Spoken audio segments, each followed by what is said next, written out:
Live. It's the hot topic. Know they all hate that. I can see it in the conscience.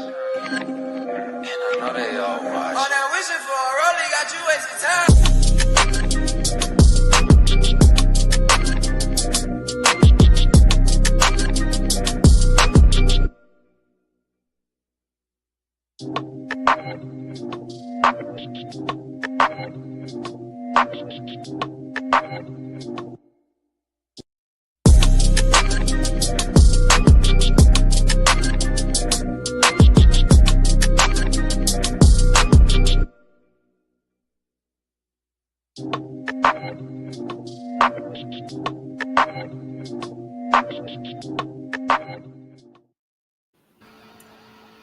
All right, well, we are live, but we're live in our respective places. But we'll see the venue shot is of our latest qualifier happening now in Nairobi, Kenya, at the Clariton Hotel.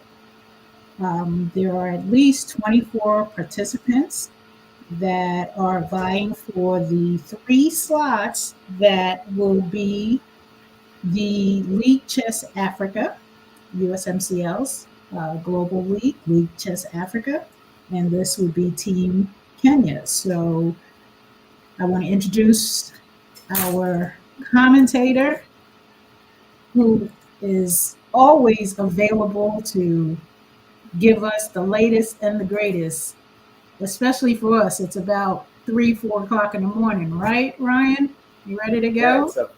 it's about that. But before I even get into the games, I must say that your intro just now just. If I wasn't awake before, I'm definitely awake now. Like Oh, okay. I'm still jamming. I got it in the background, so we'll have it going. I appreciate it.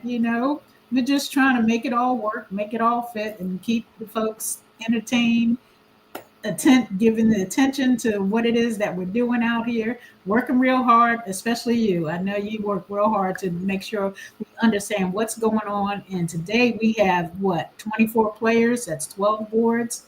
So it'll keep you busy. So what's going on thus far? All right, so I mean, we're jumping straight into we're in round two at the moment. I mean, later on the break, we may give a recap of round one, but live on the board now, we're into round two, and we have some pretty strong players. I mean, all the players are around very close in ranking. Um, we have a woman FIDE master in the event, and this is board one. We'd like to give a take on board one. Okay. And we saw some really good games in round one, and it looked like we're going to have some pretty good games throughout the tournament. 9 rounds of competition, um, 50-minute time control. Some exciting chess is going to be on the board.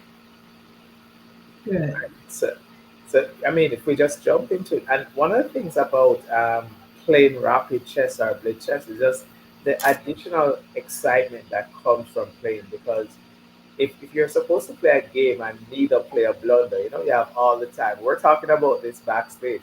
If Mhm. neither player blunders, then it just leads to a pretty drawn out game. Right. But when you factor in the time control of a 5 minute game or a 50-minute game, or sometimes even a 1 minute game, bullet game, it's just complete madness. It's like anything can happen on the board. Yeah. I think that's what makes chess really exciting. Just Yeah. that additional element of excitement and something new, something different always happening. Exactly. I know when I've had a chance to watch, especially in person, uh, what is it, Bullet, where it's like the 1 minute game and just not just the mindset to move the pieces, but to move the pieces and keep them on the board and keep them from falling and just keeping up with the pace. I just think that it's crazy and it's miraculous. So yeah. Yeah, yeah. So and board one now between this is Ian King and Trick Wilson. I think my board one.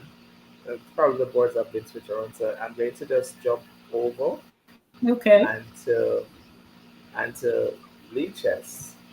I'm sorry, until I'm going to just jump over onto chess result so I can make sure that I have the correct pairings on board one. Okay, yeah. So on board one we have the AIM, which is an Arena International Master, and he's playing, I think, the number two seed in the tournament. Oh, okay. The number three seed in the tournament, my bad. So he's playing the number three seed in the tournament. Who, I mean, they both won their game in the first round, which is kind of interesting because I'm seeing. Oh, that's why. So there was an upset in round one where the number one seed actually drew his game. So already we had an upset in the first round with the number one seed drawing his first round game. Now this typically what someone would call the Swiss gambit. So It's that's a called a sweet gamut. it's called the Swiss gambit. Oh, sweet. Okay, so it's gap. So Okay. it's when the top player would I'm draw his taking notes. first round game, and then Okay. he would go down to the bottom of the or the middle of the pile, and he work his way back up. Oh, okay. So they typically call that the Swiss gambit.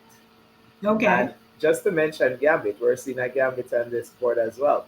Now, if you're not familiar with what a gambit is, it's when you sacrifice something at the start of the game to gain rapid development or to gain a quick attack. In this case, we see where white just sacrificed the pawn and d4. He gave up the pawn. And I mean, he could really just take back the pawn with the queen. But instead, he said, well, um, here what? Let me give you another pawn. And black is like, what? This guy's being so generous. He's giving me two pawns at the start of the game. So he takes the pawn as well. Hmm. And you will notice that sometimes you have to make sure that when you're going about taking pawns, there are certain things that you have to make sure that you do in the opening as well, like get those pieces out. You know, you have to get your pieces out, get your knights and bishops out, and get your king to safety. Can't just go about eating pawns. Well, what have I gained for that? Those pawns that I've sacrificed. Well, Hmm. white says my bishop can come out, my bishop can come out, my queen can come out, Okay. and like it's like I Oh, have yeah. all Hmm. yeah. So Hmm. it's like You're I'm able getting a to better. move on the keyboard, Lord. You're able to I'm able move to on the chessboard. Yes. yeah. So I Hmm. have a lot more activity and development than you do, Hmm. even though you are up an extra pawn. So that's pretty much what a gambit is, and you'll see where black is now trying to get his pieces out, but white is already ahead. I have two knights out, I have a pawn in the middle of the board. And if I go back to this move right here, black Hmm. has made, if I just switch over to black has made this is move number four. Yeah. And if you look at move number four, all that took place is that a pawn went missing. You Okay. notice that? So Oh, all okay. the Yes. pieces are Hmm. still in their starting position, but the only thing missing is a pawn. Hmm. All Okay. right. So, but then one would look at it and say, well, black is typically up a pawn. Well, he is. And that's just one advantage in chess, which is a material advantage. And white Okay. has every other advantage to their disposal. So the game continue with development. And typically, you see a player open like this, you know that, oh, this is somebody who means business. It's somebody who wants to just attack. They're going to come Hmm. at you. They're going to Hmm. be firing everything, firing on all cylinder. Um, Back then, I used to have a coach who would say, when you're attacking, you throw everything in, even the kitchen sink. Everything up against the wall. That's what I was going to say. Everything. That's probably just the strategy. So one comes out and is aggressive, and the other a little more reserved and laying back. That's a Yeah. strategy in and of itself too. Yeah. And that's one of the good things about chess. It allows for a mixture of different personalities. So you might have that personality where you have to be flamboyant and you want to be out there, up in your face, bam, bam, bam. And then you Hmm. have the next personality that is just really laid back, Hmm. take things one step at a time. Okay, you're doing all of that. fine. Do your thing. Like you do Right, you, and I'll do me. right, right. Okay. All right. So going to switch to a next game, and it seems like game already finished here. So obviously somebody came out swinging in this one while the game already ended. So let's look at this one. This is board two. All right. So in board two we have not again e4. I think I remember. I think it was in Sierra Leone where all the players played d4. Now we're Mhm. seeing most of the players playing e4, which is again this can just be based off region. When these players now clash, you're going to see some exciting chess because you're going to have a mixture of e4 player versus d4 players. So you're going to definitely get that clash of style. Mm-hmm.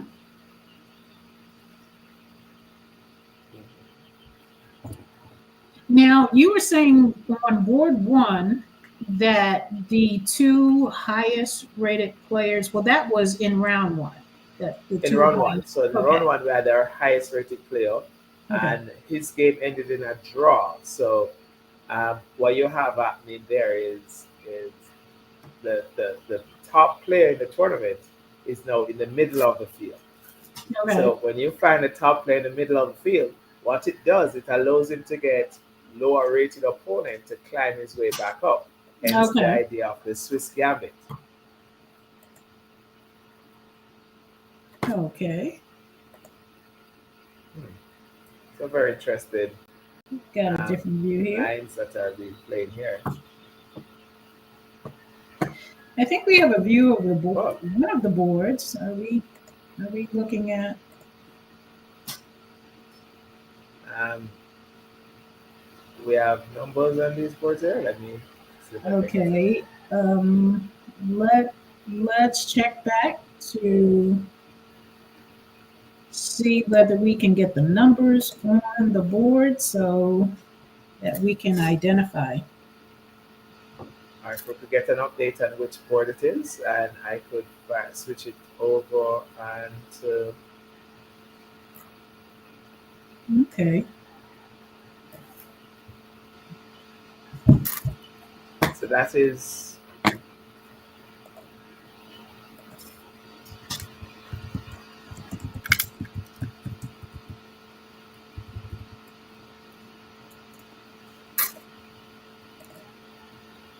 you able to get the board number. Yes. I'm going to have to message, old fashioned messaging. Like which board is that one? I mean, that could possibly be one of our top boards in motion there. Yeah, let's pull It's that good up. when our viewers can get a close up look of what's really happening here. Yeah, absolutely. I always love I like looking at ID chess and the digital because that Yeah, gives you a overhead of what's going on and how the moves are interacting with one another. But then I also enjoy. That's one of the things that I like about ID chess is that you can play in person and you can enjoy being in person while at the same time getting the benefits of uh,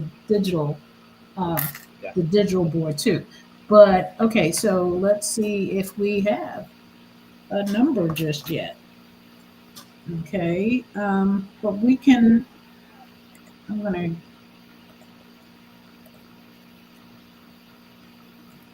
give you the opportunity to look at the other boards. All right. Let's see.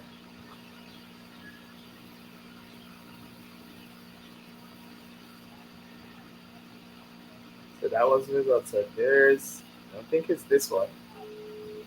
Hmm. All right. So this is on board three, and what we have here.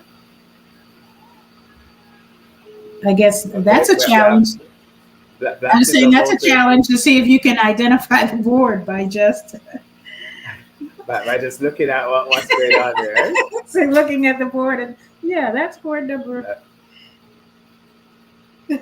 Um, just trying to see the position. Maybe if we got was able to zoom in a little bit more, I'll be able to see the position and see if we could find it here. Just match the game to ID chess. So it'd be great if we could see the board numbers.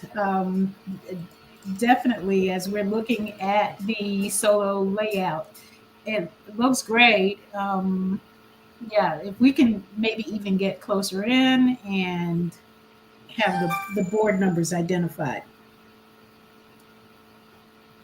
that would work. Seems as if black is the one person here. Mm-hmm. So let's go back to ID chess and see if I can find one of those positions where black is pressing. Definitely not that board. Not board 5.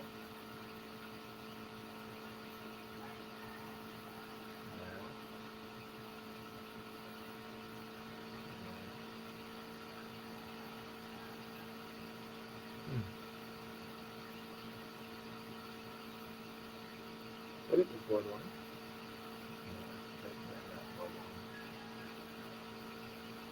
Board 2 is over.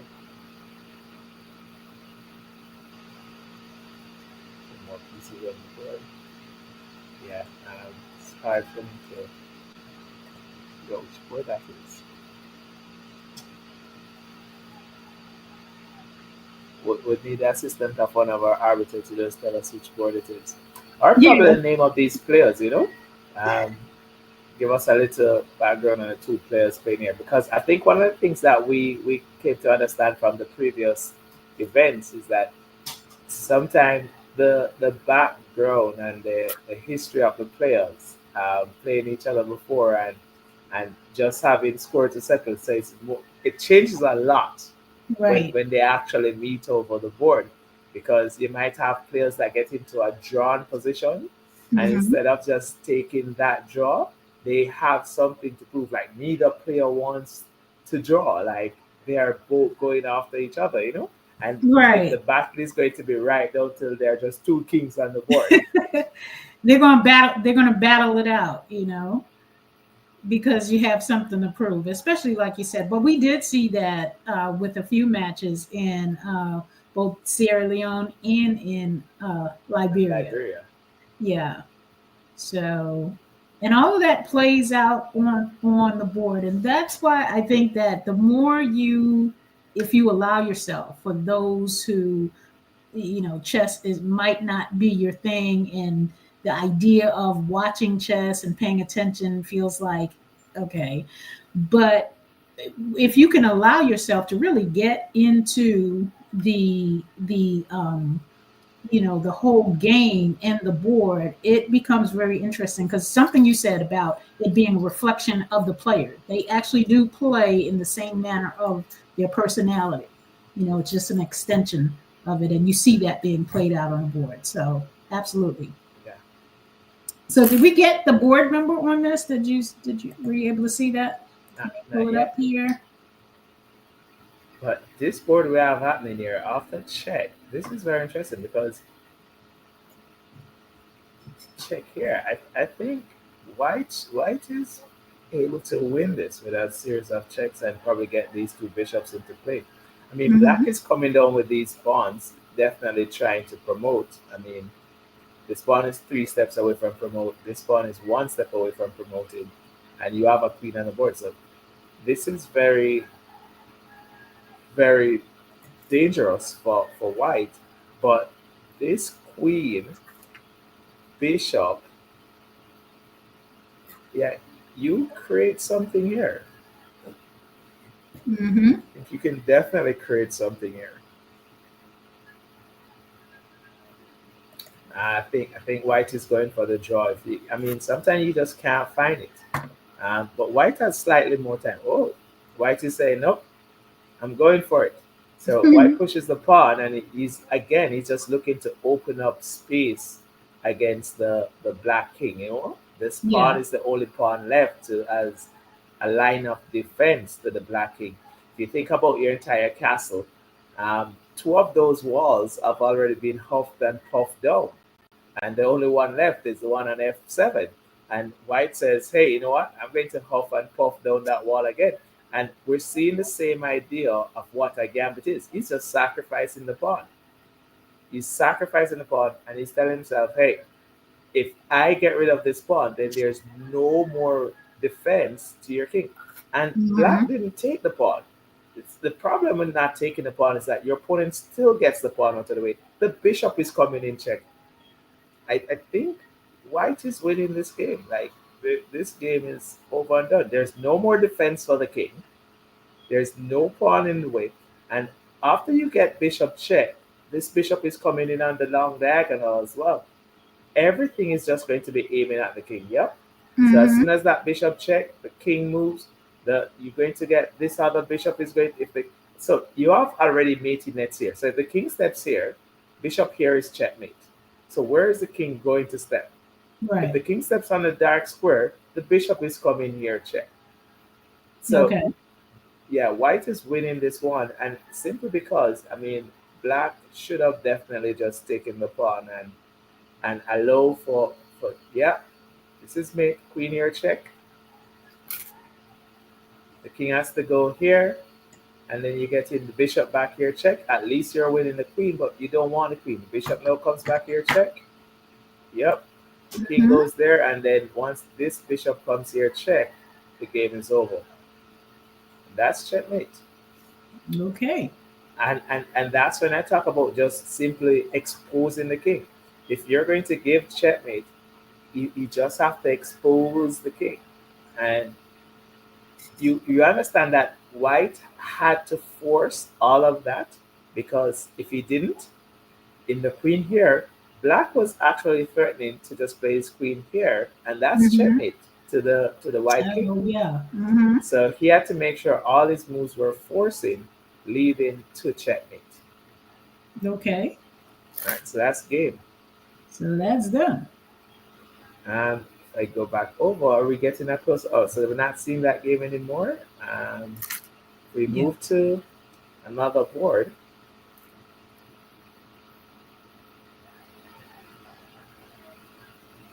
This is board 4, and it's showing that black is out of time. So I will just move to another board, see some action. Here it's showing white is out of time. So looking for one of those boards. Some of these boards are kind of showing that one time has elapsed for some of the players. So they lost because their time ran out. Well, it's showing that the time is out, whether or not the game is finished. But if your time runs out, Mm. then yes, definitely the game is over. But when Mm. you look at the time, you realize we're seeing an instance where one person still have all their time and the other person is out of time. Hmm. So chances are we may have had some malfunction with the clock here, or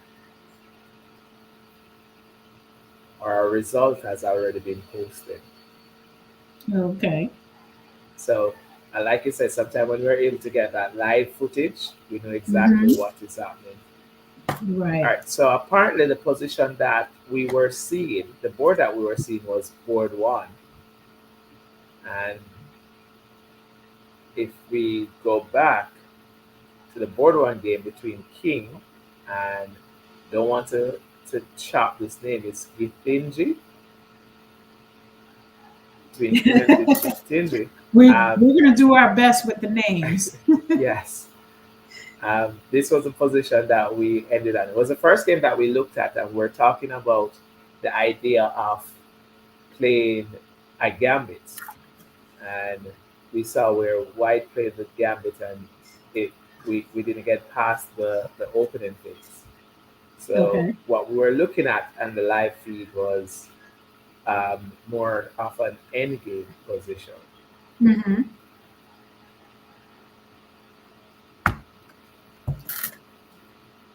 So as you're looking at some of these boards, how would you say the skill set compares to what we've seen in Liberia and in what we've seen in Sierra Leone? Or I can you think tell at this stage? I know we just kind Without, well, one I think that I'm seeing is attacking chess. All right, so I've seen attacking chess in both Liberia and Sierra Leone, and what I'm seeing here as well from Kenyan players is attacking chess, and that's exciting chess where players are going at each other, they're attacking. It's not just laying back, you know. of, Players hmm are making it exciting, and we're seeing attacking chess. As the tournament progresses, you'll see whether or not, like I said, a lot of time when you play a game, the person you play or just the results of the game doesn't really determine your full strength. Sometimes there are a lot of emotions involved in that game, being in positions where you're really trying to win or you just don't want to lose to this person. I mean, I've right, played tournaments where I didn't too care about winning the tournament. I just didn't want to. There's just like you have one player where you just want to beat that person, hmm or you just hmm don't want to lose to this person. So sometimes the focus switches for players to play. You have right, some player who play and they just want to win the tournament. You have some players who play and they just don't want to lose their ratings. right, You have some players who play and they just want to gain ratings. So sometimes the focus switches for the different player, and the mindset and how they play is then determined by that and what right. their focus is. hmm And that, I mean, I guess each one of those has its own validity. You know, if you are a rated player, then you want to maintain that rating. You don't want to slip in your rating. So That's true. if I if you're looking at a scenario where it's possible that you lose, you know, the what's the implication of option in that. that? Yeah. And a lot of time, the implication is that you're going to lose quite a bit of ratings, especially if you're playing and you're playing against lower rated players. I mean, it's going to be very different for you. Oh, this is an interesting mating position on the board here. Um, in this position, this is board 7, Okay. and very, very nice mating technique here for black.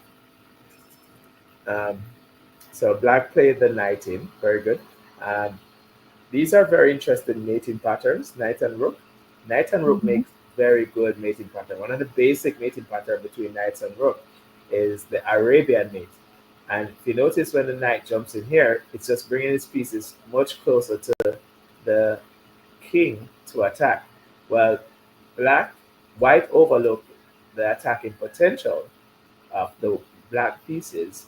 He played rook up, going for the pawn, and here comes the idea. So he plays Okay. knight in check, and probably black white's best move is to probably try and escape towards the back rank here and go towards his opponent pieces. Instead, he went king to h3, and that seals the fate for the white king.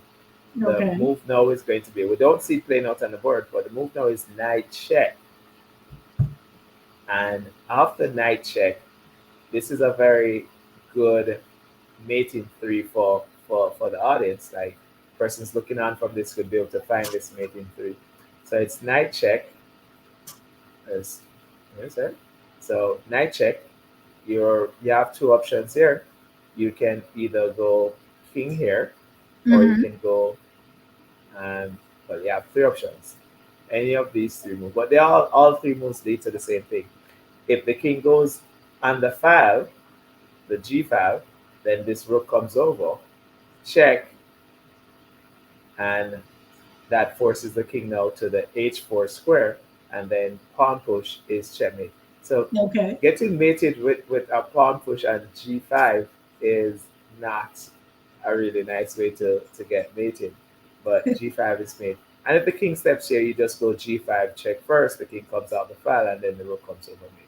So very good mating three with these three moves: knight, rook, pawn. So you just said something that kind of caught my attention. So the way you're mated, is there a scale? Like, is there a grading system as to being mated by a pawn versus the rook versus the bishop? I mean, mate is mate. It's the same point. That's It's just what one I point. mean. But what happened is that it's sometimes a little bit embarrassing. Imagine some moves like your opponent doing probably like an en passant to checkmate you, your opponent castling to checkmate you. So some mates are a little bit more. More of a It's slap in kind the of like face. Yeah. a slam dunk, you know. Yeah, So yeah. your opponent can drop a 3 pointer against you. Your opponent can do a layup against you. But when they dunk that, like they dunk it on you, it's like it Like it, it, getting it what they call posterized. there you go. There you go. So Okay. it's a little different there, you know, like that slam dunk is a little different. Uh-huh. I guess, So yeah. um we don't have a are we getting anything from the venue? Or not sure if Let's all the see. games are Here we finished. go. I think we have the venue back online. Let me do a solo so we can see. It looks like most of them have stopped. So we may be rolling into round three. Mhm. So you saying our games are finished, and Mm-hmm. that's round two. And yeah, we're seeing results in from the games. Mm-hmm. All right, so if I put this out, yeah, we're seeing results in from all the games. The only board I'm not seeing results on is board eight. So we can take a look and see what's happening there. It looks like from the venue, maybe are they still playing? Sure.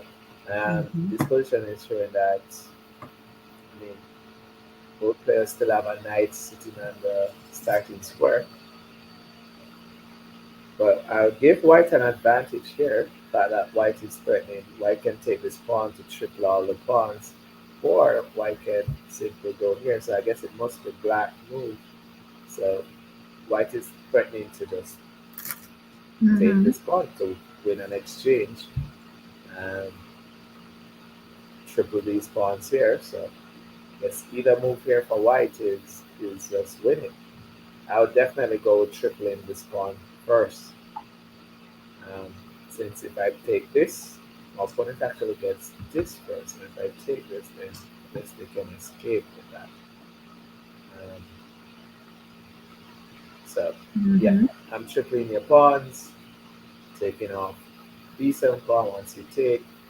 I always prefer to take a piece over an exchange. So, if I take your bishop and you don't want to take back, then I'm okay with taking the piece.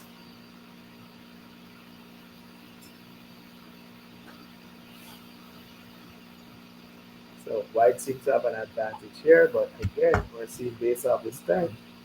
Oh, it's saying that white actually won the game. Oh, okay. All right, so that's on board eight. So we have results in for all of these boards now. And again, we have a draw on the top board.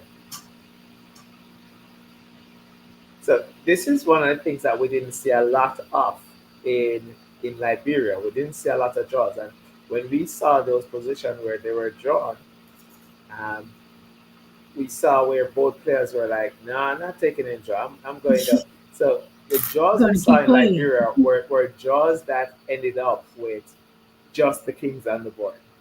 Okay. It was just the kings on the board. So there were times when players were like, "Nope."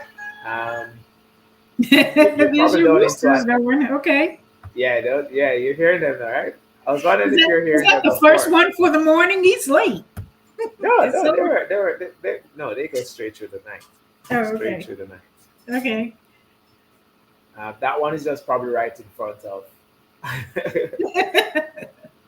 That's the first one I Oh, heard so far. okay. But anyway, I'm sorry. Go ahead. So, like I said, sometimes we saw those positions that were theoretically drawn, and I mean something that is theoretically drawn doesn't necessarily mean it's going to be a drawn game, you know, because one of the things with the time pressure and the time control, players do blunder, players can make mistakes. So when you see a player probably play with that as a way for them to say, oh, you know what, this is how I intend to win my game. I'm going to keep moving, keep applying pressure until you make a mistake, until you blunder. Okay. And again, that's another style of chess, you know. Mm-hmm. Just keep moving, just keep applying pressure. Let your Mm-hmm. opponent figure out what to do, you know. I'm not going to Right. make it easy for you. I'm just going to keep applying pressure. And you it's up to you to solve. And I like to say that is the thing for me about chess.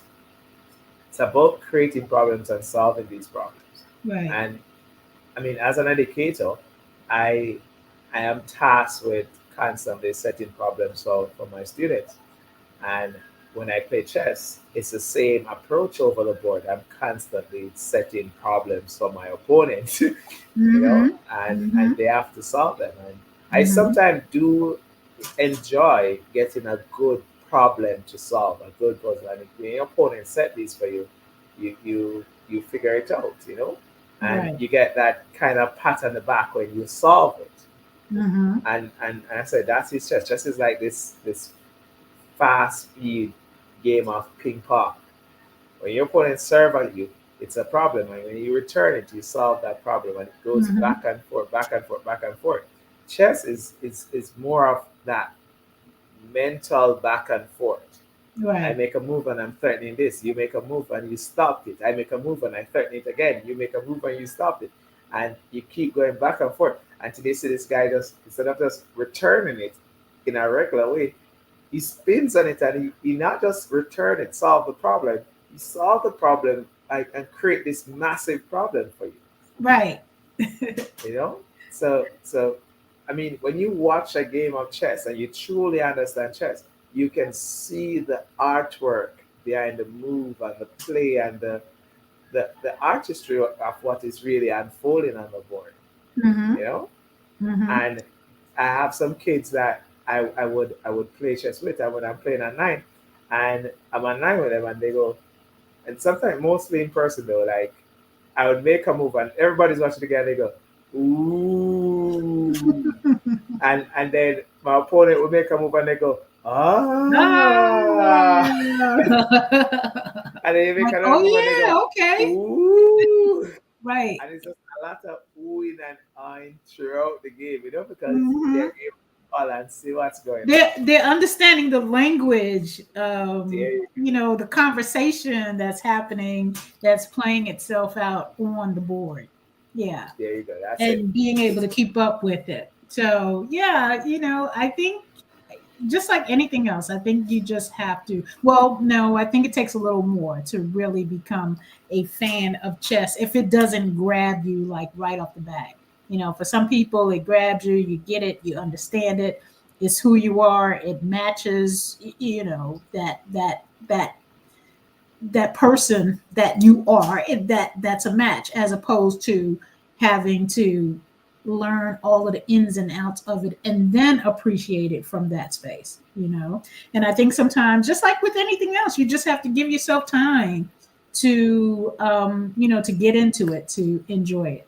So Yeah. while we have a little bit of time, I wanted to, the picture behind me is from, which you're familiar with, the Battle of the Masters. It's another event that the USMCL, well, technically it's not under the USMCL just yet, but we're bringing it in as a championship for the National League here in the States, the USMCL that happens here in the States, between the Chicago Kings, the Windy City Hawks, which are in Chicago, and then you're looking at Daniel Geary, who is in the red, the Majestic Lions. And from what I understand, anybody who's anybody in chess knows who that is in the blue.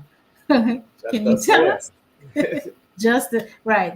Justice. I would say, oh, I should get a picture of him so you can see his face. Like you said, anyone who's anybody knows that that's Justice. So yes, that is Justice, and they played uh, at the I should Battle of say international master justice though. International Master of Justice. And International that's what master. I'm learning too, that you make sure, like calling someone a doctor, you make sure you give them their just due, because listen, it's hard work. It's definitely hard work. So international master. Jiri is also an international master. and they played off in New York. That was in 2023. And so Battle of the Masters, we're making it a formal event, annual event. And we're just looking forward to just this whole project that's coming together. And it's challenging, it definitely is challenging. But just like you said, with chess, and you put a problem in front of you. Well, you don't put the problem in front of you, but you find sometimes, oh yeah, sometimes you do put the problem in front of you.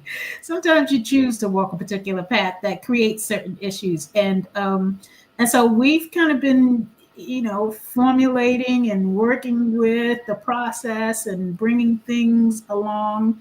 Ryan, you definitely have been a huge, huge, huge asset and a huge help in making it all happen. And now we're reaching across continent, and making it all happen is a lot goes into it. But it takes some good people, and it's a great sport. And I'm learning so much. Really, I am. I'm learning to really appreciate it from its foundation and from a different perspective. Like I said, I haven't made it to get back on the board yet. I probably will, but I am, just really learning the details and all of the behind the scenes and all of the basic elements that make the game great. So yeah, so that's Daniel and Justice behind. I'll probably switch up the pictures because there's several guys and young ladies that play, and we love making it happen. Yep. Hmm. And as when you mention all of that, Ines, I mean, I think sometimes persons don't really understand what you're doing here, and it's really just bringing the publicizing and bringing the business aspect of chess, the professionalism of chess. I mean, chess is a sport, and a lot of time persons will see and say, "Oh," when you tell them that you play chess, and they say, "Oh, the game," you're like, "No, it's really a sport. Like chess is a sport. Chess is an Right. official sport. We have our own Olympiad, and it's a lot of time person just see it as something to pass time. It's a life skill. It's all these things, but for most, it's also a sport, and Right. it's one of those games where I say, you spend a lifetime playing without being a professional chess player. You spend your entire life playing chess, and you're never really recognized for being a professional chess player. And Right. one other thing about the USMCL is that it's showcasing players that are not grandmasters, international masters, that they still play a high level of chess that Hmm. is entertaining to an audience, Hmm. right? And Hmm. to bring the business side of that and to promote that is just really good for anybody who plays chess, Yeah. right? So I You think you know, should give yourself some credit as well, for taking that approach, because that's just something that has been missing in chess for a long time.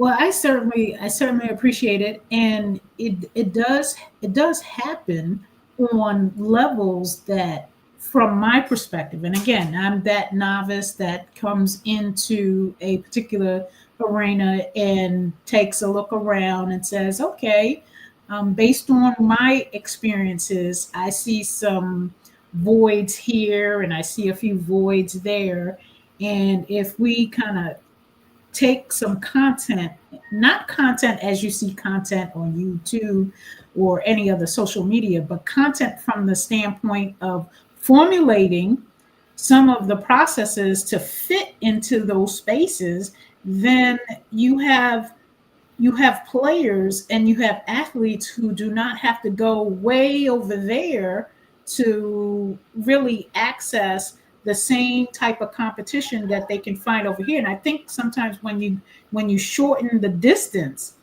then those individuals have access to things that normally it may cost them twice as much, take twice as much time, just a lot of added challenges, unneeded challenges, if these things were there in place for them to access. And that's what we hope to create. We don't necessarily say we're going to change the game. We just like to improve the opportunities and improve the chances by creating the platforms that will bring the access to these individuals that invest so much money, time, and energy to a sport. So yeah, thank you so much. All right. We also have some action happening on the board now. So round three is in progress, and we have some action taking place. So I'm going to check and see if Okay. this is our board one game. Those roosters are talking to this morning. I tell you, they don't stop. They go all night, and it's just that they're coming closer now. So that's Oh, okay. probably the They're reason coming why you're inland. hearing them. But Okay, I mean, got you. like I said, it has become white noise for me here living on the Cayman Island. All right, so we're seeing some D4 now, D4, D5. Seeing some looking like a semi-Slav.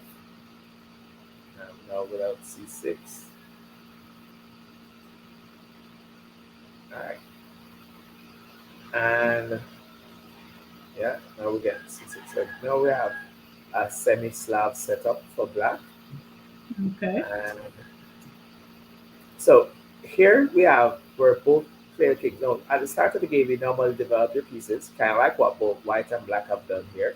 Their knights are out, the bishops are out, and if you notice, Inez, we've been doing this for some time. What's missing? Yes. What doesn't Oh either gosh, player is he gonna? I'm gonna have to flip through my notes. What? What are you? Okay, go ahead.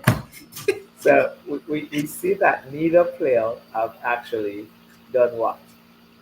We say this over and over. Safety first. So neither player have done what? You said neither player. Have done something on the board, and I've highlighted the two kings. So neither player have. It's that special move you do in chess with the king and the rooks. Oh, oh God, why are you doing this to me? It's the safety first. So neither player have actually castled the king. Castle. Okay, castle. Yeah. So Okay. neither player have castled the king, and if you notice, like both players are kind of proxying each other. They're not Hmm. castling, they're keeping the king in the center. And you get this from attacking players or players who know each other, they have history together. And the thing is that once the player castles, like Oh, it's okay. now Hmm. the other player now has this go. I'm going to start attacking you there because that's where you are, that's where you cast. I'm going to attack you over Hmm. there.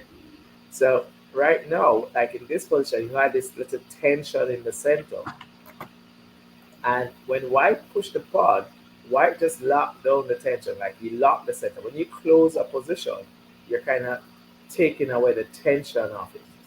So the bishop dropped back, and now white castle. So white has no Okay. castle on the queen side. So white is saying, I dare you to castle on the queen side. So black has the option, I can castle on the queen side, or I can castle on the king side. So he has the option of either side. But white is daring him to castle on this side. And why would it be so wrong for him to castle on that side? And the reason is these pawns are already completely pointing to the queen side. So it's going to be a much easier line of attack for white if black does venture over there on the queen side. So Okay. more likely black should just castle on the king side as well and just play a game. White's Okay. idea is going to be to expand on the queen side to get space or to capitalize on the space advantage he has from the pawn structure, while black is going to be to break along this e file here, where they push like e5 and break this position open. Castle, get the rooks on the line, and just break open this position in the center of the board. So white Okay. idea, advance on the queen side, black side here, break in the center. Okay. I E5. think we have Oh a wow! board. Now this is actually very risky for black. Black decides to break the center immediately. Now, you typically don't see that. And the reason for Hmm. this is, remember I just said that the kings are in the center of the board? Yeah, you Yes. don't want to open the center with your most valuable piece in the middle. So it's like Right. you have your king in the middle of the battlefield. You don't want that. Because with your king in the middle of the battlefield, if a stray bullet flies, that's it. Gets caught.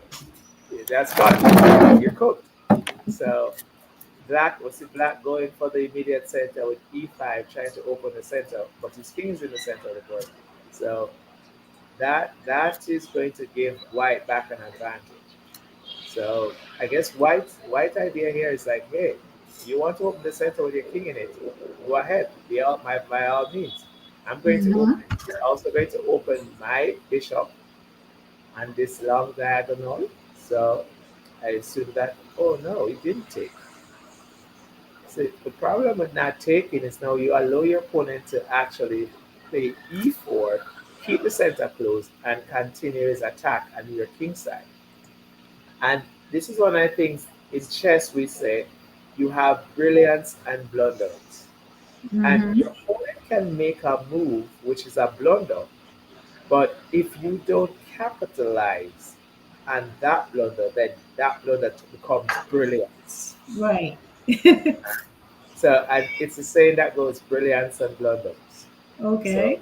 chess, you have it's somebody can make a move and say, no, that move doesn't look good, but it depends on how you respond to it. Because if you don't respond Mm-hmm. to it, if Mm-hmm. you don't respond to that conversation in the right way, that bad move can now be a really good move. Mm-hmm.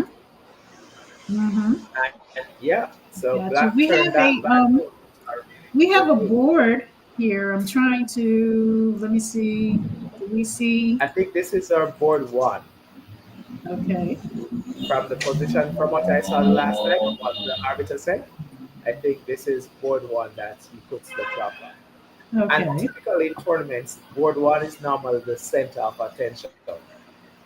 So what I'm going to do is that since we have a visual of the board, I'm going to pull up the board one game as well, Okay.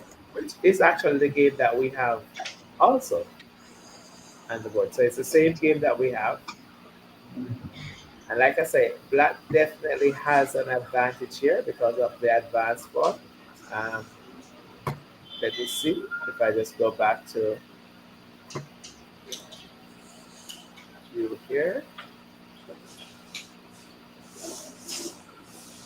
And white should really be rubbing his head in this position because this pawn chain is just going to be a menace for the white king. You know, the pawn structure all, and the space advantage is going to be against the white king. So Mm-hmm. white is going to have some trouble dealing with this. We see white time is running, and white has a difficult time. What does he do? I mean, he has two options for his knight. Either his knight is going to go back to e1, or it's going to go to um, the h4 square. So the knight doesn't really have much option here, Okay. either here or here. If he goes here, he's dropping a pawn. So he goes here, he's dropping the knight. Can't go there. Can't go there. So he has only two options. So it just depends on what option he's going to choose. Is it going to be here? Is it going to be here? One of the problems with going here is that after the opponent drops the bishop back, he's threatening g5, and now the knight is going to be a gone. So if the bishop drops back, he has to then push g3 and then try to drop the knight back on the g2 square. Mm-hmm.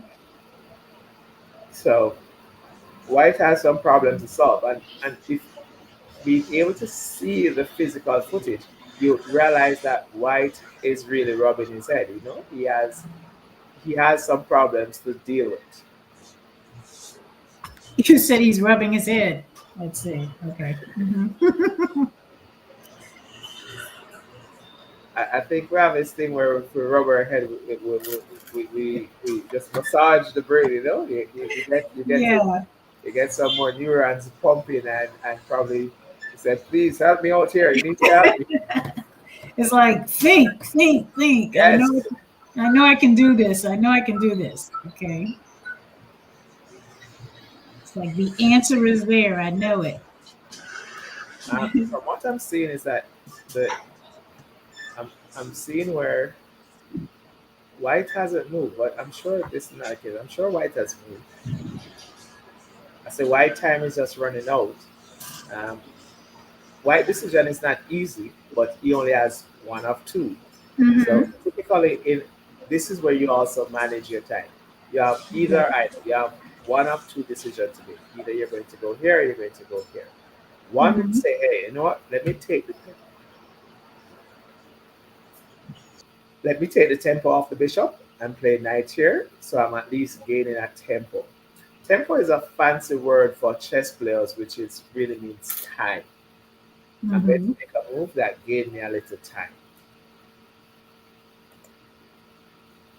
So with the idea of knight here, the tempo is on the bishop, and then I guess he plays g3, and then the knight comes back to g2. Okay.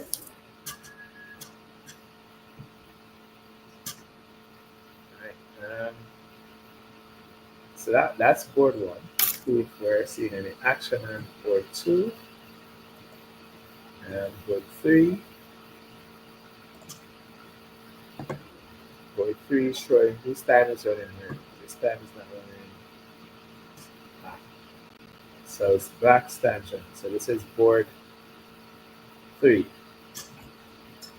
And fairly equal position. The white king seems to be a little bit safer than the black king. Pieces are a little bit more active. But oh wait, one of the more important things is that we are up an exchange.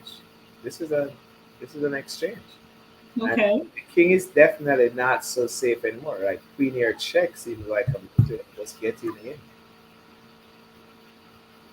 So if the queen comes there, check Mm-hmm. could be getting into the position. Queen here, and sometimes it's players don't typically see those moves because you're thinking about always going forward. So Right. backward movements for players. Like I'm sure White is thinking, how do I get this queen involved? How do I get this queen more involved? And it's always to go forward. Like I could go here, I could go forward. So Mm-hmm. when you make a move like queen here, what he did? Oh, he did the rook on the background. See, he's also this pawn is also falling because by the queen takes, then your rook is on the attack. Right? So queen here was a really good move for white, but I think white missed that move just now. And king comes back up and probably still have it here. Um, Queen check, double the rook. Okay. I'm liking this move. The idea of queen check. I mean, your probably opponent probably have to just try and trade the pieces. Mm-hmm. Ooh, that wasn't a good move. If rook takes, pawn takes, this is mate. Can you mate here? Yes, I can play this rook takes, and after you pawn takes, I'm going to play my queen down on the background. Check. That forces your king over, and then the queen takes check. Yeah, I think, yeah, black is losing this with this rook here, rook move Mm-hmm. here. And the idea is that your opponent is attacking you, so you're trying to trade off the pieces. The Right. problem is, in trying to trade off these pieces, you just allow the queen to get into the game. So after Mm-hmm. rook takes, pawn takes, queen is coming down to the e8 square check. Yeah, see, rook takes, pawn takes, now the queen comes down here. Yep, Mm-hmm. and then the queen is, oh, you can't take yet because you played bishop here. Nope, no, bishop there, yeah, bishop there, and you're mating. Mm-hmm. No, bishop there, you get queen check, king up, then bishop takes, rook takes. Still some game to play in this position. So Oh there's no, he something. dropped. Oh no, no. I thought he dropped the queen there for a second. I was like, what? But rook down check is a very good move as well. Um, your queen is under attack, but your opponent can't take the queen because your king is in check. They can block. So that's a very good move by white as well. Check, and then you're picking up the bishop, and you're threatening mate.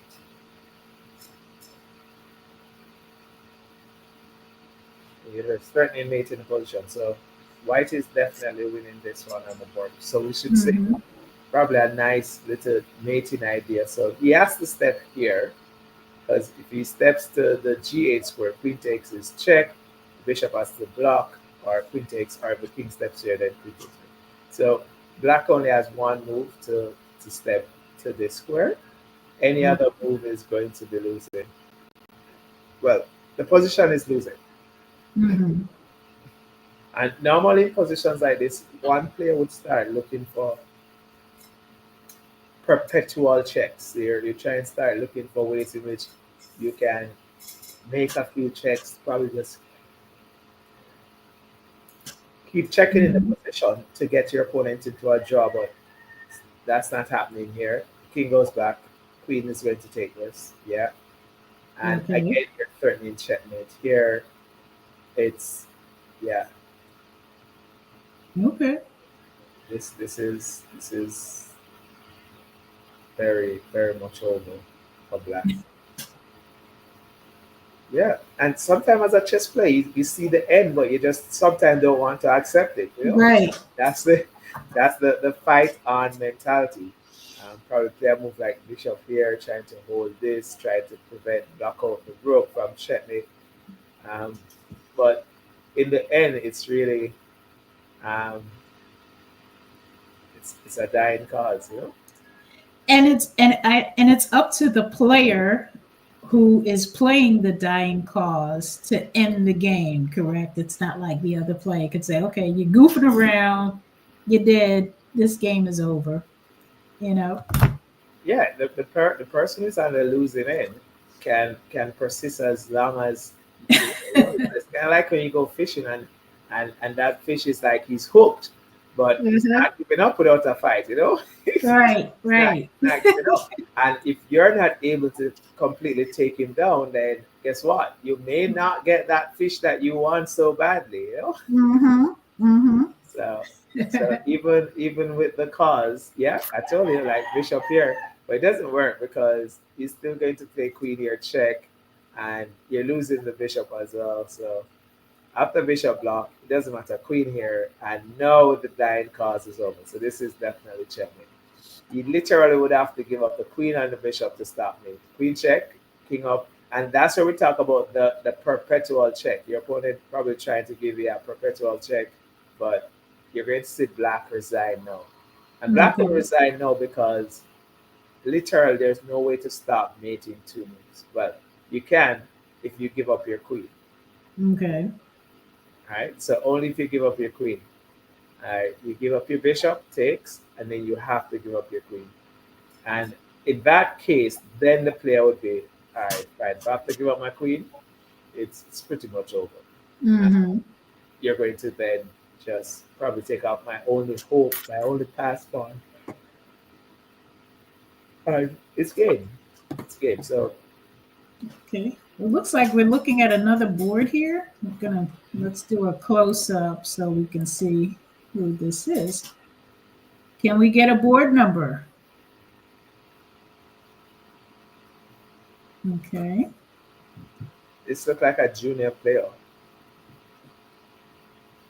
I'm sorry, it looks like I didn't catch what you said. A junior player. The player. Oh, the junior player. Okay. Mm-hmm. Um, uh, I like these boards. Just that when the sun hits them, It's hard to see. when Yeah. the light hits them, you get a little girl. But an interesting position there. We could get the board number, then we could. Yes. Hopefully Dennis hears us and we'll get the board number. Well, from what we're seeing a structural weakness on the board for black. We see those double pawns over there, and the king side.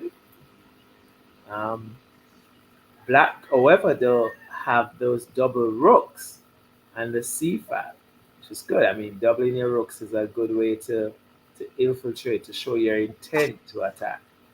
Um, so it will see the entire thing, but those are just some things that immediately jump out to you as a chess player. You start looking at a position and you start thinking about, all right, what are my weaknesses? But not just my weaknesses, what are my strengths?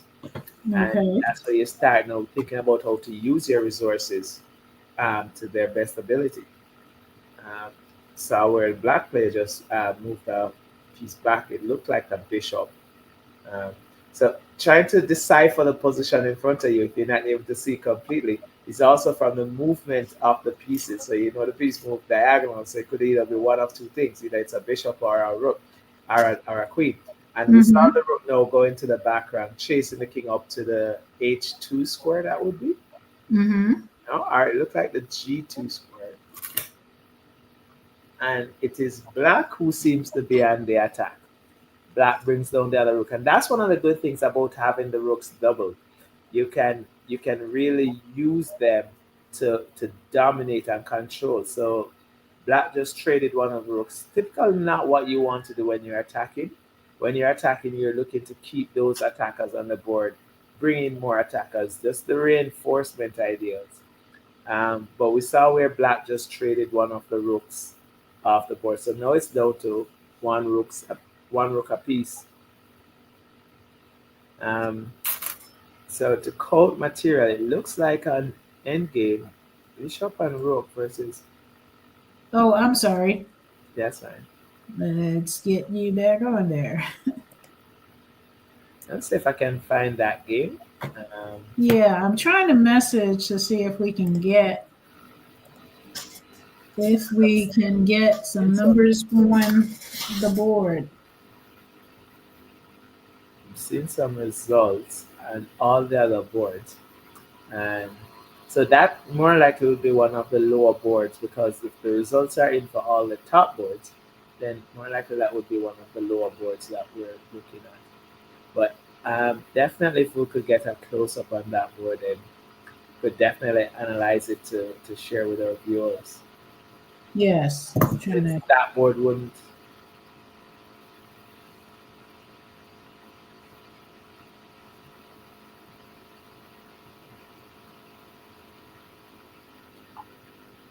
Oh, that's a bishop on the a3 square. I thought that was a pawn for a moment because if that's a pawn that needs to be put on the lock and key. So I think the rook is what is needed over there to target the white pawn and the a5 square. But at this position, it seems as if black is up slight material advantage. Black could possibly be up a pawn here. I'm trying to see if the pawns are double or if there's a pawn on the f7 square. If there's a pawn Mhm. on the f7 square, then black is definitely in the driver's seat.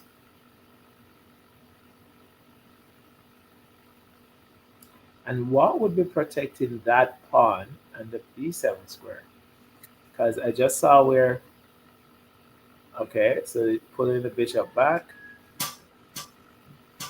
So I think there might be a pawn on b6 for white. Mhm. Oh no, there's a piece there. Oh, that's a knight.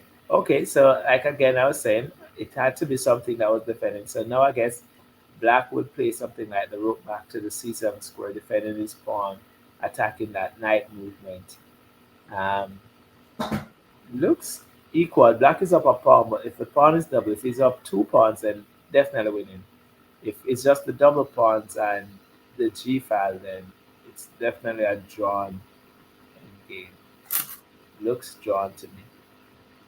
But one of the things like one says that even in drawn position, ah, I like the idea for white there, for black there.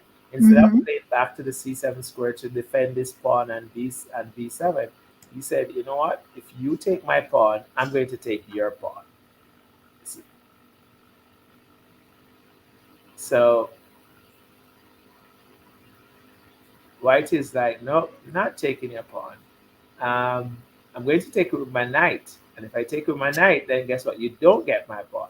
So more than likely, black is probably going to play bishop takes knight here. It's the only way to save his pawn. Play a move like bishop takes knight and more be concerned about his opponent taking his pawn, he takes his pawn. So more likely we're going to see bishop takes knight here, played, Mhm. and then the kings have to get active.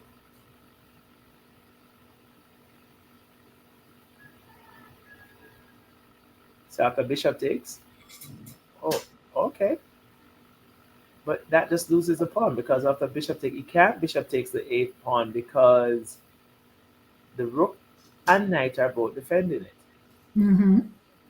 So black just blundered a pawn. And not only did he blunder a pawn, white now has that pass pawn and the a file.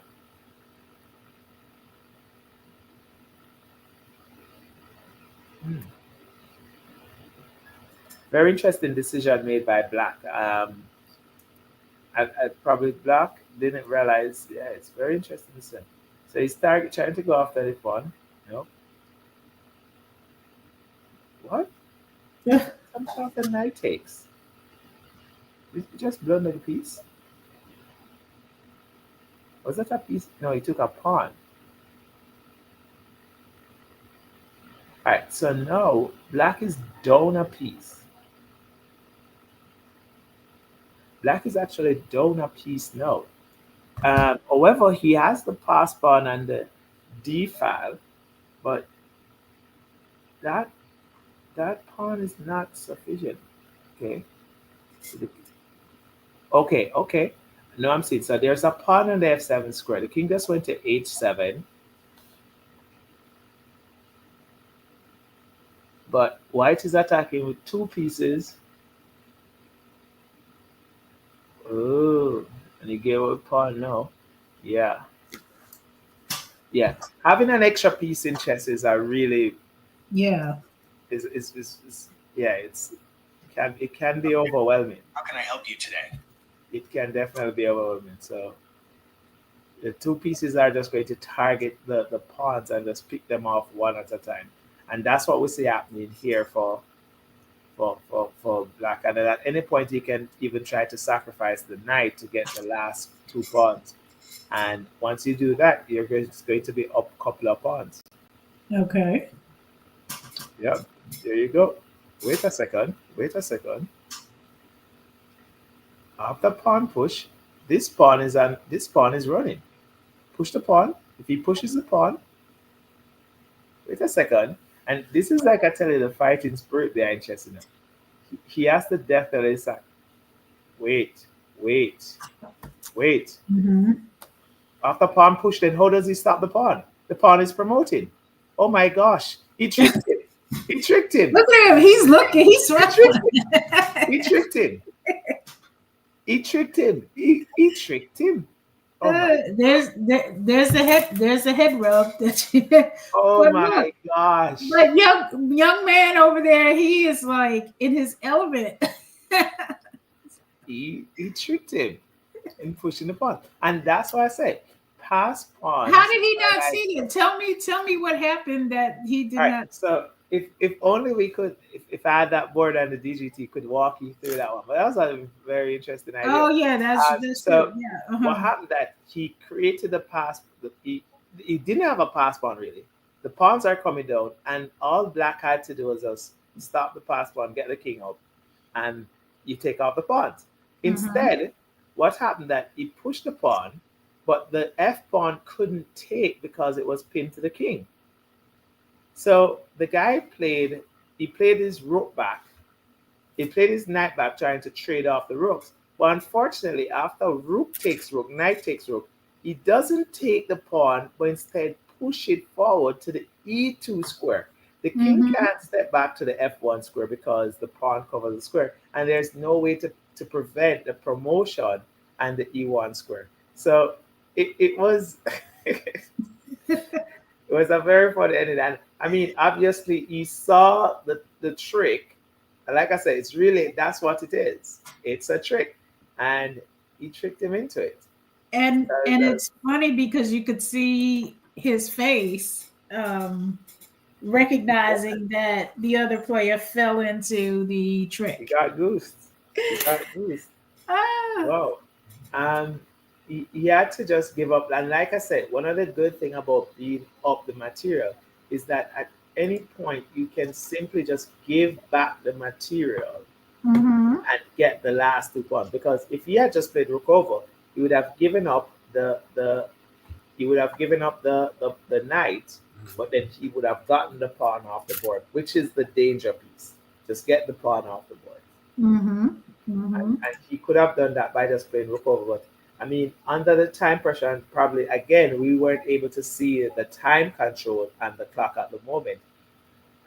It could be that he had seconds on the clock, and he, in his instinct, is just to let me take off the rooks off the board.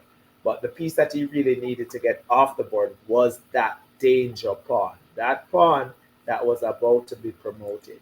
Right. Yeah, he was smiling all the way.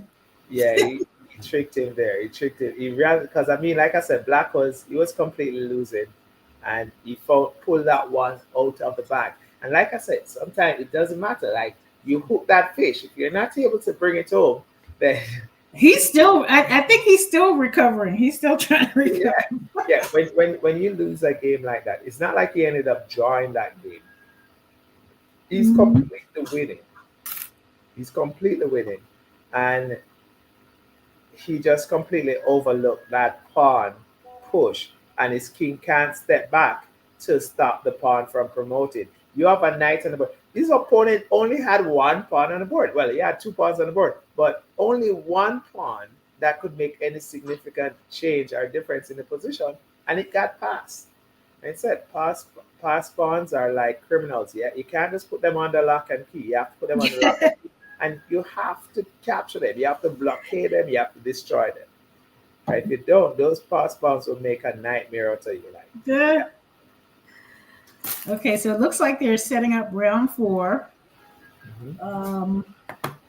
I'm hoping that we get all of the boards numbered. I know that helps to really identify. I do enjoy watching the matches while the demonstration on the digital end Yeah. is also going. All right. So this was round 2 results. Well, we're into round 3. So let me just refresh so we can get round 3. See if all the results are in for round 3. Yeah. Mm-hmm. All right. So the round 3 results are. Oh, we don't have the results in yet for round 3. But I think that was the last game, so they should update the results shortly. Um, but that game, we're not sure who. I'm not really familiar with the players, um, but that was a very interesting finish. We have two arena masters in the competition. We have arena FIDE master and arena international master.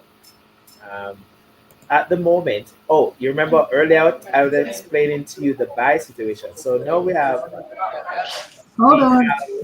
Let me. I might have to remove them because I was trying to mute. Go ahead. I'm sorry. Go ahead. Oh, so earlier I was explaining the buy situation to you. Now it's Mhm. a 1600 rated player that we have who got a buy just now because it shows that the unrated players are performing. As a matter of fact, this player here,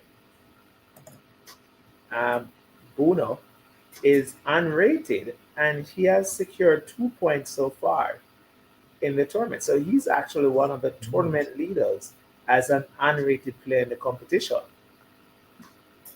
So Bruno is obviously one of the players to look out for. Okay.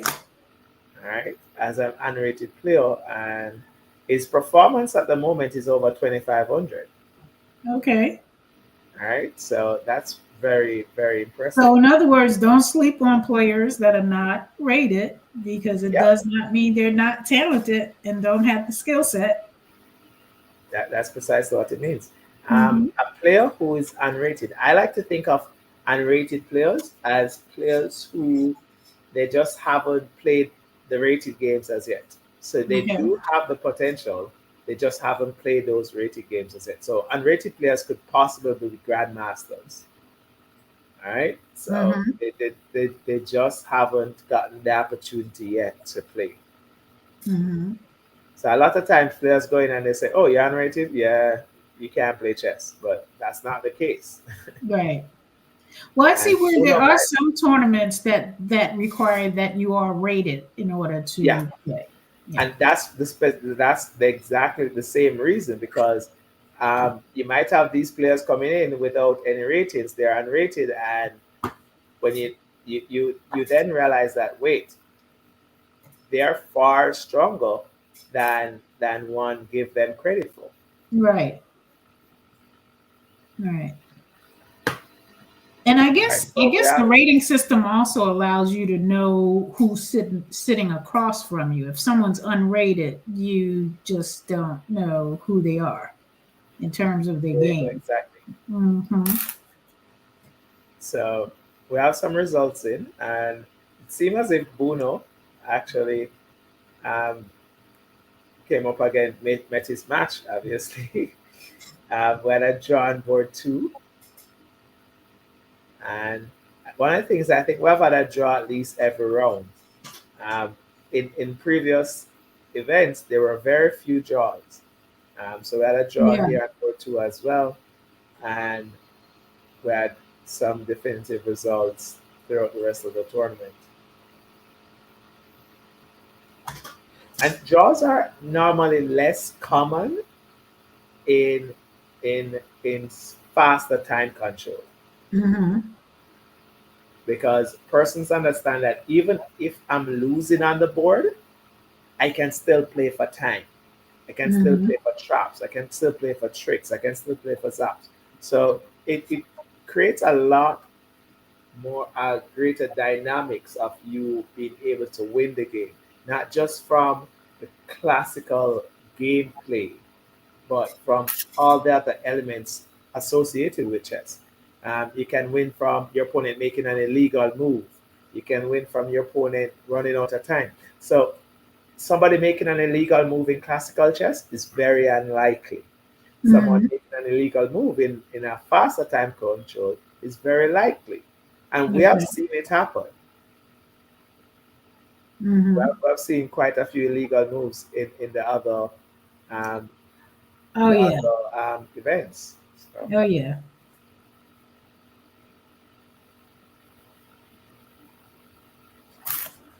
Okay. So hopefully, I think we'll have the boards labeled this time. Um, I know that helps a lot as we're matching the digital board to the over the board. Um, so hopefully we'll have that going into this is round 4. So it's moving round four along. going. I think the timing is moving along. Yeah. A little bit of a late start, but we're here. And if I would share. So would you feel comfortable maybe taking a guess at the the top 3? Not yet. Okay. That's that. Not at round three. Probably by the time we're halfway in the tournament, Okay. and halfway is like round four, round five. So Okay. by then, I should be able to make a reasonable guess. That first round, Swiss Gambit Mm-hmm. by the top player. I Okay. should check to see how. Let me just check back to see what's happening with him right now. So Mm-hmm. he's the highest rated player in the tournament at 1952, and he just played on board three. His name is Robert. So let me just look at Robert result, and Robert just won as well. So Robert basically drew. He went down to the middle of the pack, and now he has worked his way back up. So more likely he's going to be on board one or two for his next game. Okay. All right, so it's I'd love to see. Let me see. This was Robert's last game. So it's Robert's last game. And E4, C5, and F3, C7. Okay.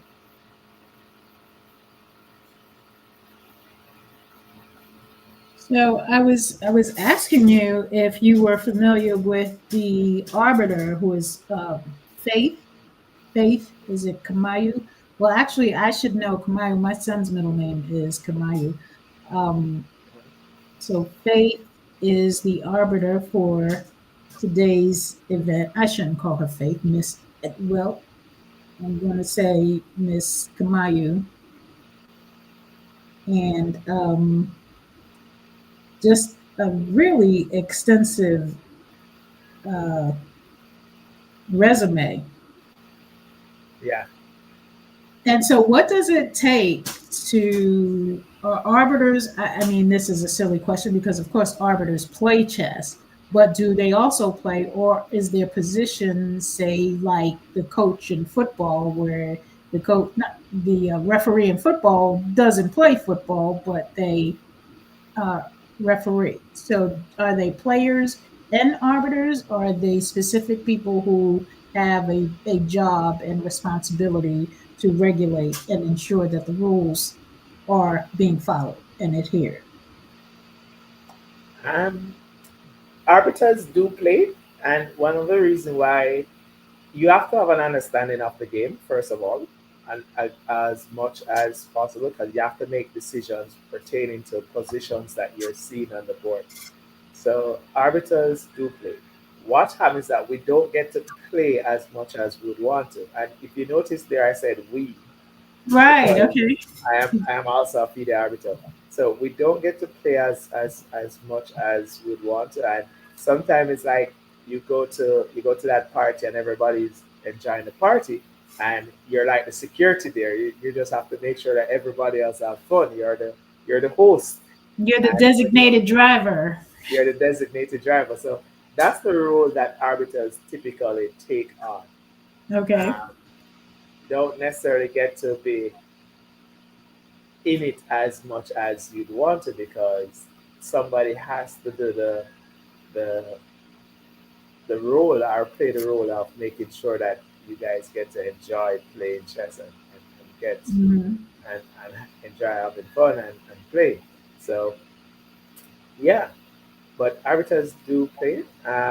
There's another female arbiter who has been doing very well. I mean, all her siblings play. She's from Bahamas. She was here in the Cayman Island for a Cayman Chess Classic. She's a Mhm. really good arbiter. Um, Mhm. but and like I say, I think she just took a back step to her siblings, and her her sister, her brother. They're like the national champion, the national Oh, female okay. champion, and she just took the other angle and said, "Hey, I'm going to be an arbiter." And it's one of those good things about chess as well. In chess, you don't have to be a player.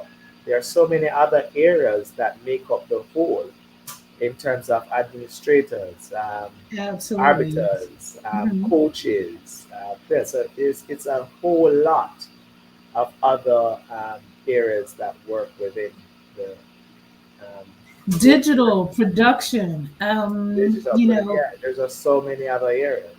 And as the industry opens and it improves its demographic and the opportunities, opportunities grow from there. When the sport grows, the opportunity grows. Yeah, So for there's sure. so many other things that you can look at and still be a part of the chess world without necessarily being a player. Yeah, absolutely. So, what do you think about, and how is the women um, sport, so the women angle, so to speak, of what do you think about the growth in that area? Because the female chess player is definitely coming along. Yeah, I mean, female chess is definitely growing. Female chess is developing. You have a lot more female players playing now, especially with a lot of initiatives worldwide, such as like you have the Queen's Gambit, and this is within our region. You have the Queen's Gambit, which is geared towards more females playing, and FIDE have also been pushing for this with some initiative where they're looking for other countries, like countries that have been playing in the Chess Olympiad for many years, Hmm. but they have only been sending an absolute team.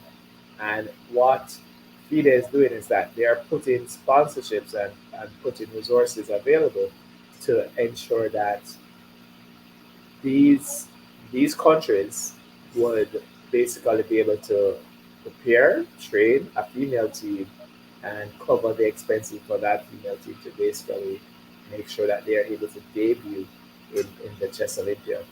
Um, I think last Olympiad we had eight, if I'm not mistaken, 8 or 10 new countries that would have sent a female team for the very first time to Oh, the really? chess Olympiad, and Okay. the thing Cayman Islands was one of those countries. So I was happy and privileged to be a part of that program, and we definitely made the most of it um, when we came out of our category with the silver medal at the Olympiad. So Okay. that, that was a really big deal for us. Well, congratulations. Well, Cayman Islands is coming along. Don't sleep on it. You've been bringing back Yeah, a lot of trophies and awards with your youth program. yeah. I mean, we're small, but I mean, it's kind of like a saying in Jamaica that you'll get, and we're very close to Jamaica as well. And Hmm. I guess probably it's the Jamaican in me as well. We're little but with Talawa. Okay. All right, so that's not one of my chest saying. That's one of my native saying. That's See, that. Yeah. little but with Talawa. You have never Oh heard that one before, no. right? So it's like kind of like if you think about track and field, and Jamaica is like this very small country, but Hmm. we have the fastest um, man in the world, and we have always achieved big things, even though our population is such a small country. So the saying is that even though we're little but we're tallow. We're little, it translates basically to say that we're small, but we have so much potential, we have so much bite to us, we have so much zest to us. So we're little but we're tallow. So wait a minute. Now, are you saying little? You said we're little, but Yes, it's little, but we say little. okay, okay, good. I thought it was me. I was like, wait a minute. I am not getting this. Okay, okay, Right? got So you. it's little, but the The Creole, pronunciation. the Uh-huh. Creole of it, it's patois. Creole. So it's Oh, a okay, got you. liquor. So we replace the two T's with two K's. Liquor. Oh, oh, lickle. Okay. Okay, So good, liquor, good. but with I tallow. was I was beginning to think, okay, what? That's funny. Yeah, but you're making your mark, and I think it's just being diligent, and I know you show up everywhere. When we talk, usually you're coming back from somewhere or just headed somewhere. I had it too. When it comes to traveling and participating in a lot of the chess events, so the youth of Cayman Island is really being exposed to great opportunity. Yeah, and it's just the love for chess and the love for what you do and the passion that you have for it. I mean, Hmm. if you have a job that you really love, then you're going to show up every day, right? Hmm. You have That's a job true. that if you're not so much enjoying, then you find that you're going to look for those sick days. Can I take a sick day today? Can I take a sick day tomorrow? So if you don't have that love for it, then you're going to find yourself showing up becomes work. Right. Um, Right. my 6 year old, my 7 year old son keeps saying to me, and he's been saying this to me from like he was like 4 years old. And Hmm. hey, we on vacation every single day. Oh, you love my occupation. That's so. He was like, that sounds for you, daddy. Yeah. So, But but that's true. That's true. Oh, you know what? Are any of the boards live? I don't know if this message is recent, but the top three boards are live. Top yeah. four So boards are live. round four is live. And let me see if we can. Okay, so the room is moving. Yeah. So the round up started, and we are Okay. Okay, so we have for 1, 2, 3 are live, so you can jump to this. And if I can pull up the names, I can see if this game is, but we're not seeing any names on it at the moment as they work on that aspect. But I'm going to check the pairings over here to see exactly who we have. This hasn't loaded yet. So let me just load. See if I can get the pairs back. So good. So our board one, oh, so we don't have Okay. Robert yet. Robert is on board two. So I was saying that. So um, Okay. our number one player. So we have a 1400 rated player on board one. And I think that is probably the same young man who we probably just witnessed. It could be. He has a young name, Kyle Kuka. Kyle typically is sound like a junior name. hmm I'm And trying to see who we have on the solo. So let me get a little bit of. Okay, so are they? Is this a new? so Are they matched? if that is board one, if that is board one, then that's definitely the young man who just swindled his opponent. And and so I You said guess this is swindle. Kyle. Did you say? Did you say swindle? All Swindled right, him so right that's out of a Kyle. win. That's Kyle Kuka there. I mean, definitely a name for us to look out for. And Okay. so this is let me see if we can get his full, but his current position. And it's sure that black is winning in the position. I just want to get the actual position on the board because they have a lot more moves on the board than what we're seeing here. But it's sure that black is already completely winning in this position. Okay. Um, yeah. Why is it just missing? It's interesting. Hold on. Why played F4 from okay. I got Queen's Gambit. Ooh. Black played Knight to yeah, I'm not sure. I think probably like C6 was played. I think we probably better we go to the live board to see what's happening there. Okay. Let's do a live board. Yeah.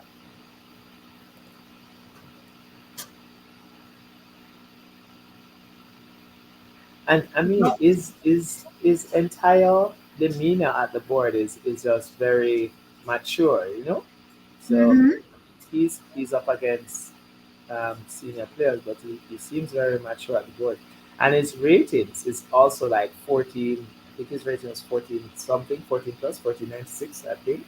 So his ratings is less than 1500, but I mean, he's seems like a very mature player, and the way in which he goes about even moving around his pieces, very Mm-hmm. mature behavior. Um, and he's putting his opponents under pressure. He's- Yeah. Look. Well, you know something. When I look, I see, and maybe he uses it as his advantage too. But he looks very young, and so he looks very contemplative. And because of that, the way I think happens is it throws the other player off because they undermine him because of the fact that maybe he appears young and his demeanor is as such too. But yeah. then he, like you say, swindles you out of your win, and you I, you, you recognize, so, wow, so, wait, what happened? so I'm going to cut this, and you can make the. I'm going to. You can take the board because we're not seeing the actual um, position and hmm and my board. So if we can pull up his board, I think I have a clear view of his board. You Let have me do you that. have his I think board it's the up. board one game. Yeah, it is Okay. the board one game. So Okay. um, I see him coming in, and I think he. he's going to jump that knight in to chase away that bishop, Mm-hmm. just setting up some tactics. He seemed like a very tactical player. Okay. Um, he jumps that knight in, then he has these ideas to like sacrifice the queen and the a5 square to pick up back the queen and the b2 square. So, and those are some of the ideas he's probably looking into now. Like, hmm, how do I get? I don't probably don't want to tell say how do I get to swindle my opponent, but he's looking at these tactics, so you can tell from his entire. Yeah, it's like okay, he's back. Did his opponent jump a knight in sometime with the clear? They're not sure if there's a knight on that square. But with the move queen back, obviously something was threatening the queen while he moved it back. So probably his opponent played that move like knight to b4. Yeah. So he played that move knight to b4, and now the knight is jumping around. So those two knights are really looking to create some problem for Kyle. And Kyle may have to now move his rook over to e8 to protect his bishop. So probably moving rook over because the knight is now threatening both capturing his rook and his bishop and the e7 square. So solution here should probably is just moving that rook over to the e8 square. Where else is there anywhere else he can move it? He has to move the rook over, yeah. If bishop takes knight takes bishop, rook takes bishop, yeah, rook takes. And if he plays bishop takes knight and f6, then pawn takes, but and then queen takes. So he lost the pawn. But he's okay. He's okay. He's okay. We have seen him come back from much worse. he's pretty much okay in this position. I mean, it's not over yet. His opponent should be looking at ideas of lifting the rook and coming over. I think that's a game changer. He's going to be in some trouble if his opponent finds that idea for sure. Just playing rook lift to e3, and then the idea is to play rook to g3 check, and then mate on the g7 square.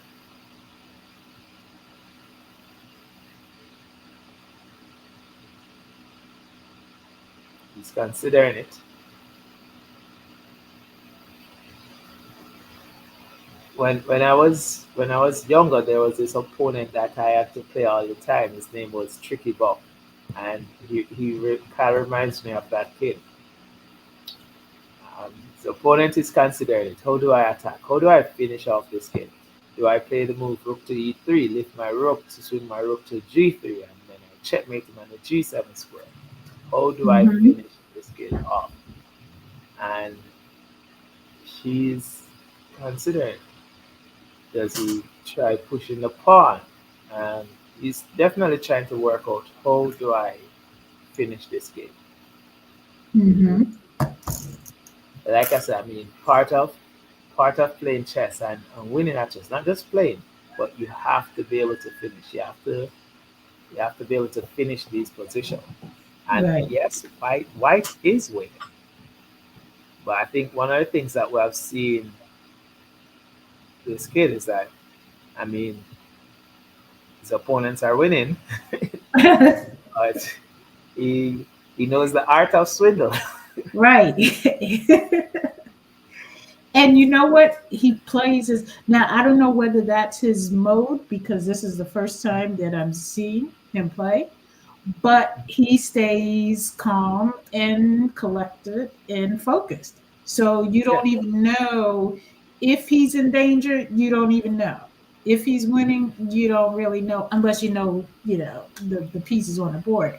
But his body language and just the way uh, he allows himself to be seen is that's a game all by itself. You know what I'm saying? That's a game. his opponent went with h4, which may be a safer idea to go Hmm. in. And one of the things that um, Kyle does that he's very he doesn't take too much time to Mm-hmm. to decide on what he's going to do. And by Mm-hmm. doing that, he keeps the time element on the board. So he's always going to be keeping his opponent under pressure. So Okay. his opponent is coming up with the idea, yeah, he's going to play H6. He's going to try and mate you on the G7 square. He already worked out that. I mean, his plan to get rid of that is going to be to step his king to the F8 square and just run up to the E7 square. That's his Mm-hmm. plan, right? So, and the fact that he keeps that time advantage, there you go.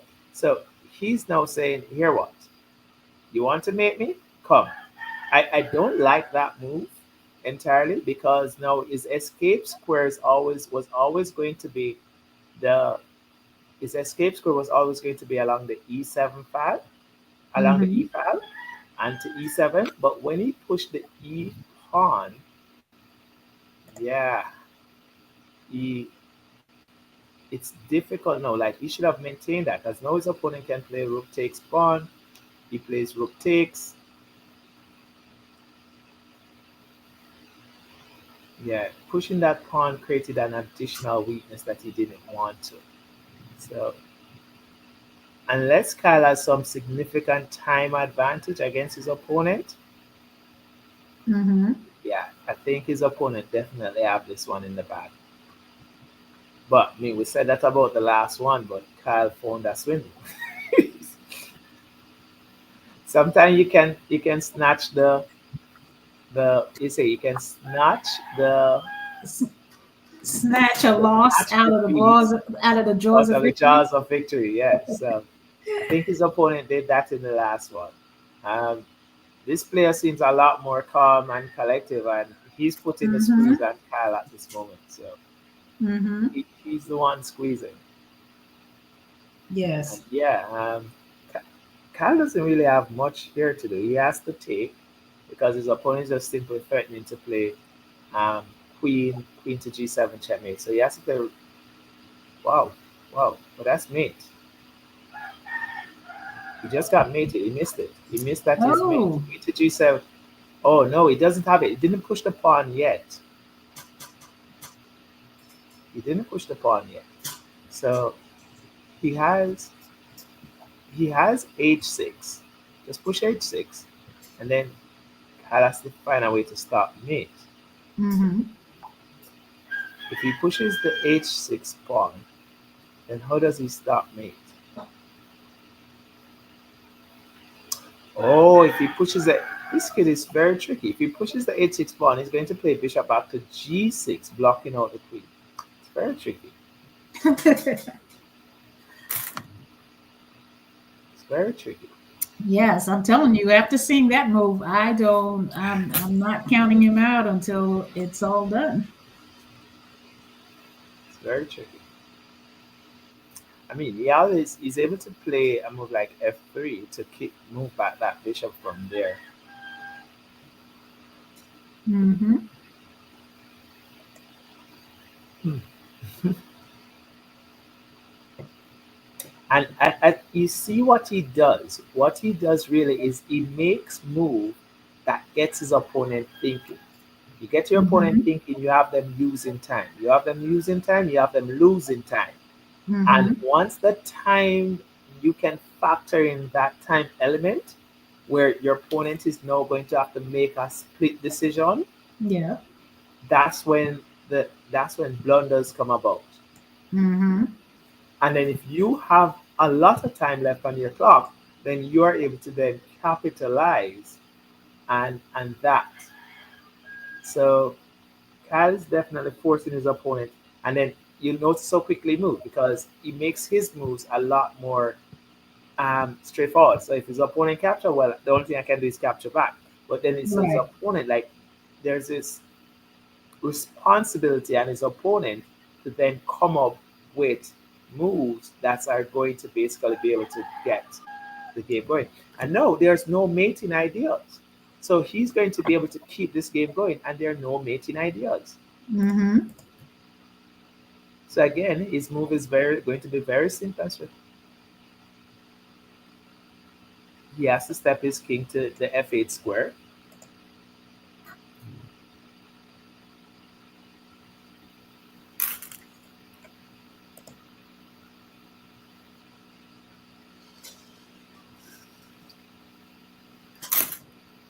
Once you step his king to f8. Oh, wow. Oh, wow, wow, whoa. I don't think he can do that. He gets queen to b8 check.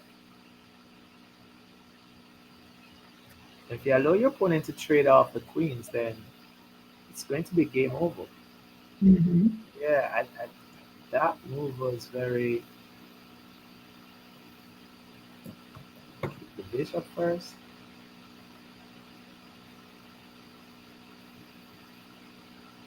Yeah.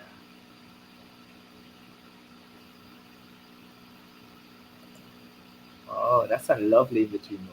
But then once I'm after your opponent play queen to b8 check, your bishop is behind.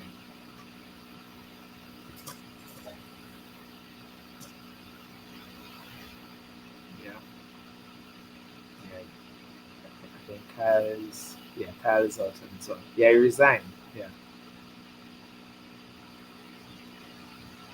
Yeah, and that's game. Resign. Yeah. 10-second increment is a lot. It's a lot of time. Having 10-second increments on your clock is just a lot. So once you Mm-hmm. get into a position where your opponent has such a big advantage, that 10 seconds should be more than enough to finish it off. Mm-hmm. And I like that about him as well. I mean, he resigned the game with grace. He gave his opponent credit for that one. Probably see no way in which he could swindle his way out of that one. You keep using it. Do you use that word intentionally? You said swindle. Yeah, it's You a must word you used a must lot you in must have chess. you must have felt that loss. I have a feeling like you felt that loss. You felt deprived.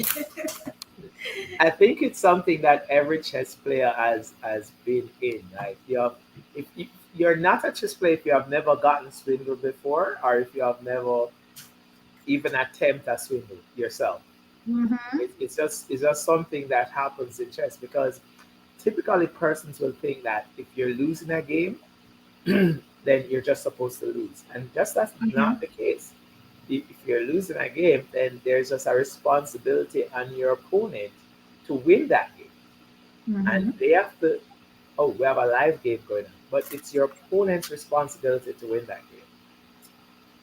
Yeah. We have a live game going on here. Let's White see is winning, what we're but white is down on time. And okay. if we see that 10 seconds added back to the clock each time. And white is winning here because white is just yeah, white is winning material wise. I guess white can fork his opponent. There's knight here forking the two rooks. Um, the advantage seems probably a lot bigger than it really is.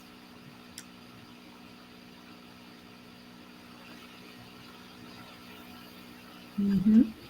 Knight here, guess if the rook comes here, then if the rook takes the pawn, protecting the bishop.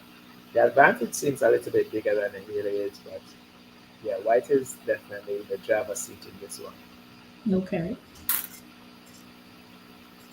Well, let's see what the board looks like. The time was running just now, but we saw where the time stopped, so I'm not sure if white run out of time.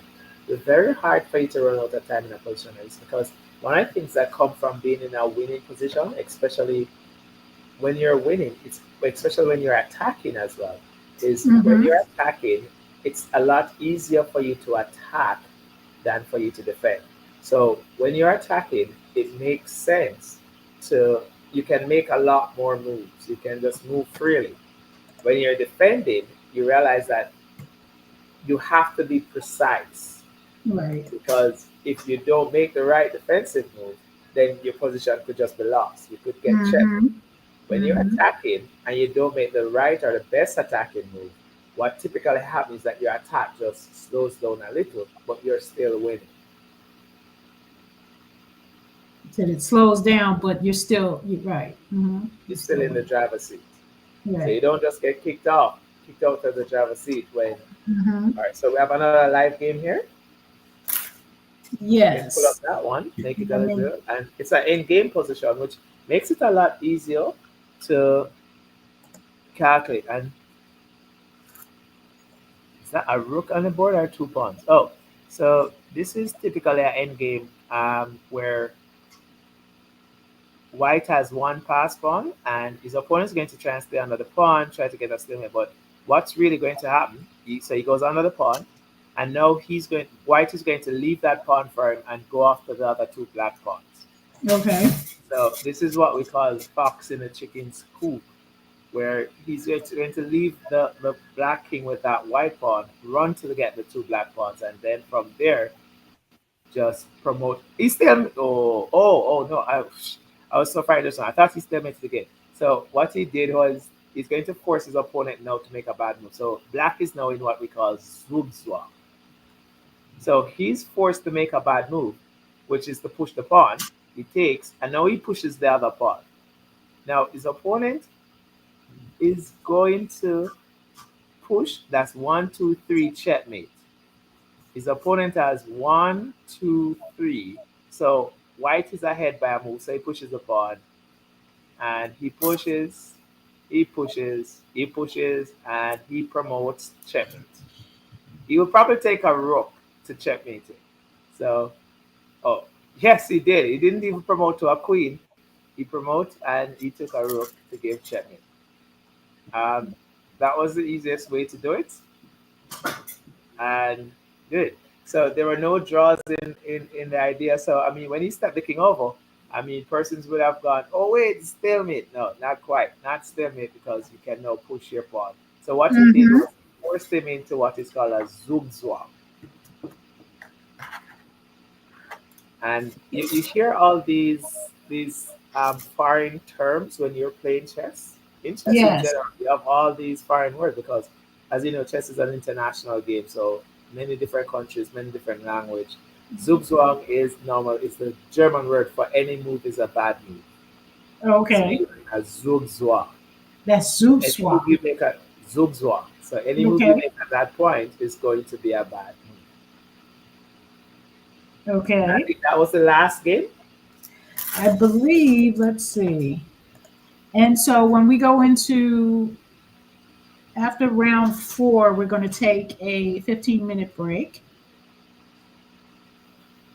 Just a 15-minute break. I know there's some work behind the scenes and give the players a little bit of time to refresh and come back, and then we'll have 5 rounds from there. So are we, let me switch our view.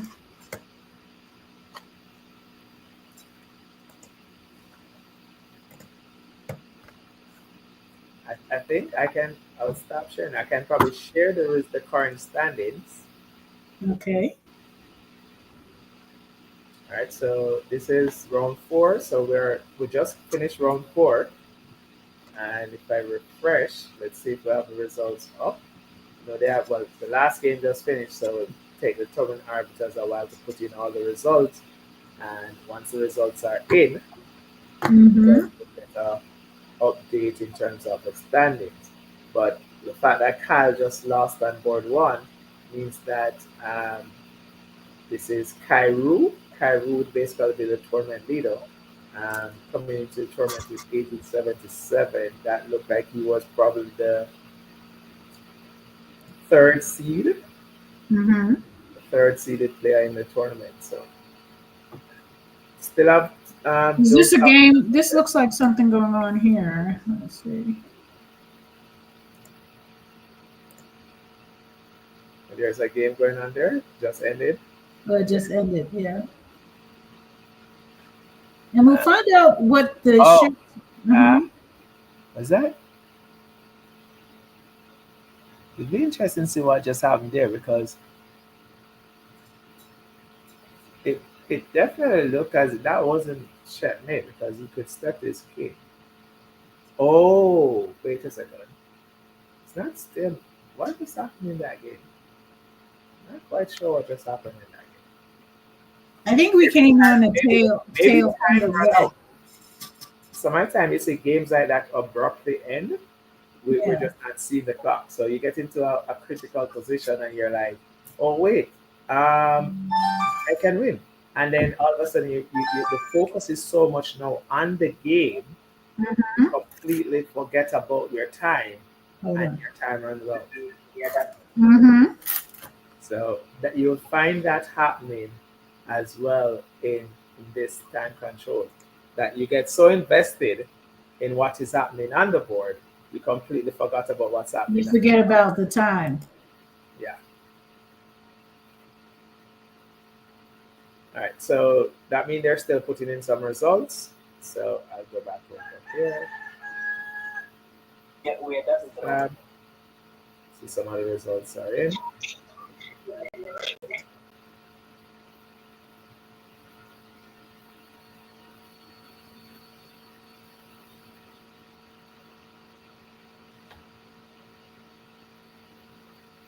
All right. So I'll stop sharing since we don't have any results there.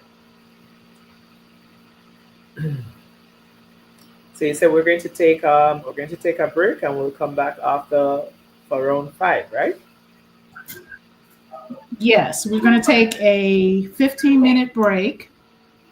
And yes, it's what time is it now? It is 7:53. So we'll be back at what's 15 minutes? Do the math real quick. Just Eight. about 8:50, just about Yeah. 8:10. 10 there. So we'll give everyone a little bit of a break, and we'll be back to finish up the next 5 rounds. And at that point, when we come back, maybe by then, Ryan, you'll be able to tell us who your picks are for the top 3. For sure. Okay, so we will be back. See you in 15.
Chess is a game accessible to anyone, even for those who still can't read and write.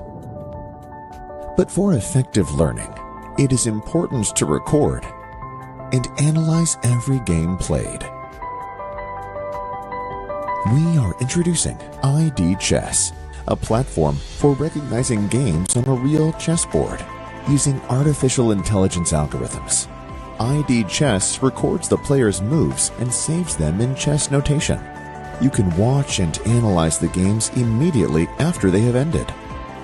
To record games with ID Chess, you only need a mobile phone and a special holder, which is included in the kit. Set up your holder on the table where the chessboard is. Run the application. Attach the phone to the holder according to the user guide. Click the Start Game button. After completing the game, click the Save button. The recording will immediately be available for analysis in ID Chess. With ID Chess, you can share your games with your coach, friends, or family. You can also share your live games wherever you are. Just take ID Chess with you. Now, tournaments can be broadcast for the large audience, and fans can watch the game directly on any device. The application helps both children and adults, beginners as well as professional players, achieve your goals in playing chess. ID Chess digitizes and saves your game. And what you have to do is to concentrate on the most important thing, the right moves. Win with ID Chess.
Okay, you ready?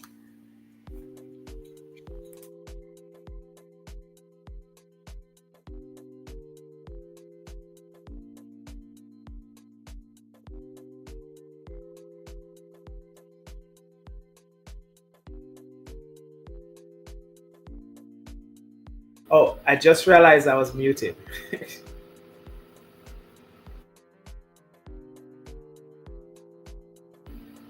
Can you hear me?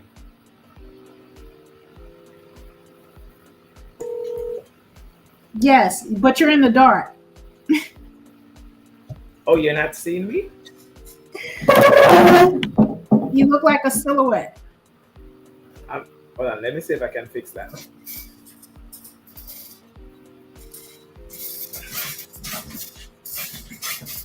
Let me see if I can fix that. Give me a sec. Okay.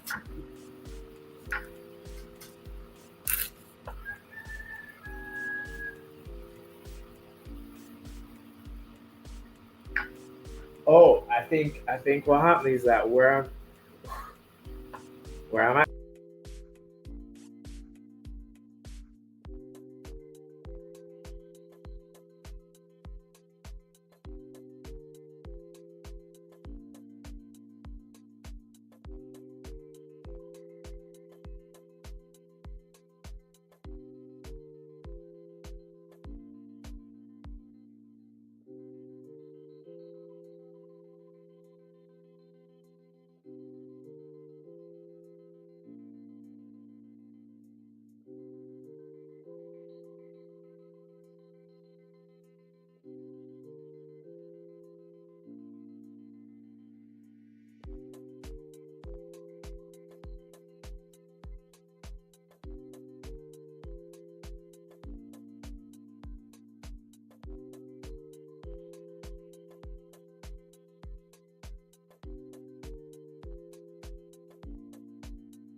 Okay, we're back. All right. Get set up.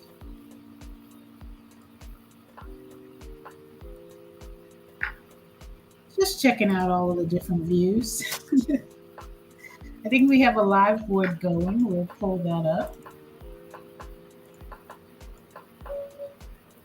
Yep. All right. So you're able to see nice. You can hear me, right? Yes, I can hear you All right, loud great. and clear, and I can see you clearly too. All right, great. I think the blinds weren't, because we started in the night. I didn't realize that the blinds were half open. Oh yeah, we definitely need that glare. We can help to get that glare off. It's so much so I think this is board one we're looking at. I think there's a number Yeah. there. Board one. Okay. All right.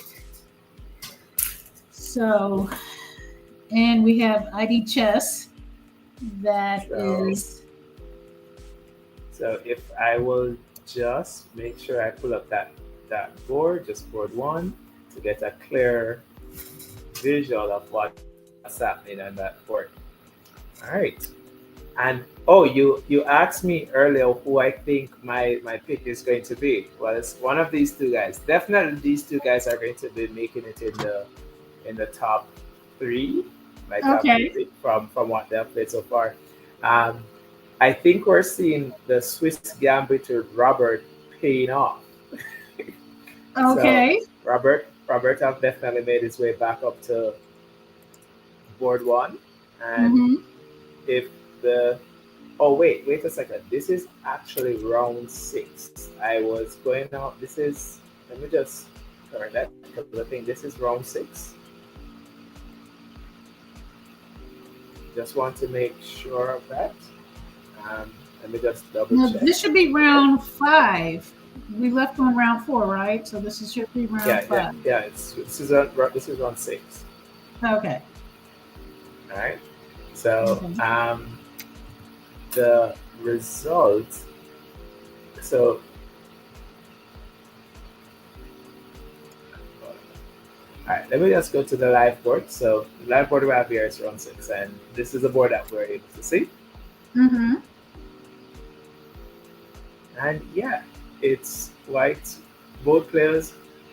It's showing that white has a slight advantage in space, but really and truly, white king seems like if black launches a counter attack, then white is going to be in some trouble because the king is just not safe. It doesn't look safe, to be all honest with you. Um, all the pawns have been moved, and your pieces are still on the back rank. You know, um, Mm-hmm. one would say that white is walking a very dangerous line, right? Taking a very dangerous route. But sometimes in chess we say it's all or nothing. You know, you have to be able to Yeah. play for all the marbles. So it's Yeah. all or nothing. Exactly. I like the space advantage gained by white in this position, and I mean white does still have the opportunity to complete development with moves like bishop to e3, bishop to e2, move the queen out, and castle. So there's still some opportunity for white to make correction to this position, Mm-hmm. but at the moment it's pretty much an equal position on both sides. If I could choose to play either side here, Okay. I because of this double pawn here in the center for black and this bad bishop on f8, I would probably choose the white side. If I could choose a side, I'll choose playing with the white side. My ideas would be a lot easier for me to find for the white side. And sometimes when you're playing chess, it's not so much whether or not your position is better or worse. It's a lot of time having to do which position you're more comfortable playing. Right. Because you'll typically get players who find themselves in equal position or find themselves in better position, but because it's not something that they're comfortable playing, it's easy for Mm-hmm. them to either blunder in the position or for them to actually make moves that aren't in keeping with what is the best plan in the position. Mm-hmm. Like this position would be easy, pretty straightforward for me to play for white because my ideas are very clear. I need to complete my development, I need to get my king to safety, and then I'm just going to keep advancing on the king side where I have a space advantage. Um, and I'm playing against my opponent bad dark square bishop because of this double pawn here. And I'm locking down this square in the middle of the board. So I would be a lot more comfortable playing the white side in this position. Okay. Let's Is refresh it this is page. it is it are you seeing anything problematic with the black Yeah, pieces? as mentioned, I think the problem that black is having is that the king is still in the center of the board, but these double pawns, like these two pawns here, is making it very difficult for the piece to get in that harmony that you need in the position. You Mm-hmm. know, So Mhm. these double pawns are making it difficult, and it makes this bishop a bad piece for the long term. Okay. So this bishop is going to be very bad long term. So black has to correct this as well in the position. If you notice, the pieces are just kind of clumped together. Right. So it's like they're stepping on each other's toe, they're bumping into each other. So there's no clear harmony of those pieces. And Mhm. for an attacking player, that is very difficult for an attacking player to play. While on the other hand, a defensive player is completely okay with that. They just find ways to solve those problems very meticulously, just move them around and so forth. Um, Not every player is accustomed to that style of chess, you know? It's Right. not the easiest way to play. Right. It's a lot easier when your pieces can go zoom, zoom, zoom, and just find their way to their safe square and their best square, and the position literally just plays itself. Mhm. When you're playing with pieces that are fighting for the same square, you have to do a lot of more one, two, turn, one, two, turn. Yeah, it's more tedious. So Are I'm a they lot more comfortable. are the pieces We're not, moving? Is this I we're don't not know. seeing the pieces moving. I see the time. The time is moving, but I'm not seeing the pieces moving. So Okay. if I click over to the live board, are we seeing Yeah, movements let's on go the to live board? yeah.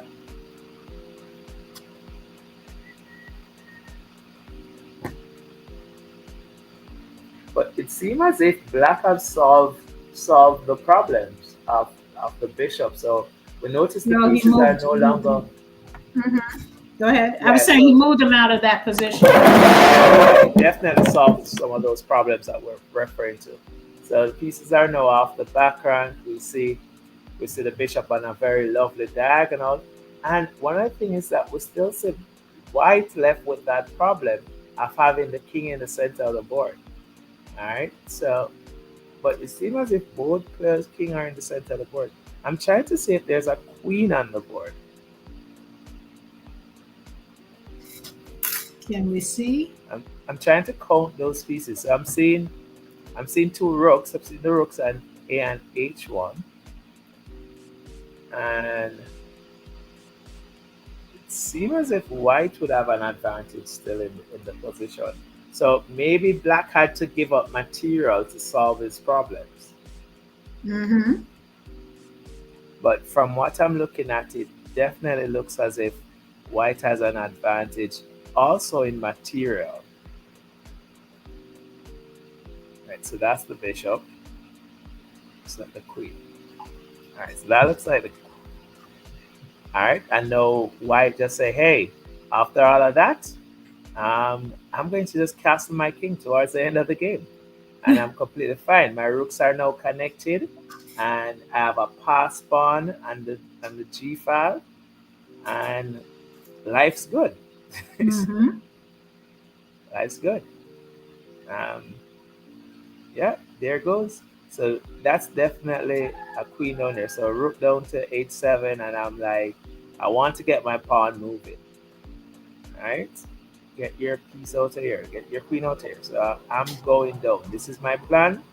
My plan is to get that pawn moving. So I know I can go rook to f7 as well, and then I can get that pawn moving, marching again.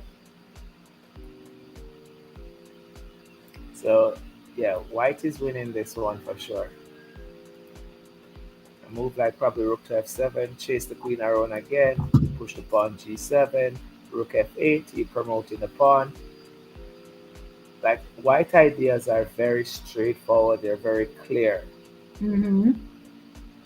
However, if you notice the hesitation on white, it's even though you're winning, you know that it doesn't take a lot for you to make a move and you blunder the position. So white is still being very cautious. So he makes a move a3, and I guess he wants to get rid of that bishop. That's is it. I don't think the knight is pinned, but he wants to get rid of the bishop there. So if he must have felt some way threatened by the bishop sitting on the b4 square. So he plays a3 and he's like, hey, you need to do something. Um, I hope he's well. Black says, "Well, I can't trade. I'm already down material. If I trade the bishop, then I'm going to be down even less material." So Mm-hmm. Black says, "No trading." Um, he moves the bishop back, and I'm thinking that White should just get the pawn moving. Is that a sacrifice? Did he sacrifice the knight? Knight takes. Why can't the pawn take back there? Hmm. So knight takes on d5, and it's also you're attacking the queen on f6. Mm-hmm. But I'm sure that same double pawn on e6 can capture.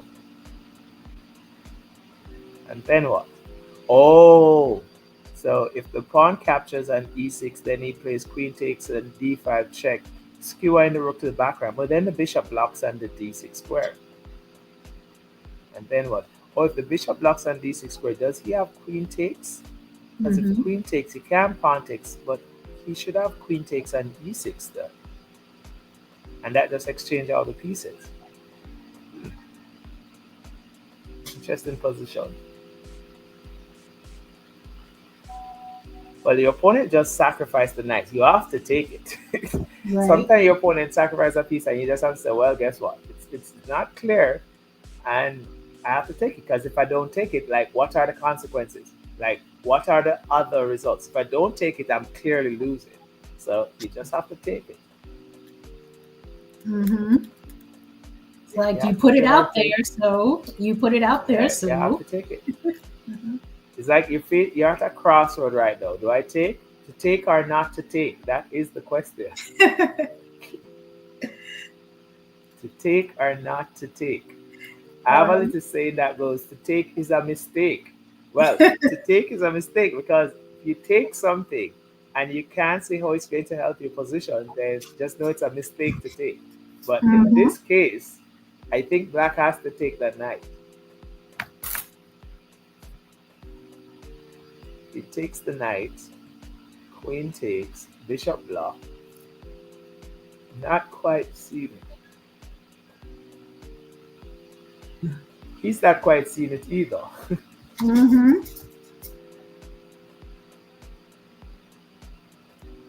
But then again, White has a lot of material, so he can afford it.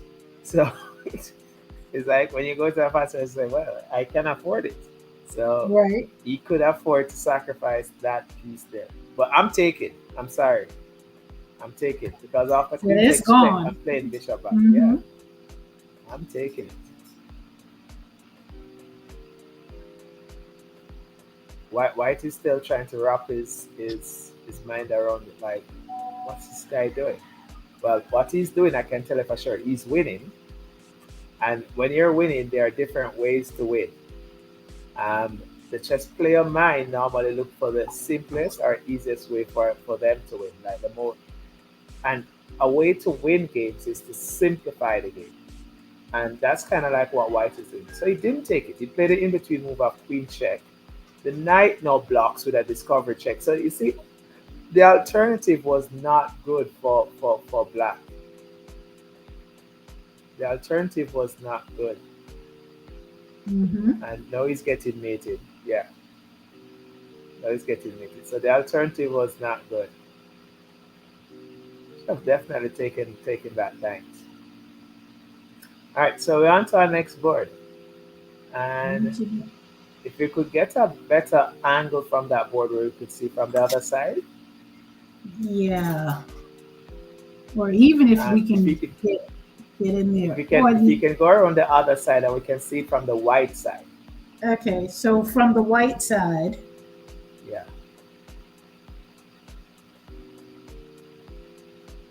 Let me see. Technology in all its glory.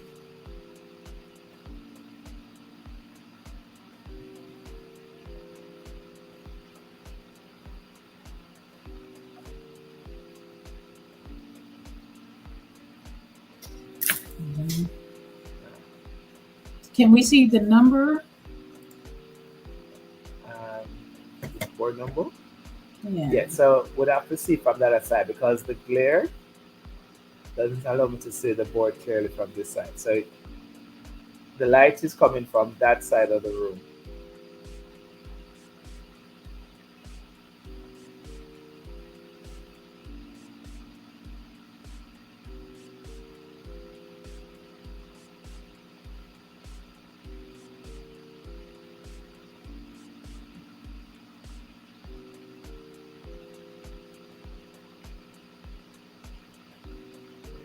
Six. Trading off. Okay. And we're targeting. Okay, so that looks like a pawn, and yeah, white is winning this position. Or does he hold on to it? Can't king up because the rook and knight are both hitting it, and these are pawns.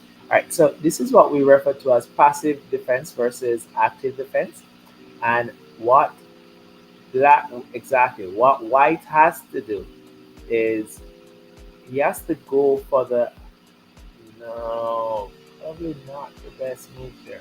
Because rook f1 now hits back the bishop because your knight is already defending. Yeah. And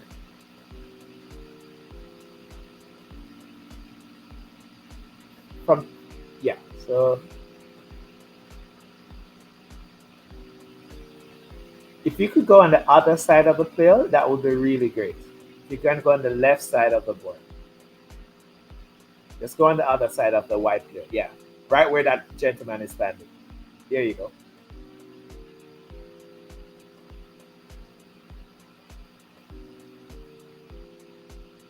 Ooh. Is the black king getting mated there in the center of the board? Yes, he is. Yes, he is. Quite an interesting.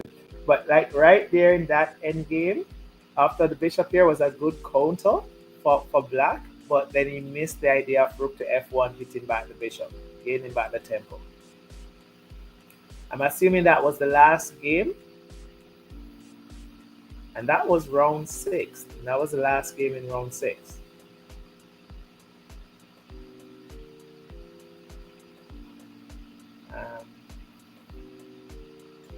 Yes, they're getting ready for the next round. I believe it's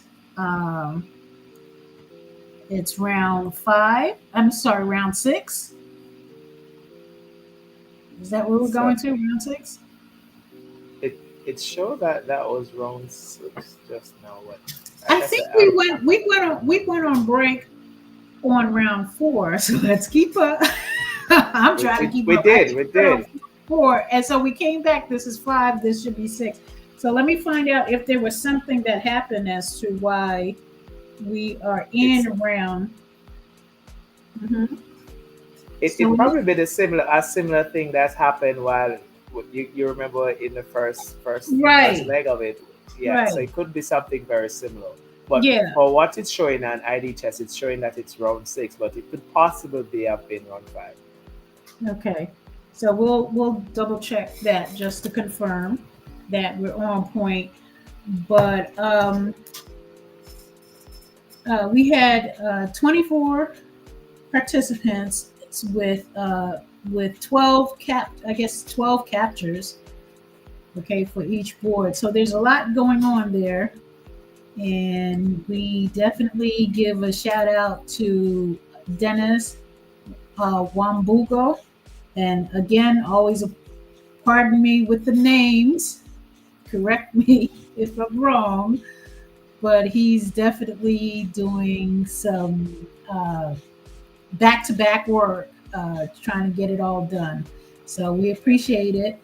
And this really demonstrates what it takes to, when we look at other YouTube channel and people that are providing the same content, and you look and it looks so seamless, and you know that there's just so much going on behind the scene. But we're small, we're growing, and training and making sure that individuals are familiar with the product, the process, and of course the mission and the vision for us to get to where we're going. So We definitely are walking through it and learning a lot and piecing it together. So, thank you, Dennis, for making it all happen and keeping it all together under trying circumstances. But outside of that, I'm looking forward to the process. So, what do you think so far, Ryan? This is, It has been good so far. and I the mean, thing is that always with listening. each country, let me just say this: with each country that we're working with, it's a different set of people. So it's not like this is just one set of individuals that are working the same project. And so we're happy to really introduce the concept and to introduce the product, the ID Chess product and the league product, and pulling it together. And so as I said before, that even though it's very simplistic in that you're talking about a chess league like any other league, but it is very different. And I was saying earlier that just the concept of what we're doing sometimes seems like it's foreign, not foreign, but that people are used to thinking of a tournament from a tournament standpoint. But Yeah. this is a qualifier. So even though it's in a tournament format, it is a qualifier in the same way that you'd qualify for any other league. And the top three players would then be selected to be Team Kenya that would participate in League Chess Africa, which is the league that will play uh, in the African continent, and then subsequently, as a global league, will then play the USA and any other countries that come on board. We're looking forward to Cayman Islands, right? So, any other areas and regions that come on board that eventually will grow to a whole global league itself. But we're starting out small. That's We're not small. starting out small. All right. But yeah, you said, I think you said just about everything, Ines. And like I said, the one other thing is that these countries, like every single country, each time we come on, it's a different set of persons like trying out for their, this is the first time probably putting on doing something of this nature. And it just shows because typically, even if you think about an arbiter, like an arbiter, this would not be a part of an arbiter's typical duty within a tournament. So the Mhm. production is something additionally added to the arbiter's table. Yeah. Arbiter normally get this reputation of being not friendly because they're so focused on making sure that the tournament gets going.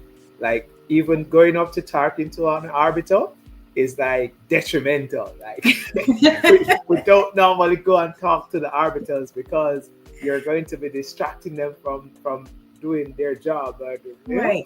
So Right. I remember growing up, there was this arbiter. He was the only international arbiter that we had, and he was nicknamed the Grim Reaper.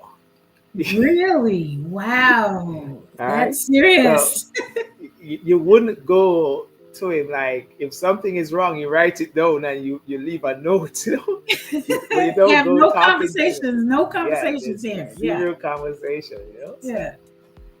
um, yeah. No, But it's yeah, a it takes a lot. It takes a lot from all aspect, from running the tournament to the production to everything. And so it's far more than just playing. So when you mhm. see everything coming together, it's to give the viewers and the audience a film. Like you say, sometimes we had a discussion, we said sometimes you have to take one, take two, but everything is live. Right. Everything Right. is now. It's not like in the box office. It's not like Hollywood where you make a mistake and you get to say, no, cut, take two, pull it up. It Everything is live. It's happening it's now. already out there. One Yeah. of the things is that we probably can use a platform that we can tape and then edit. But the thing is that even with the mistakes for me, and I don't even call them mistakes, they're just the learning process, especially if you're doing something new. I like to see it because it gives me a reference point of how much you've grown. I think we were on an interview with Progressive Minds show, and one of the team members of the the Windy City Hawks pulled out our old jerseys. Like behind you are the new jerseys, and he pulled out the old jerseys. Like, oh my God, you did not pull that shirt out. And I don't know, I think the host was saying, no, you want to see where you come from. So you kind of see that growth in the process. And, so even though you might be like, oh my God, I can't believe that was our old jersey. But you then look and say, okay, we've moved from that place. and you can't grow if you're perfect, because you have That's to be true. able to make mistakes along the way to make improvement from it. If you start out perfect, then there's no way to improve. Right. All right. So Absolutely. it's a work in progress. That's exactly what it is. And I'm really, even though there are tough days, I'm really enjoying it. I'm enjoying the way it's evolving, from a concept, how it's evolving, and the people that you meet along the way. And chess players are serious. They are serious about their game. I don't know if there's any athlete more serious than a chess player, except maybe a golfer, which is amazing because those are the two sports that probably are least spectator, even though golf has grown in its spectatorship, but it's such a single solitary type sport, and they're the most serious. Maybe that's what it is. I don't know. But they're similar in some ways and different in their own, like everything else. But So one of the benefits also of doing it and being live is you get to see everything unfold, the drama, the ups, the downs, everything. So when you do a cut edit, it's like you only get to highlight the ups, you Right. know? But Right. when you get it live, you get to see all the drama, everything that's happening in between. And I mean, who doesn't like a good drama? Well, sometimes, depending on what that drama is, but no, you're right. You get to see all of the nuances and the challenges, like we're working with that light with the glare on the boards, and it's a learning curve for our tech also to know, okay, that those things they play in being able to see the board, especially the white pieces on these type boards. They begin to blend, so it's difficult to see the pieces and separate them from the board, identify them, and then match it with the digital board. Yeah. So folks are like, we're not trying to hear what y'all issues are. We just want to see a good show. So we just want to see a good match, But anyway, we thought we'd tell you anyway what's going on behind the scenes. So I believe we're setting up for the next round. That seems to be coming along, and get the pairing together. And we will be on our way with either round 5 or 6. I believe it is 6 or 7. 6 or 7. That's right. Keep up. Either 6 or 7. And we've got Mr. Rooster crowing in the back, so letting us know it is daybreak. The sun is coming through. Yeah, sun has been up for a while now. But I mean, I must say that the rounds have been going pretty. They have been moving fast. Yeah, they've been moving. And like you say, it's more of aggressive. This is definitely more. I see more of an aggressive play than what I've seen in the last 2 qualifiers. I guess that may be just the style and the mode of play. And what I think also is that the players definitely give each other a certain level of credit and respect. I would see in previous games where persons are in a losing position and they will just still be fighting. I see players here, if they do find themselves in a completely losing position, like they just feel like, hey, they give their opponent that level of respect to say, they will finish it off. Okay. And that's also something that's culture. So if you realize that, and there are some places, I'll play chess in New York, and guys just don't resign. You could be up two queens, they're just not resigning. They're looking like New York would be the city, like the capital for swindlers. You said They're going to fight capital for swindlers. They are going to swindle you. It doesn't matter what. But there are times when I'm playing, I was playing guys in the park. I'm playing chess. I'm like, bro, I mean, why don't you resign? Before you know it, you might see pieces start coming back on the board. So you have to have your eyes open, because you have to have your eyes peeled. Like, wait a minute, they're thinking of ways to get you. You know, so that's and like I said, that is culture, because you go there, you play like that. So are you saying that New Yorkers are cheaters? Are you saying New Yorkers? You're not saying. I'll use that, but I say this is recorded. I'm saying they swindle you. Oh, they'll swindle you. They will swindle you. Which is kind of cheaters. A nice word for cheaters. Okay. It's a nice way for being resourceful when there's no resources. Oh, resourceful. That's a good word. I like that. You're being resourceful. Okay. All right. We'll go with that. So we may be coming up on the next match here. I think we have maybe 2 minutes till it starts. And so just another photo in the background, again, from the Battle of the Masters, happened in New York City, and we didn't get swindled, but, but then again, I didn't play. But I think it was a fair game, and I think it was an exciting game. And we're looking at I think Joshua Colas there. Yeah, that's Joshua Colas there in the black. It was a little chilly, so he kept his jacket on, but he had his jersey on also. So Joshua Colas playing Chikweri, Onyekwere. Are you familiar with him? Yeah. He is. Go ahead. And I was just going to say Gerald Times. That's the back of Gerald Times. Yes. And actually, the arbiter there is, I believe, that's Joshua's cousin, Colas. And pardon me if I don't recall the first name. I can probably look it up. But he was an arbiter there. So very, very interesting event. Very interesting. First time I met Joshua was probably 10 years old. Mm-hmm.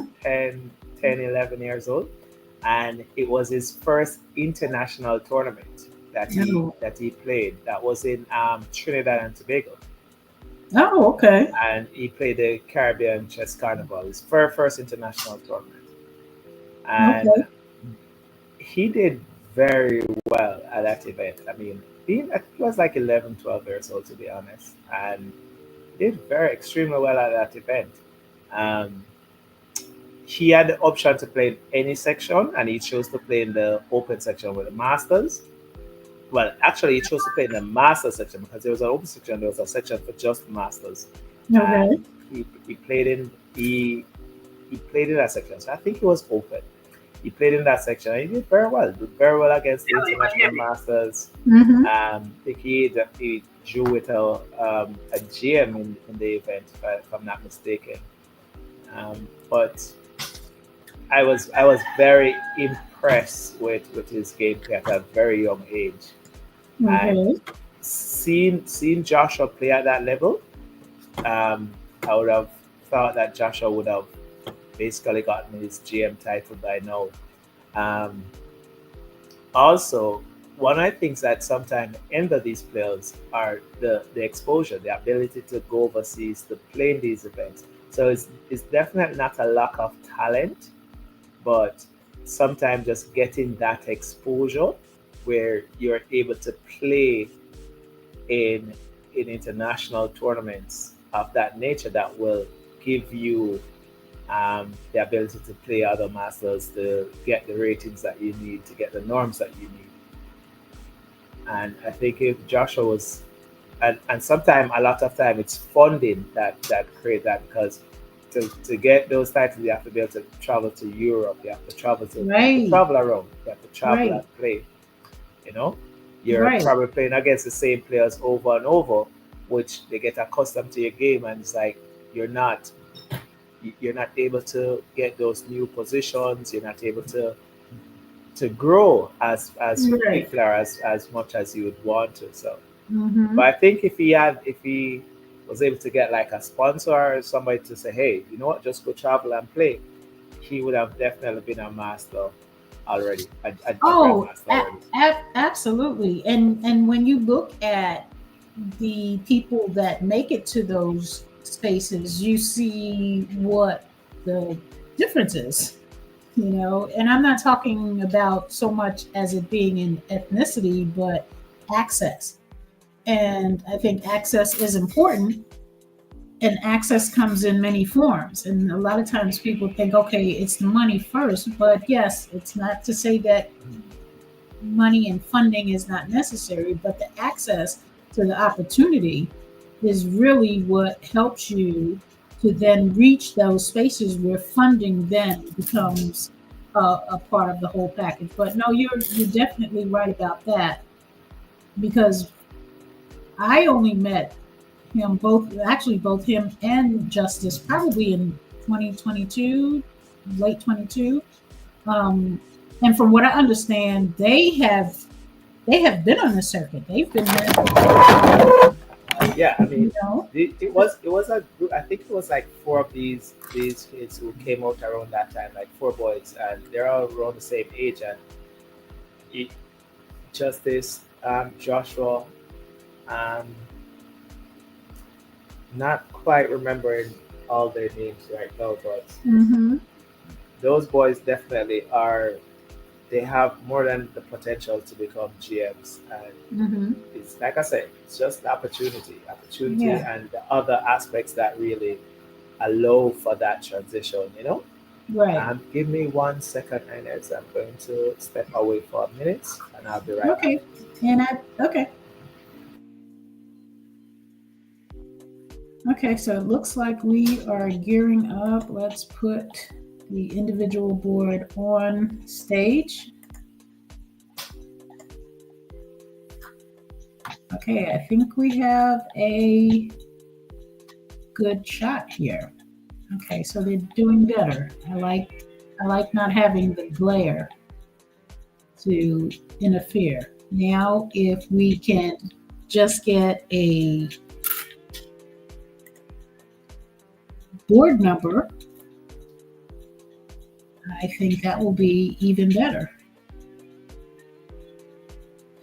So again, as we said, we're playing our 2025 qualifier, and the qualifier is happening in 4 different countries. We've already seen Sierra Leone and Liberia play their qualifier and have selected their team.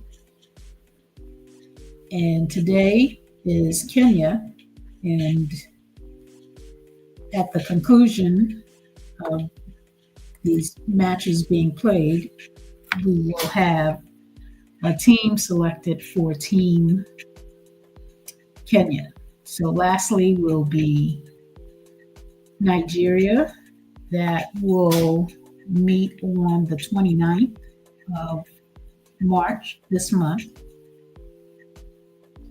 after which we will devise a game plan in terms of the schedule. The schedule probably will consist of 6 games.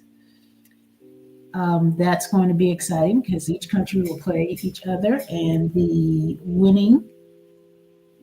team that emerges from the competition will be the championship team to then face the American team, USMCL. So we are excited about it. Cannot be happier about the process. Even with all of the glitches and turns and twists, the process has been a true learning experience and an appreciation for the craft. So I'm going to be quiet. I was trying to find a nice way to say it.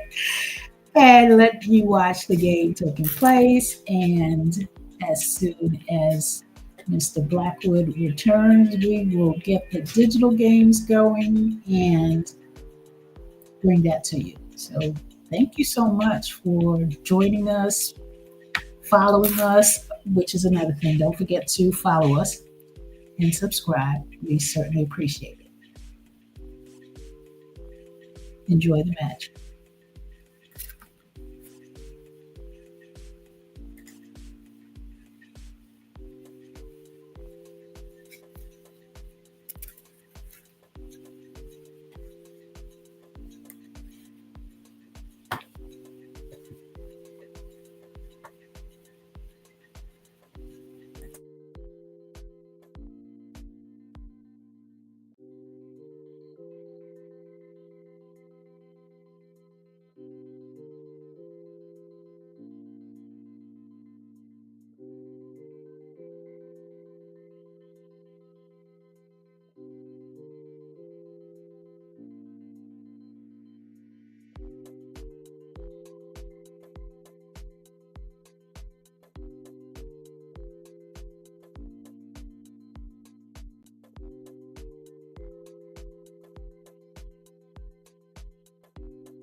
So we're watching board number 1. And you can also go on idchess.com. The game is visible there. You can go to idchess.com, League Chess Africa, and you'll see Kenya.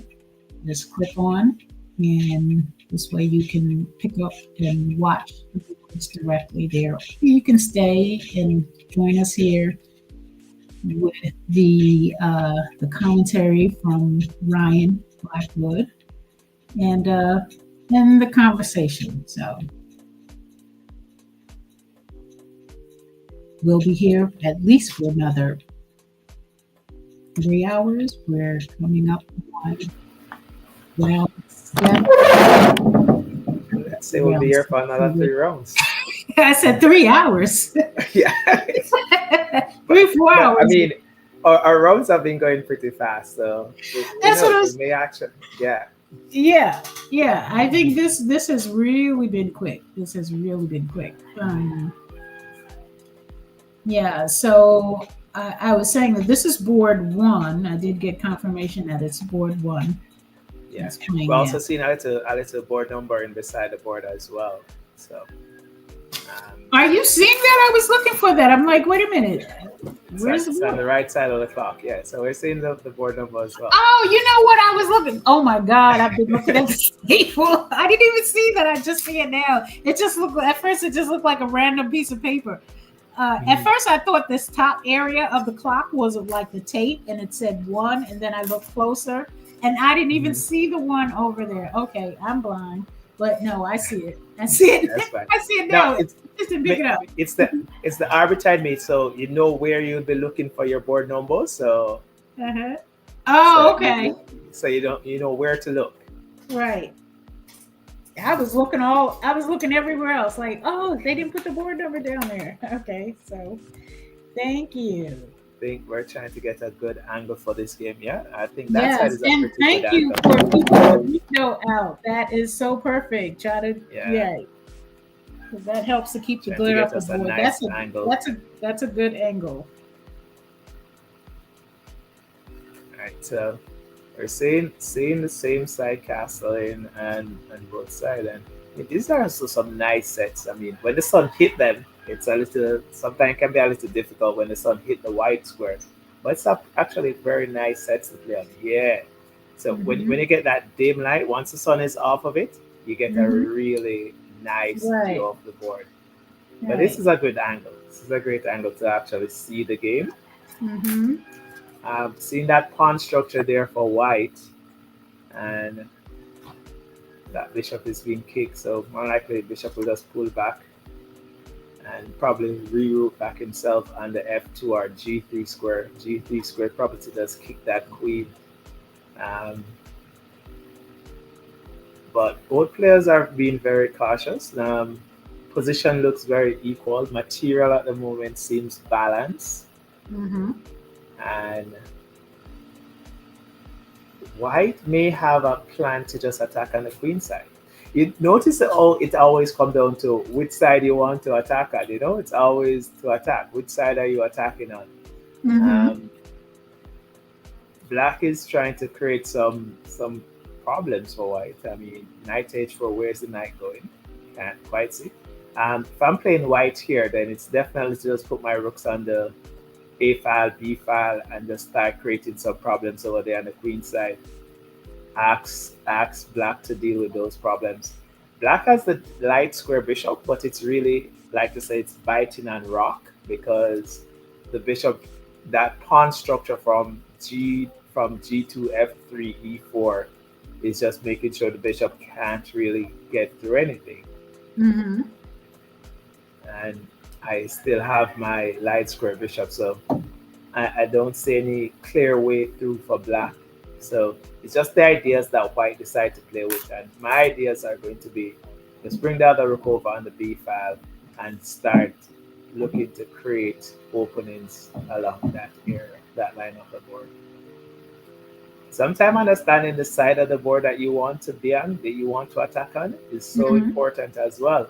Because if you find yourself attacking on the wrong side, then it's going to take away from your attack. But again, we see the same concept. Like these players, they like to attack.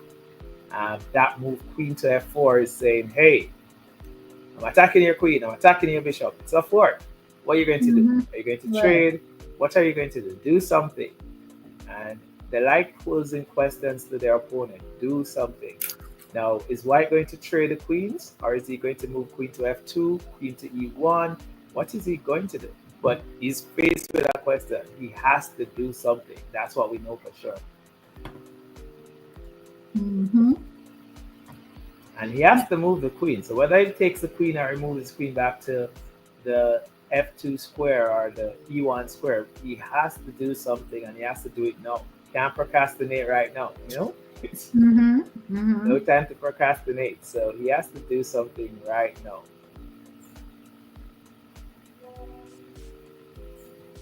And it depends on your style and how you think your opponent is. Do you think your opponent is the stronger player tends to want to keep the pieces on the board? Okay. The stronger player will want to keep the pieces on board. Why? Because you want to give your opponent a chance to blunder. You want to give your opponent a chance to say, hey, I'm the stronger player. I'm going to keep the pieces on the board. And let's see how long you're going to be able to play and without blundering. How long are you going to be able to keep those pieces in their best possible position on the board? Mm-hmm. And white is obviously thinking about it. Do I trade the queens or do I just step back and let my opponent keep making moves there? And I'm not so against the move, probably just playing queen to f3, f2, sorry, or even queen to e1.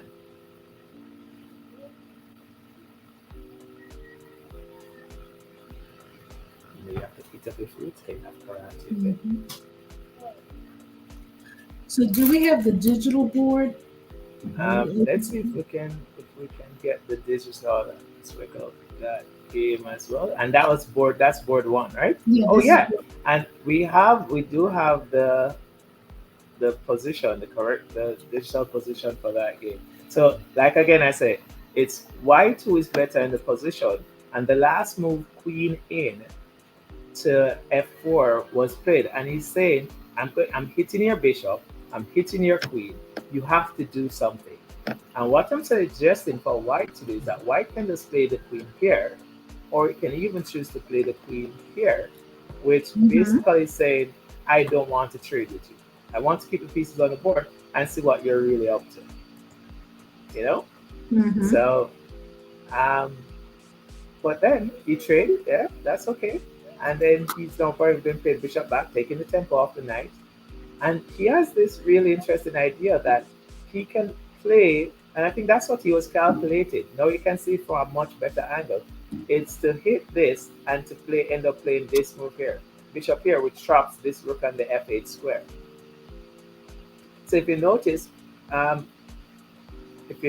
now, black was forced to compromise his pawn structure by pushing g5, which now allows for white to play bishop takes knight, pawn takes, and again we have seen the double pawns in other games, which leads to a better advantage for white going forward. So white is much better now in this position. Okay. So once white plays now the move bishop takes knight, pawn takes bishop, and these double pawns, these pawn weaknesses are going to be enough. So you're going to have a pawn here, and a pawn there. Those pawns are not coordinated. They're not able to support each other. Mm-hmm. So in this position, it's definitely an advantage for white. White is better in this position.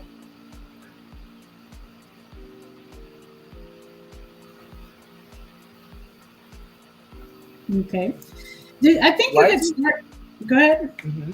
I was saying you had started out saying your selection, and I don't know if you finished. Did you? Did you make a prediction? As in my top 3 picks? Yeah. I don't want to put you on the spot, but I'm interested. I think it's the same. I mean, I think Robert Swiss Gambit definitely played off, and I think the name of there was another gentleman there. As soon as this game is finished, I will. Oh yeah, so it is this guy. So Robert Swiss Gambit is playing off, and I think, oh, it is this guy, Timothy. That's how I would also look at. So it's Timothy who is playing the white pieces. Yeah. So I had Robert, Timothy, and the other person name was, I think, it's a K name. And I think those are the 3 persons that I had for my top 3. I think Kyle is the junior player, but I mean, one of the things is that Kyle will be playing for another. He would probably need a few more years until he's able to represent on the senior team. But Kyle is definitely one of those persons to look out for. White is Timothy is definitely taking this game. Oh, he's pressing, and again we ended up seeing the same position I mentioned. These 3 pawns, they are weak, and it's very easy for your opponent to now target them. So the knight is just targeting these weaknesses. The rook will come in and target these weaknesses as well. The rook will be able to. All right, so we say black played the move rook to e6, and it's really just trying to oh, I didn't like that move immediately. I think it was rushed. I think right here you just need to, because you can always you distract the rook. This is going to be a nice move. So let's create more weaknesses. Probably moves like rook to b1, hitting those pawns before. Just rook to b1. I like that idea. This rook to b1 is threatening to also do rook down to just hit those weaknesses over and over. So your opponent have weaknesses, and you can take your time to hit them. We're going to say the as the time progresses, because white is slightly up to time as well. And if you're up time and you're the one attacking, then you make it a lot more easier for you to continue attack. That's a pretty good move. I mean, the move here forks the pawn and the bishop, so it's a pretty good move. You're hitting both the bishop and the pawn, and your opponent has to do something. What is he going to do here? When you're defending, you really want to trade off pieces, so probably, I don't know, rook to d8, trying to trade off one up here the rook. This rook hasn't done anything yet in the game, so you might want to trade. Your bishop is all not that good, so you don't really mind your opponent trading the bishop. So if you play rook here, if they take the bishop, you can always do rook takes, check, rook takes, and then take back the knight. So they might go for taking the c4 pawn instead. But white definitely has the advantage in this position. And if you notice, as you gain the advantage on the board, your advantage on the clock will also start to materialize, because you're now putting pressure on your opponent for them to find good move or reasonable move to stay alive in a position. Right. But on the other hand, white, who's in a better position, he can make lesser move. Like I said, I didn't too like the move knight to d6, but it's an okay move. It's a move that immediately say, hey, you have to solve this problem, right? And every time you give your opponent a problem to solve, it's they have to take time to try and solve a problem. Right. And all the time they might not necessarily solve it correctly. So now we're going to see knight takes pawn, yeah, and knight takes pawn creates another problem, because now I'm also threatening to take this pawn as well. So now you take. So pawn push, and I'm going to probably play pawn takes pawn, and I'm playing knight back here again. And I'm just constantly creating those problems for you. You play bishop takes, which is interesting, because now I'm playing back knight here, and my knight is just going to be jumping around to better squares with each move. So I'm definitely playing back my knight to d6. Yep. And you're now going to be threatening ideas such as also playing pawn push to c4. So black is just going to have problems on top of problems on top of problems to solve. Knight rook there, and I'll just play back my knight to f5, and I'm okay with this position. I'm completely comfortable. Let's knight back to f5, and if you trade, I trade, and I am completely fine. My pieces are better. I am up material, and you're the only one with weaknesses on the board.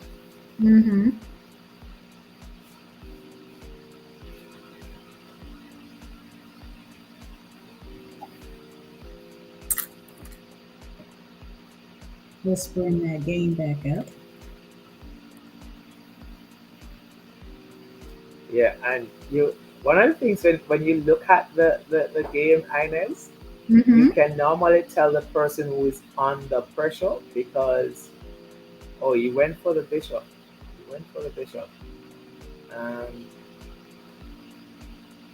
I can say in the position. Alright, so when you're attacking, you don't want to trade off too many pieces when you're attacking.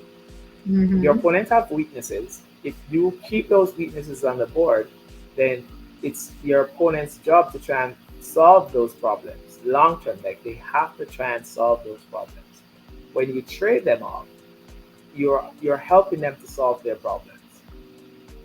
And that's one Okay. of the things that white just did. And you kind of start losing the initiative. Yeah, like kind of like this. So we see where black black problems are getting solved because the pieces are coming off the board. So now white has to defend this pawn. And you can't defend it really because if you see the black pieces, black has fewer pieces now, and but the fewer pieces are now active, and there's no real weakness. So white may have to just take this pawn and just say, you know what, um, we're trading off these pawns, we're putting the pieces on one side of the board. But then black is able to defend such a position because the pawns are now on one side of the board. So we have an imbalance on the board, which is knight versus bishop. Mm-hmm. And what you typically have is in a knight versus bishop endgame, you want to keep pawns on both sides of the board, where the bishop would have an advantage. If all the pawns are now one side of the board, which in this case they are, all the pawns are now on the king side, the knight is pretty okay with holding this position. So the knight is able to hold this position in a very defensive.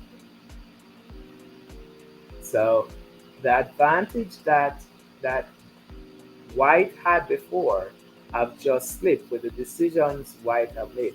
And now you have to move your bishop somewhere. And you can't really move it any and anywhere. If you move it here, you're going to get attacked. So it's important. So you move it there. Knight here is going to fork the bishop, and you're losing material. Oh my gosh. You're losing material. Knight there, you're forking the bishop. Alright, so bishop check, and this is probably now just a drawn position. Where's the bishop going? That's the goal here. Bishop has to go there, and I think this is a draw. The bishop goes. Where's the bishop going? Because wherever if the bishop goes here, then you have rook c1, rook c2, rook c1, rook c2. And your opponent can't leave this pawn because if you take this pawn, you're going to take this pawn and you have a pass pawn. So I think this position is going to be drawn. Well, it's now drawn. A drawn looking position. And again, this all transpired simply because white decided to trade the pieces. What you wanted to do was to keep the advantage. You have to keep that tension in the position. Right. Yeah, you have to keep that tension in the position with keeping the pieces on the board. It's kind of like playing chicken, where you see the two cars are driving into each other and like, who's going to blink first? Who's going to turn first? And you want to keep that tension of your pieces on the board. Let me see the camera, see what's going on the board between the two players. The time I'm looking at the digital board, looking at the ID chess, and I'm seeing where white is letting his time run down. You really don't have much moves to play in the position, and your simplest move, your best bet is just to play bishop back to d5. You know, just hold the bishop on a square where it's protected, and allow your opponent to go rook c2, rook c1, rook c2, rook c1, because you can't really step away from your g pawn. Yeah, and now we're going to get the rook check. But again, because you spend so much time to do this, and then rook back to c2 check, yeah, and rook to f1, yeah, and we're going to see that, and probably just agree to a draw here. Rook, and then rook back to c1, yeah, and then rook to c2. So we're probably going to end up seeing a draw in this position. Might see both players just agreeing to a draw.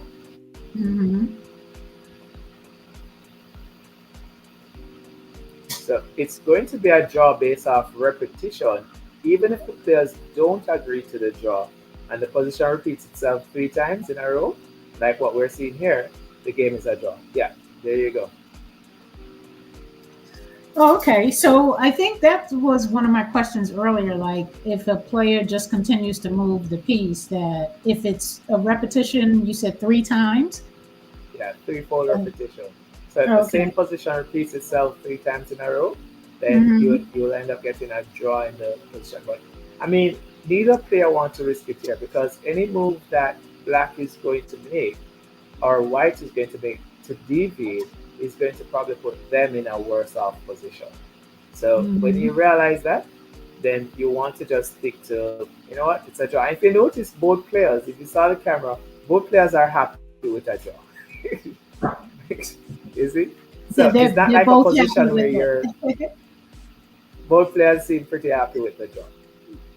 There are positions that you end up drawing that you're very unhappy about because you are completely winning. In this case, the position itself is drawn. And when the position is drawn, then you're okay. You know, it's not anything to fuss about or be like, oh, I should have won that. But really, Right. actually, White was better in the position. But the decision to simplify the game put him in a drawn position. Gotcha. Okay, so you're giving that silhouette effect again. I'm getting that silhouette. Um, Yeah. You I'm want going to move. Give me a okay. second. I'm going to move my. Okay. I think we'll just check out what's going on in the venue while the next round is set up and Ryan gets a chance to shed some light so we can see him. Hold on.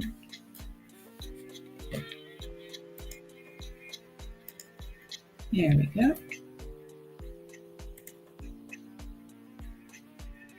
He's still working. Like I said, technology in all its glory.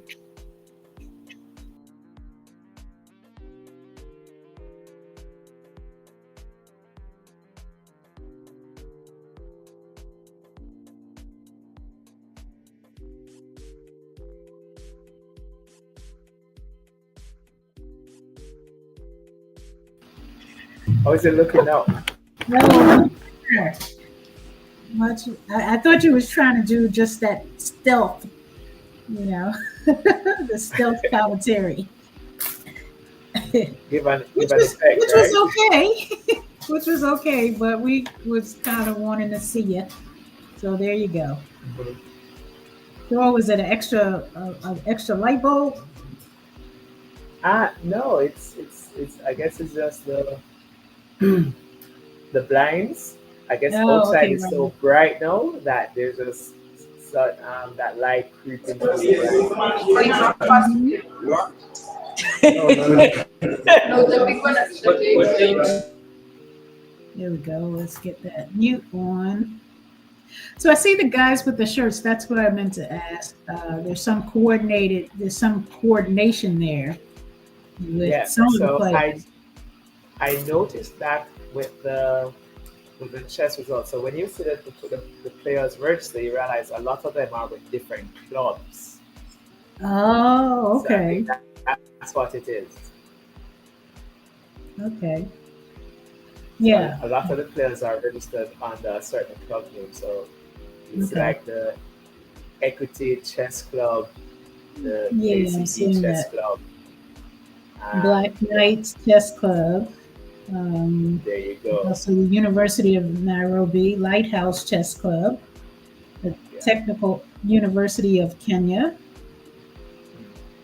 So probably they have different leagues or different competitions where the Mm-hmm. clubs play a big role in how Mm-hmm. they play. So and this also creates another dynamic of chess where if you have members of the same club, they might save their energy against each other and just target the other club, Oh, you to know? target other. Right, right, right. So this is how the Mm-hmm. Russians used to play back in the days, and Bobby Fischer said, "Hey, I'm going to beat all of them."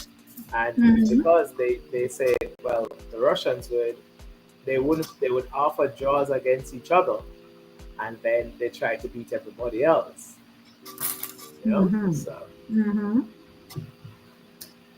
Yeah, But smart. unfortunately, when you're trying to get your spot, it's hard for you to take draws because then taking a draw against another club member will put you at a disadvantage. Right. So when you're trying to win, you realize you just have to put everything out on the board. Mm-hmm. You can't That hold anything back. right. That everybody is the competition. Everybody's a competition. That's exactly what Mm-hmm. it is. Mm-hmm. Okay.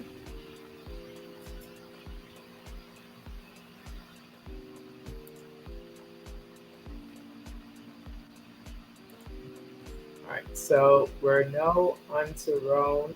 What's this? All right, so that was round 7. And we have Mm-hmm. round 7 results in. So we had a draw on the top board, and we had some decisive results on the next 4 boards. And we have pairings up for round 8. So, like you said, Ines, it's moving pretty. It is. I think this is probably the and it has more people in it. So I think 24 is probably the most. I mean, all of Yeah, them have been, 17, 18, somewhere just in the high teens, low. Well, I guess 24 is still low 20s, but still.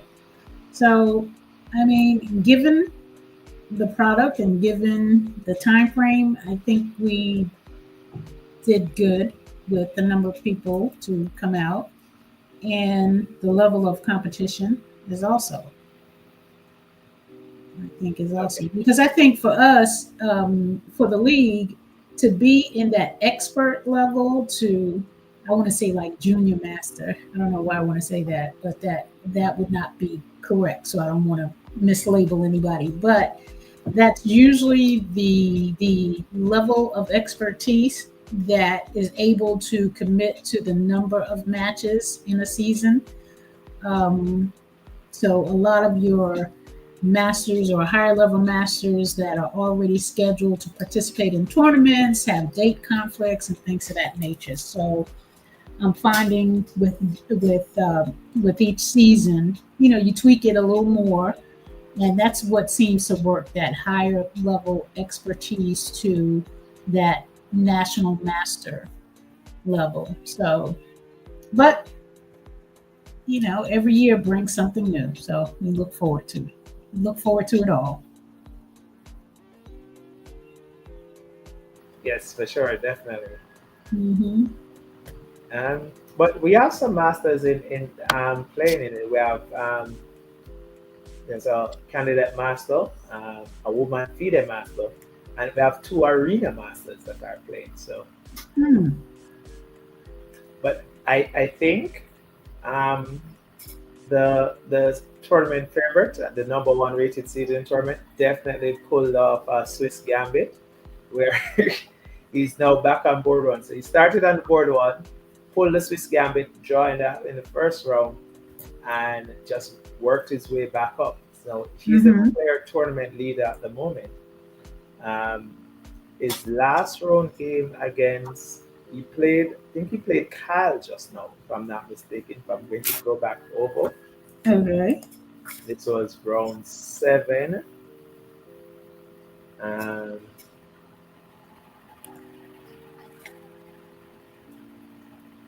in round Yeah. 7, Mm-hmm. Robert played Timothy and he drew Timothy in round 7. Okay. Or is it round 8? So maybe we're going to see him now playing Kyle. Yes, yes. So in round 8, well, and Leap and ID Chess, it's showing round 8, but I think, like you said, it's round 7. Mm-hmm. This is round 7. Okay. All right. So this is our 7th round, and then we'll have 2 more rounds to go. So in round 7, we have the same. My favorite for the tournament, which would be Robert. He's the highest rated player in the event and the highest title player, and he's playing the junior player, the junior swindler. Mm-hmm. The junior swimmer. Okay. All right, Kyle Cooker. So um, let's see. I think. I mean, Robert being he's half point ahead of his closest um, challenger right now, which is Kairu. Um, Probably should share this. Right. Yeah. So here we There go. we go. And yeah, so this is going to be an interesting match. Would love to keep a close eye on this match to see how the junior player stacked up against a veteran player. Obviously, Robert is a more seasonal player on the board. Probably have represented Kenya at several Olympiad. Um, and these are just some of the senior players. I think Cairo, from what you have seen. So these are the two players that I was definitely cheering for. It's Cairo Chige and Robert. Who the third player is going to be, I'm not quite so sure yet. Mm-hmm. Definitely Cairo and Robert are in the mix for but 1 and 2. Mhm. We haven't really gotten any close up on Sasha's game. Sasha is the woman FIDE master. Okay. Would love to at some point get a close up on one of her games. Okay. Which board is she? Does it display which board she's on? Saying that she's going to be on board 7 for this round. Board 7. Okay. Let's see if we can get that going.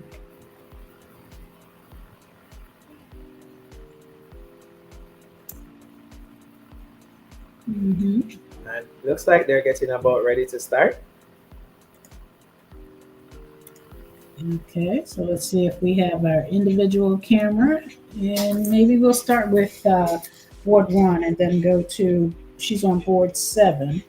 So let's get camera on board 7.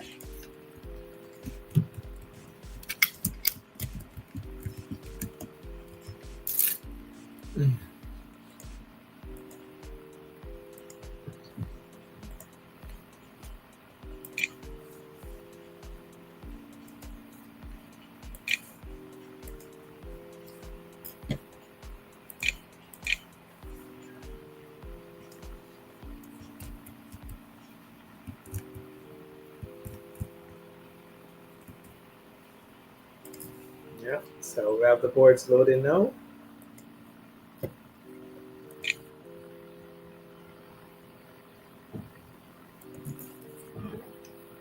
I must say, the more I watch chess being played, the more you want to play.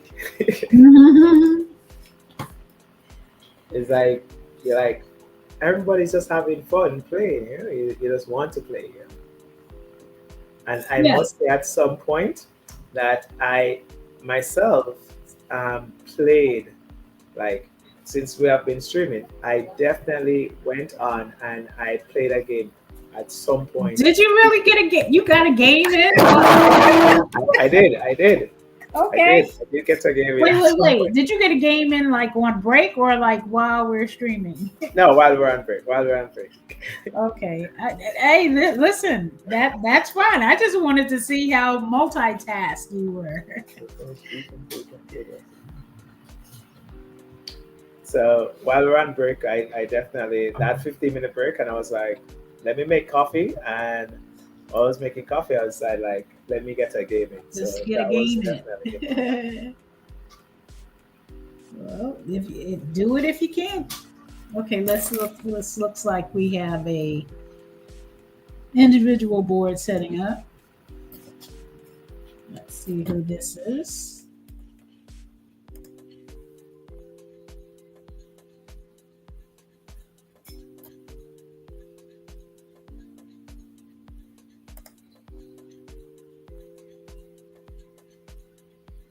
Okay, so this is started.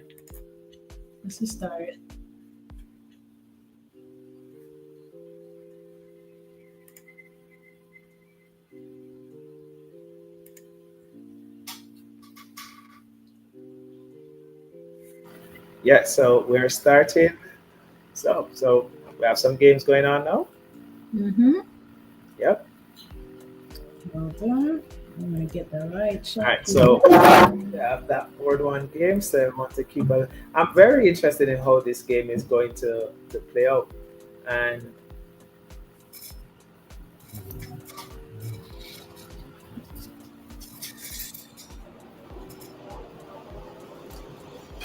so we're seeing a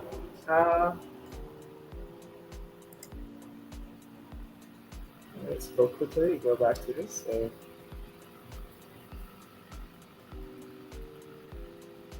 So we're seeing a Queen's Gambit decline. Mm-hmm. Very, very interesting serial move. Like I'm not sure that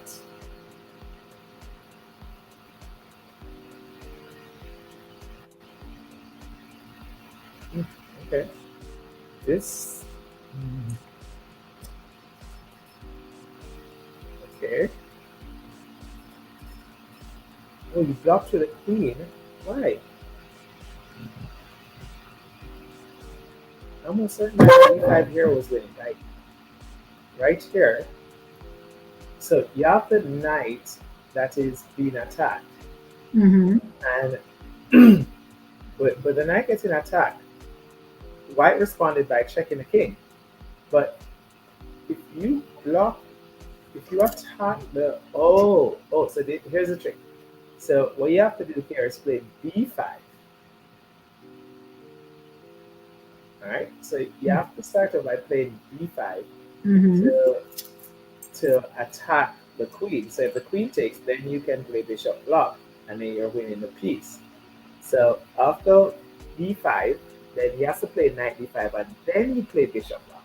You can't play bishop block immediately because then the queen will take the pawn and d4. So it's a very interesting position for black, but black played queen here.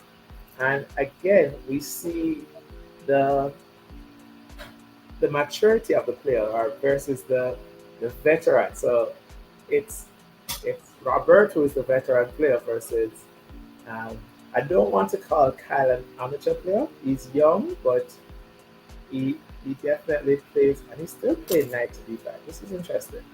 Mm-hmm.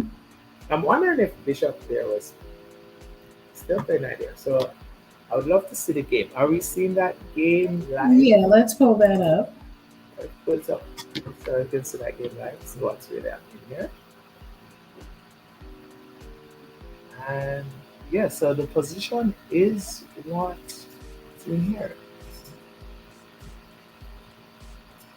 So he's definitely giving him some problem.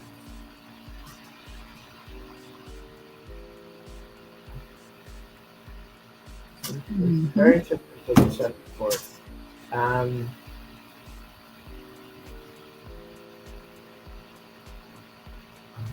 Did Kyle just play rook to b8?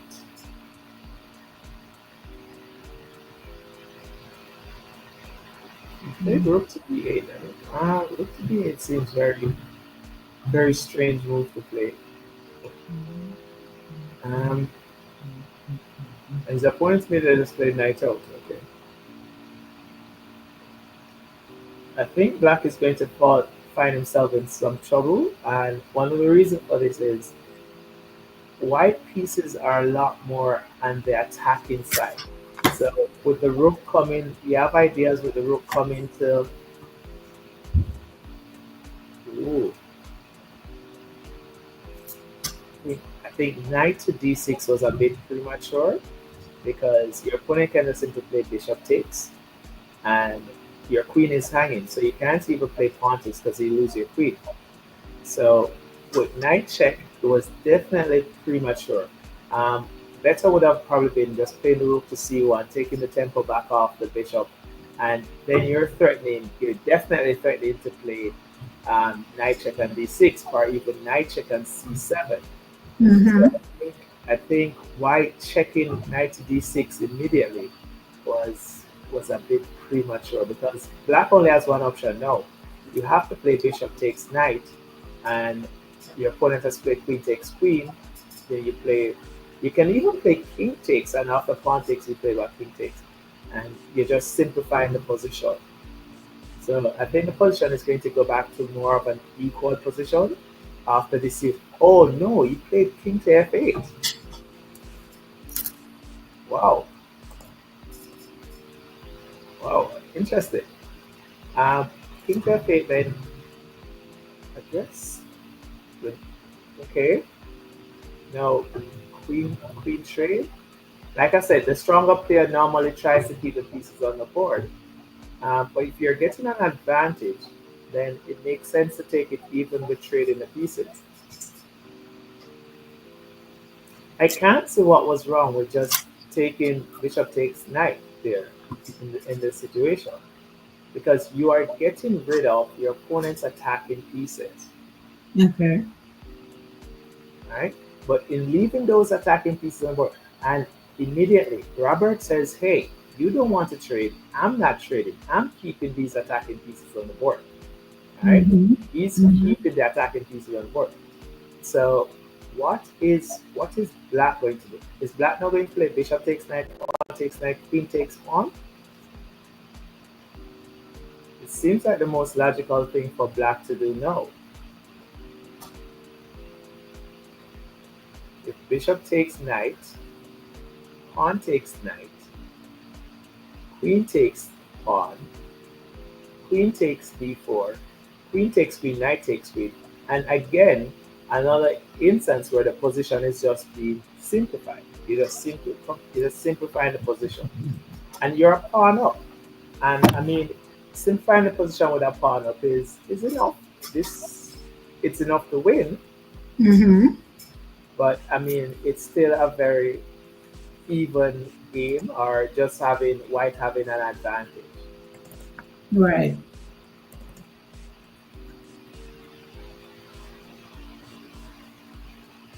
And a lot of these things are being factored in. Also with the time. Ooh, What was that? b6. B6 is very interesting. It's you would expect that the player who wants to trade is the amateur player. You think that Kyle would want to trade, but Kyle is saying, "No, I'm not trading with you. I want to keep the pieces on the board just to say." But interesting enough, that Kyle King is still in the center of the board because his king has already moved. So his king Mm-hmm. won't be able to castle because he already stepped to the f8 square.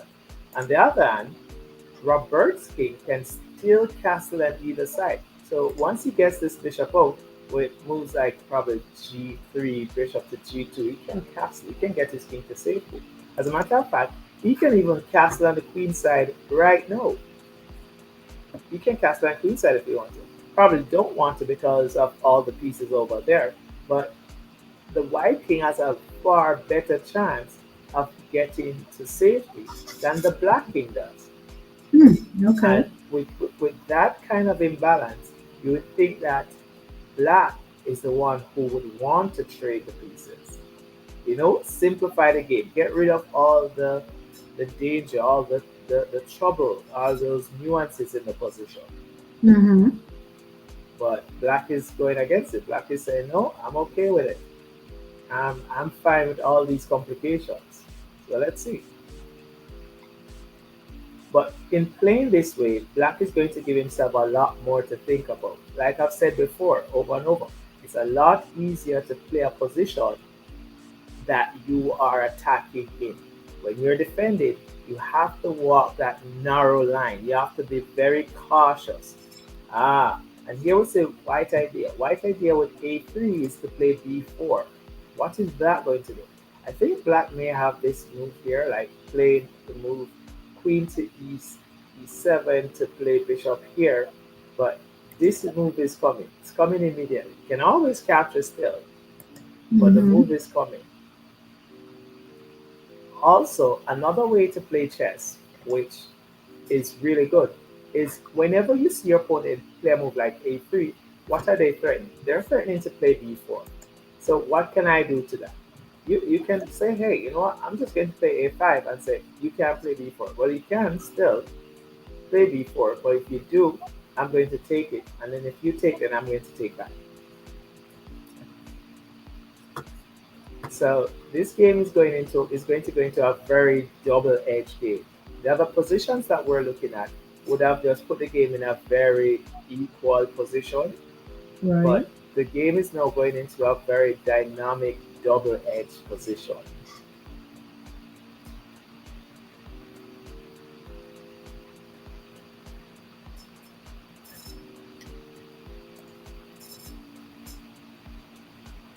And if we look at the demeanor of the board, like if you're just looking at the players on the board, you get an idea. You get to see that you want to see the comfort level. Is the player comfortable in this position? Are they okay with the position that they have gained coming out of the opening? You know, those are some of the things that you really want to look at. Mm-hmm. So, in other words, do they look stressed? Yeah, that's pretty much it. And if you're looking at Cal now, it does. If you look at the yes, so he does play a5, and he's saying, well, if you push d4, I'm going to just take it, and then I'm going to drop back and take your knight.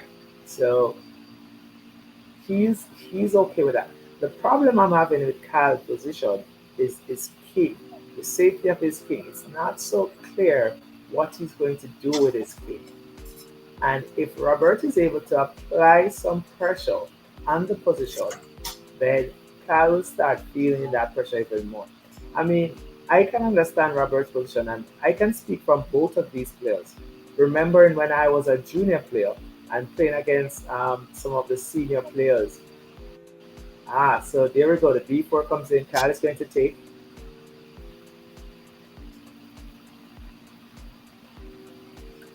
So he's going to play ax b4, and then bishop takes knight. I mean, this is forced now because his bishop is cornered. There's absolutely nothing else he can do to save the bishop. And he's not going to lose his bishop. So he played a5 with the clear intention to trade off those pieces.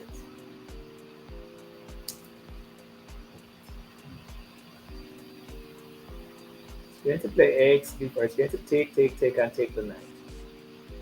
I don't think. Oh, or maybe he's going to play bishop takes knight first. The idea of that is after bishop takes knight, pawn takes knight, queen takes. He wants, if white plays the move, pawn takes on a5, he takes back on a5, and he's the one with the open file. Very good. That's even better for Cal. It's very good. So I mean, he's doing a very good job. He doesn't have the better position, but he's doing a very good job with what he has. Right. And now we see the idea going on where both players are just liquidating the position into a endgame. So both players are just trading off right now. And again, Cal will definitely need to fix the position of his king.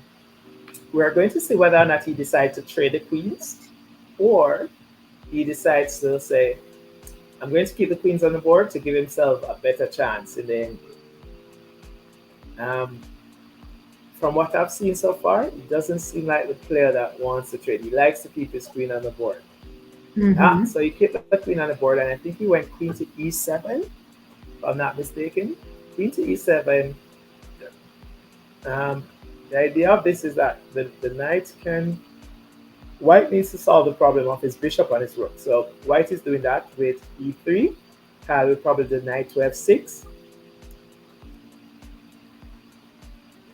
But they have to now get the pieces out. If Cal was able to castle his king in this position, then he would be perfectly fine. All right, the advantage would not be so overwhelming. So knight to f6. The problem one is having here is that this king is just stuck in the center of the board, and your opponent is not getting the opportunity to castle. So Cal is going to have to do something what we call manually castle.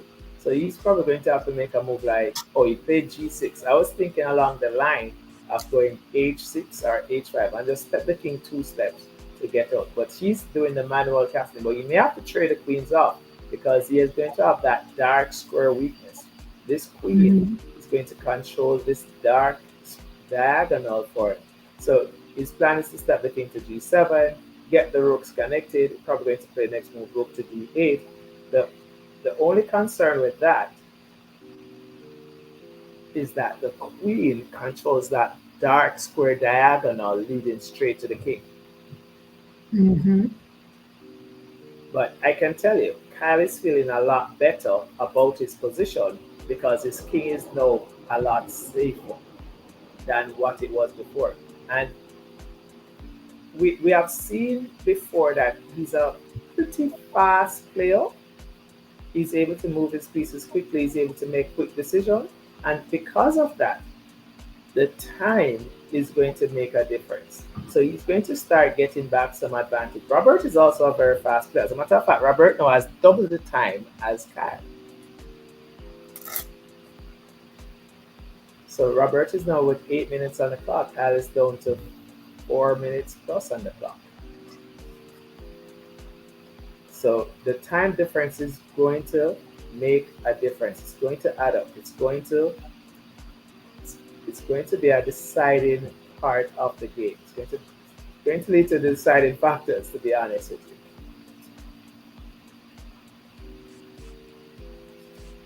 By the way, the last move Kyle played, bishop to d7. The idea is to play rook to d8. He wanted to play rook to d8 before, but because the rook came to d1, he needed to get another supporter. Mm-hmm. So once the move rook h d8 comes, a part of his plan.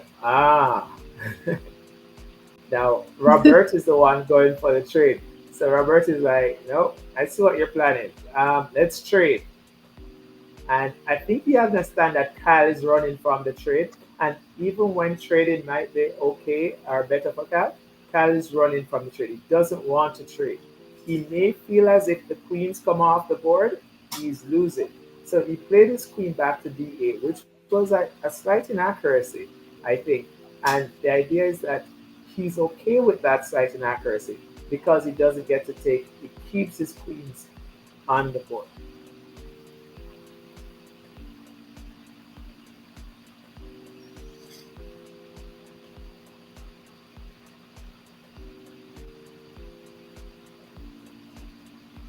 I think this is what is going to cost Kyle in the long run, is reluctance in actually trading the queen. Sometimes you have to be able to say, you know what, my opponent has one advantage, and the advantage is really a pawn. This dark square is going to be a disadvantage to me. Let's get the queens off the board. Let's trade the queens, and then I don't have to worry about the disadvantage of the dark square. No, he's actually just looking for squares. But no, if his opponent played the move rook to d4, he's in trouble. All right? If his opponent plays, as a matter of fact, rook to b6 is winning. Because rook to b6 put an additional attack on this knight. And not just that, you're also threatening to double on the knight, which is going to give you a significant advantage.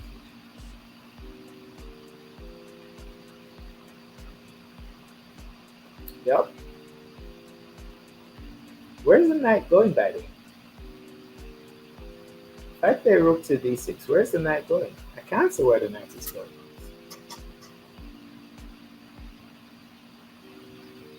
Yeah, the knight is typically trapped. Because if I go rook to b6, if your knight goes somewhere like here, and I attack it again, where does it go? Can't go back there because then I go queen check. Oh, guess what he did? So he played the move h3 first. No, what he should have done is play the move rook to b6 first. So he's doing it in reverse. He's trying to cut the square for the knight to run to before attacking the knight. And what you should do is attack the knight first, because no, your opponent can't just play bishop takes knight. He has to take the knight. He has to understand what is happening in the position, and you have to get rid of this knight. Because your bishop is going to be under serious pressure. So you have to start trading. So probably a move like bishop takes knight. If he does rook takes, then I guess you play. If he does rook takes, what do I do here? Can I take first? Hmm. Yeah, definitely not getting those rooks back up on the file because the move Mhm. that I wanted to play all this time, queen here, is now being played. And one other thing about this is also that um you could you could find yourself trading off the two rooks for the queen, but then the queen is going to be very active these points. So white has to now find himself running around with the queen.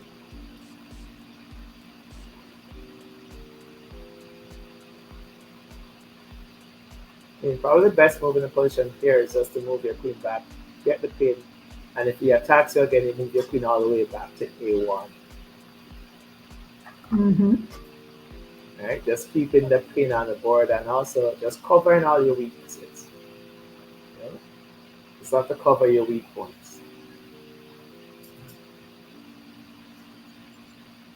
Yeah, queen to e5. And if he goes queen back to e8, then you just drop back all the way to a1.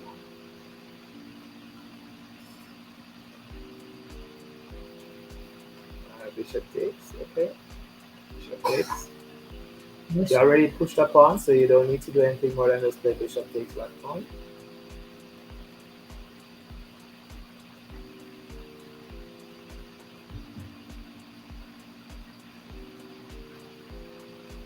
Is it? Could it be that when I think that black needs to understand that he can't take that pawn on a3. He cannot, and beginner players will tend to actually blunder and take the pawn on a3. You can't take the pawn on a3, and the reason for this is that you have that permanent weakness on f6 where the knight is just pinned to the king. And if you take the pawn, your opponent is just going to take a rook. You take a rook, and then they attack the pin piece once and twice. And like I said, Mhm. that's what makes a pin so nice. So he took, and he has to play the move rook to b6. He has to play rook to d6. Rook to b6, rook to b5. He has to get rid of this pawn. Mhm. He has to get rid of the pin. Because your opponent on the next move is just going to play a move like rook here. Yeah, good. And yeah, I like how Kyle is actually defending and holding this position. And he wants to give himself this this pass pawn. If he takes the pawn on a3, he gets a pass pawn on the a5. He's also looking for ideas like black could blunder in some instances, like probably make a move like rook, moving the queen somewhere and you get like a move like rook here. And the idea is to play rook takes, bishop, pawn takes, and then queen takes. So the idea is still there to play rook to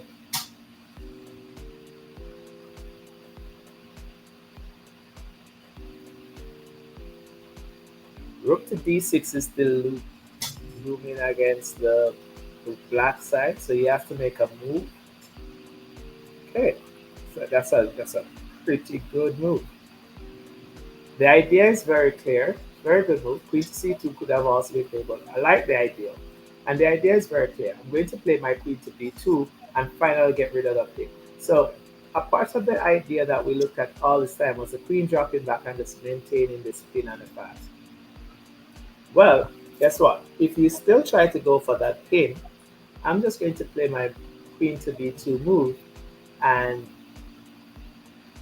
you no longer have anything.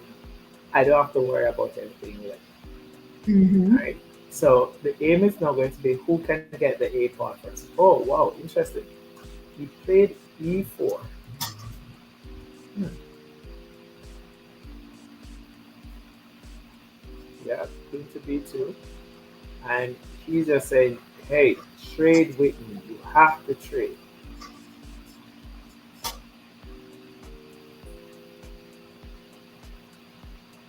And he did. And Yeah, he did. he has to trade. Okay. Now with the pawn push, where's the knight going? Where's the best bet for the knight? Is the knight going to go back to g8 and then back to e7? He went to e8, but where is it going after that? So that's a problem. Yeah, I can't see where the knight is going after that. Yeah, that's a serious problem because a4, but then after the rook there, then what? He's losing the pawn, and that's going to be the game for him. Now it can't. That's passive because this move didn't do anything.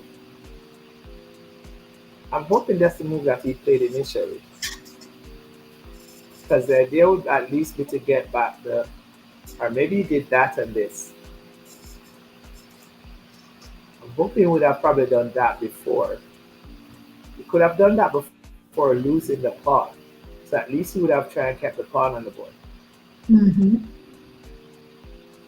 Now we're going to have the knight coming around. The knight is going to try and get the pawn, but it's just sad that your opponent already got the pass pawn, you know?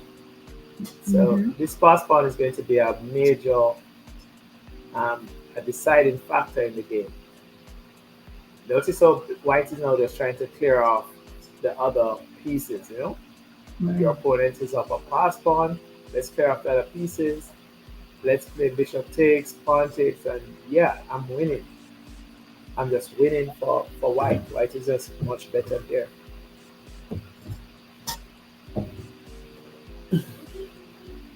Yep, bishop takes, check. And this variation that he chose is going behind the pawn. I typically don't like going behind the pawn when you're, well, he's in front of the pawn. You really, when you're pushing a pawn, you think of it as a rocket and you want to push it down the board. If you position yourself behind it, the pawn is coming down. Like the pawn does want to go down, but the rook is going to be in front of it. And what he needs to do is just make sure he doesn't get his king to a square where the rook can check. So you just want to move. You just want to keep moving his. Give me a second. You just want to keep moving his rook up and down, and not allow the king to get any checks. And there are normal ways in which you can hold draws from that position. So what? I don't know. I was following it, but what happened there? That was a draw? No, I think the game is still in progress. I'm trying to pull up the live board to see what's happening there. It looked like, okay, maybe I'm the novice. I thought they were putting more pieces back on. It looked like they were. Oh, so they're putting pieces back on the board? Yeah, so now we're watching another game. This is another game. So I wasn't watching the live game, though. So I was analyzing from the. Oh, okay, gotcha. So Robert won. Robert won the game. I'm Okay. not sure he won the game. Probably he stepped the king over, and like I say, if the rook gets the check, then the pawn gets the promote. And I think that's how you would have won the game. So the next game we're looking at now is, so Robert definitely won that game. Okay. So the other game we're looking at now is, Let me pull that up.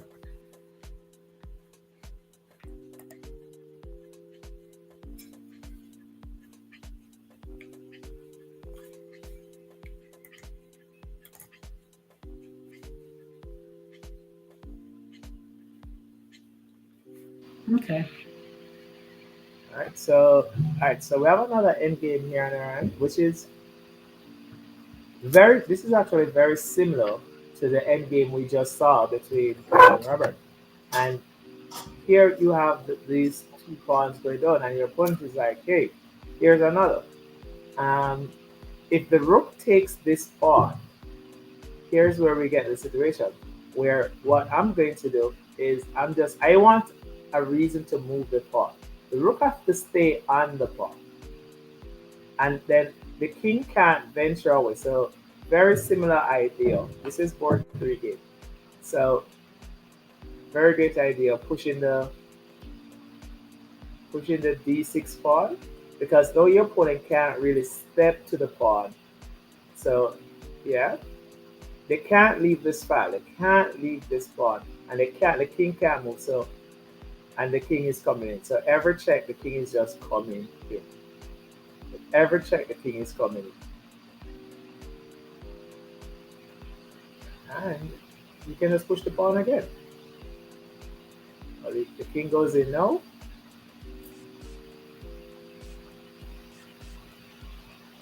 And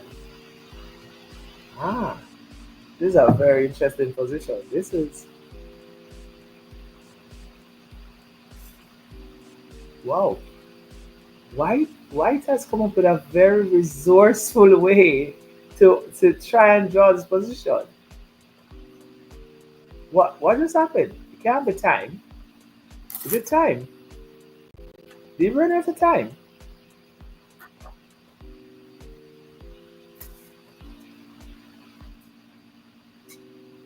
If he's getting 10 seconds increment with every move, like what just happened? Okay. Looks like something on the time. Let me All right, see if so we can get. let me pull it up on the DGT board and the digital board. Um, that was game three. That was board three, right?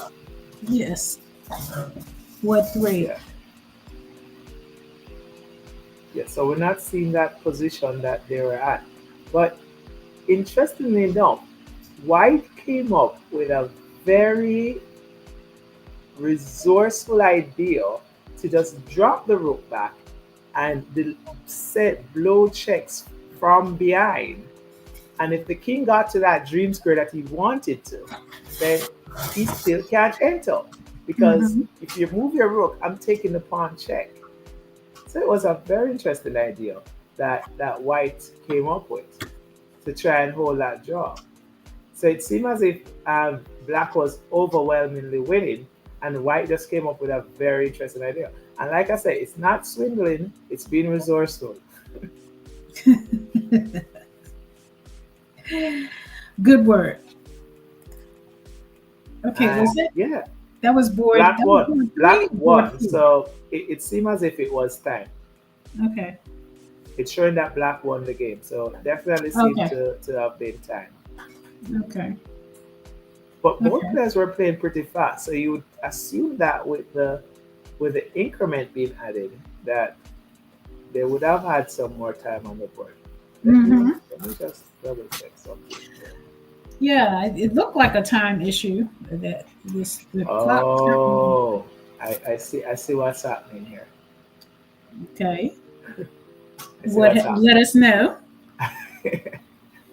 All right. So in the first two, the time control is 15 plus 10. The time control we have here on the board is 15 plus 10. But I think the players are playing with a sudden death time control because I'm seeing 50 minutes per player. I'm looking at the Mm. registration and it seems that the time control they're using is 50 minutes per player and not necessarily 50 minutes with 10 seconds increment. Because like I said, in two games that I saw where every move you're getting that 10-second increment, your time is being added back quickly and the clock, but apparently they're not getting that increment. So Okay, that's so it's the just a straight 15. And I was it's noticing just that because I was wondering if they're adding 10 back on, or for the length of time some of the players took to move, whether it took mhm. away from their time. But if you're saying it's just 15 straight Yeah, minutes, then yeah, that makes more sense. it seemed like sudden death. It seemed like they're Mhm. having using a sudden Oh, death time okay, control right. rather than the 10 plus 15 plus 10. Okay, so it's just straight 15. Yeah. Let's change that.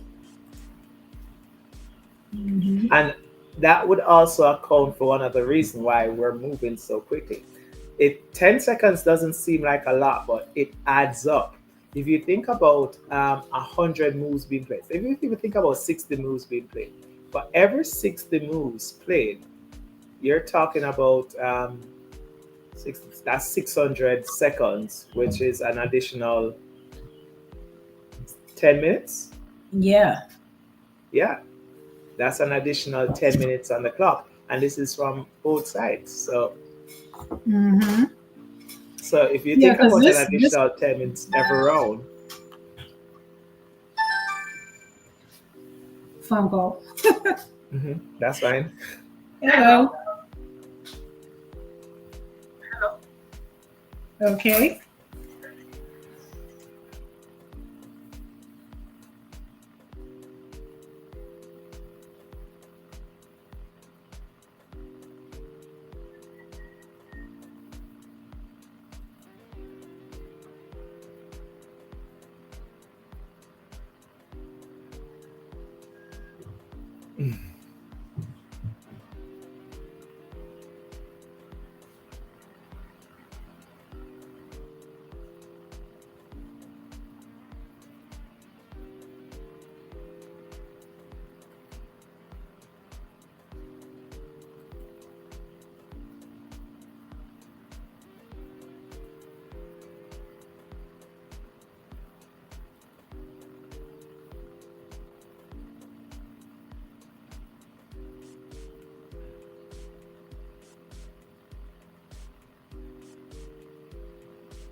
Yeah, gotta stay in communication. All the behind the scenes happening in front.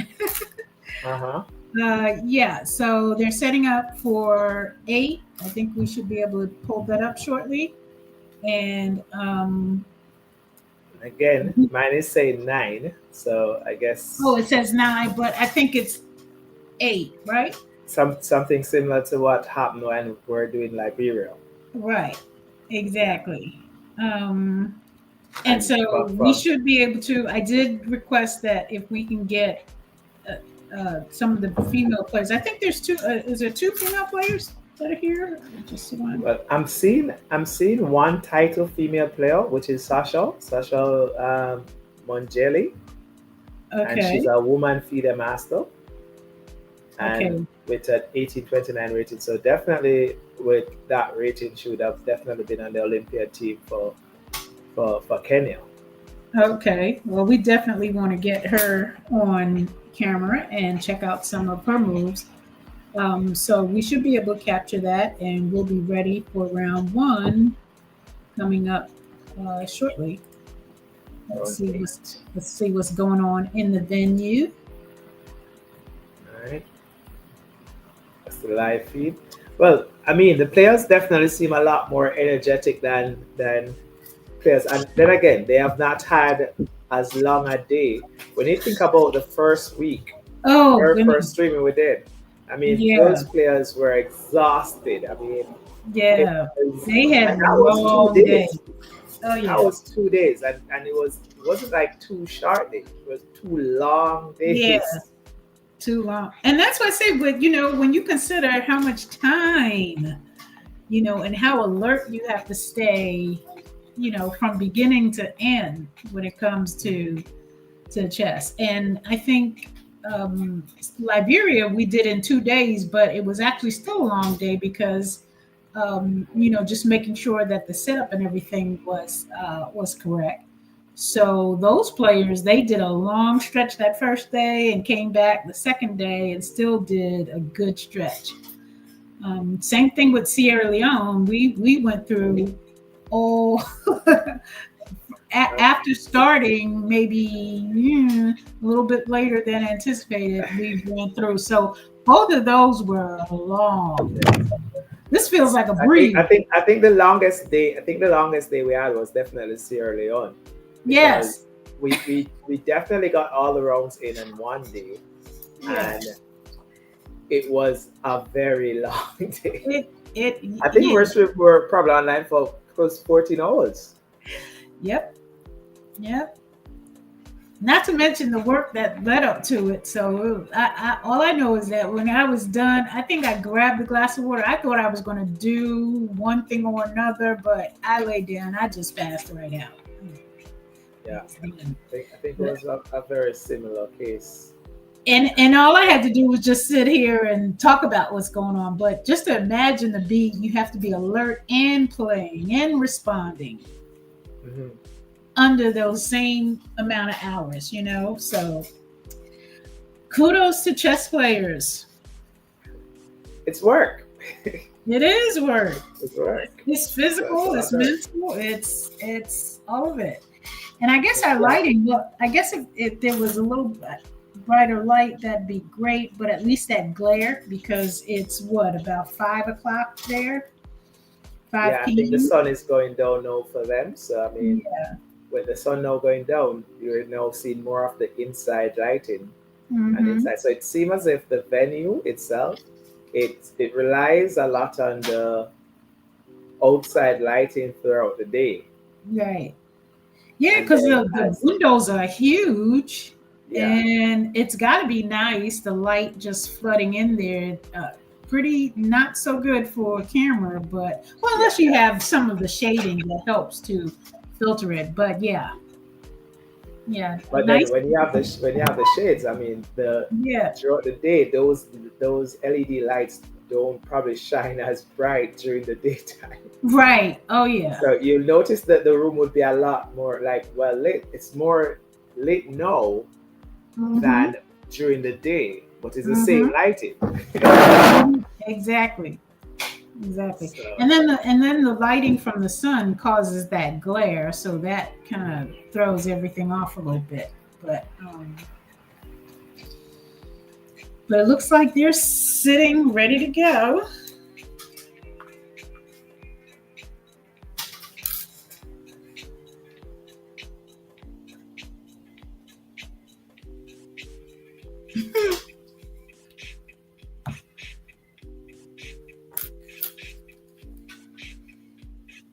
I'm sure Dennis is going to pass out too. By the time he gets it done, I'm sure he'll go home and crash. He's been keeping it together.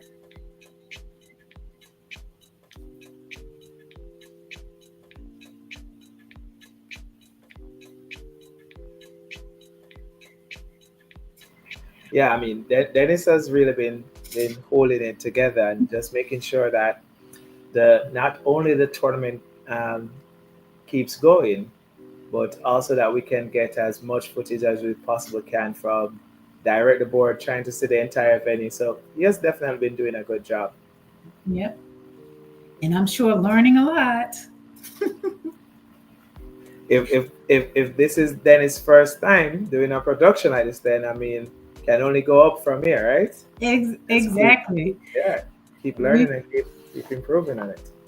we went through the training, and a big part of doing this is not even just your know-how. It's making sure that the technology works, because you have again 24 players, so that's 12 matchups, and with those matchups, you can see the device holders, and then the devices have to be charged and ready to go, and being nice and working with you. And then you have the device for to be able to see the venue, along with the individual shots that enable us to look at the boards themselves. So there's quite a bit going on at the same time. Yeah, so it's a lot of logistics. Mm-hmm. It's a lot of work. So and like you say, I mean, sometimes persons just see the result and they don't necessarily know all the work that goes behind making Mm-hmm. giving that result what it really is. You know? Right. But just keep watching us. Just keep watching us. It's coming together. Just good people getting the training, that not just the training, but then walking through the process to really understand what it takes to put the pieces together. So each one of them have really done a great job. And we're just looking And just forward. gaining experience as we go along. Yep. All right, so it looked like we're about ready for the next round. I see the players are all getting seated or not. Mhm. Oh, this is something that tends to happen as well when you're playing a tournament. You sit down and like you get that little just that little nerve that runs through and you're like and you get Mhm. up and you take another walk and you're like, yeah. So that typically happens to the chess player on the board. You sit down there and you psych yourself out. Don't want to psych yourself out. You want to make sure that when you're ready, you're ready. Right. And not So only that, I some would think players, that you have to not get too comfortable, especially when you've done the long stretch, to get too cozy, too comfortable. So yeah. you want to stay on edge. And you have those players who are more comfortable by just sitting there and they get into that meditation mood. So they sit at the Oh, board okay. for a much longer time. So, I mean, like everybody's different and they have their Right. different approach to the game and Right. what is comfortable for them. And it's important for you to find out what is comfortable for you, what works for you. Right. Because whatever works for you might not be what works for me. That's And true. you have to make sure that you're able to do that. Mm-hmm. Well, it looks like they're getting set. Everybody's taking their seat on your mark. Get set. I think Waiting it's on the arbiter now to say, go ahead, shake hands, and I think it's a go. it's a go. Mhm.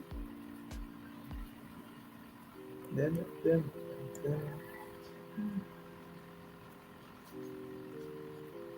Let me see if we have an individual game going on here. Yeah, I think this is we're getting a close up of board one. Yep. Mm-hmm. We're just about to, yeah, there we go. Shake hands. And yeah. All right. And those are some of the nerves. So you just start and then bam. No, not yet, not yet. Right. Right. So they went back into position, which means he probably needs to reset everything. Okay, there we go. Okay, now We're off. Mhm. Oh, not yet? Still not yet? What? All right, so we're definitely off now. So sometimes we have to take one, take two, take three to really Mhm. get it going. So that was a take one, take two, take three. Yes. Probably going to see a Slav position here. Yeah, so Slav has been one of the more common openings I've seen so far in the tournament, in the qualifiers. Mm-hmm. And what you'll notice also, Inez, is that how quickly both players would play at the start of the game. And this is where we talk about it coming down to the memorization of your different moves, your different openings, and Mhm. how well you are able to remember the different openings that work for you. Right? And different players have different openings, and this is the board one game that we're looking at. Right. And yeah, so black is very, I guess both players are very comfortable with their opening. White last move, e4, and the intention was to play e5 to fork the knight and the bishop. Black drops the bishop back and say, not today, Bobo. And both players are just getting their pieces out. White has definitely an advantage in the center of the board, having the two pawns out in the middle. All these pieces are developed. The king is already safe. And white is in the driver's seat at the moment. All right. Black played a very unusual and uncharacteristic b5 early out, which is not typically what you'd see, especially having the light square bishop and the b7 square. It's not, you don't want to play b5. Okay. And now he's going to be forced to play with the e takes. And now, like I mentioned, that bishop and the b7 square is just going to be a bad bishop throughout the game. As a matter of fact, it's going to be considered more of a pawn than a bishop. All right, so the only thing I'm not too keen about in this position for white, for black, sorry, is that bishop on the d7 square. Wow, and if you look at it, white is just going at black. He just pushed the pawn. I mean, again, probably not immediately. I would like to complete my development with even a move like bishop to g5, queen to c2, and just tag my opponent. But no, white is saying, hey, I'm going after you immediately. I'm attacking you right now. Not tomorrow, not later, right now. So this is very interesting. E5 takes, and then he's going after the pawn and e6. And he's like, oh, no, what's that? He just allowed knight takes e6. Thought he would have tried at least hold on to the pawn. But knight to e6. Yeah, knight takes e6. Probably not have to play queen. Oh, and this is one of the things to talk about your king being in the center of the board. When you leave your king in the center of the board, it makes it very difficult for you to really defend against. So probably now his best move is queen to d6, threatening checkmate, which is important to see. And if your opponent actually plays bishop to f4, then you can probably try a move like queen takes. But yeah, very, very interesting. Don't think he has bishop takes h2 immediately, does he? If bishop Mhm. takes h2 immediately, king takes, queen check, knight block, g5.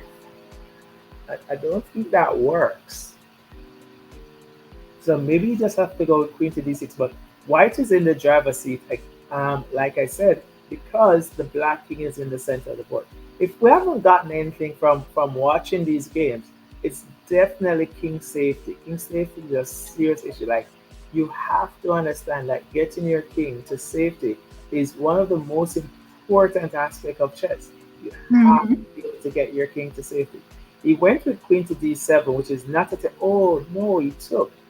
Um, I would have definitely kept the knight there and just play rook here. I don't want you to get your king to safety so easily.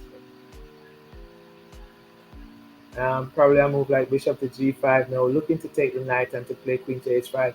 But even in this position, I must say that white, yeah, white is still in charge.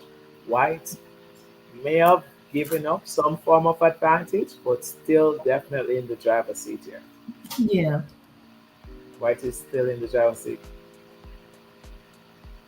Let's bring in more pieces. Get the rooks connected. Queen to f3. Queen to c2. Let's get some more connection happening here.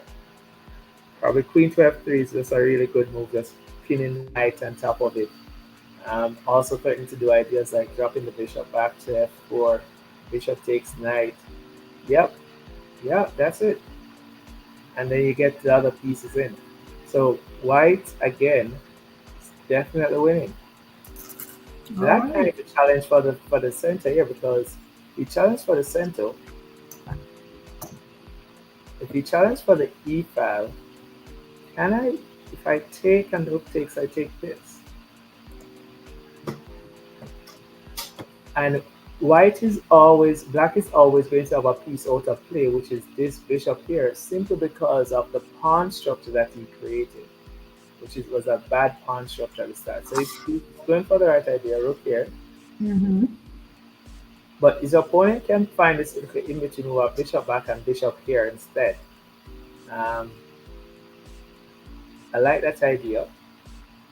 You also have the move of saying rook takes, if rook takes, bishop takes, but if rook takes, I can do king takes. So that wouldn't work.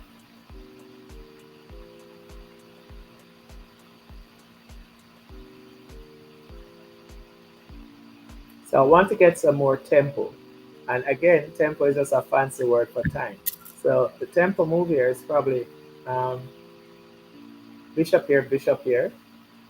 Bishop here definitely gets in the tempo of the queen and asks the queen to do something. Like, where do you go? Where is the queen going?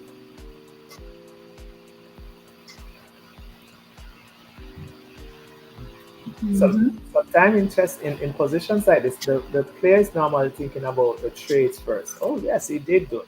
So bishop back to f2, and like I said, Timothy is playing really strong, playing a really good game here. Now these are two of the players in considered in the but oh played bishop here. Also, I would have loved the idea to rook lift. I like the idea also of bishop up, but I like the idea of also rook lift. The opponent is trying to trade. No trades. He's not going to trade. No, no way. He's going to probably play a move like queen back. No trades though. Queen to e3. Um, but you don't want to trade. Again, the same reason. If I'm the one attacking, I understand you're the one at risk. So I Mm-hmm. don't want to trade with you.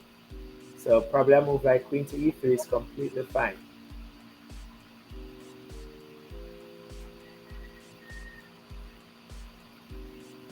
Yep. There you go. Very good. Queen to e3. And what he's going to do is that he's going to say, hey, I'm going to keep making moves that improve my position, and you're going to be at risk. Mm-hmm.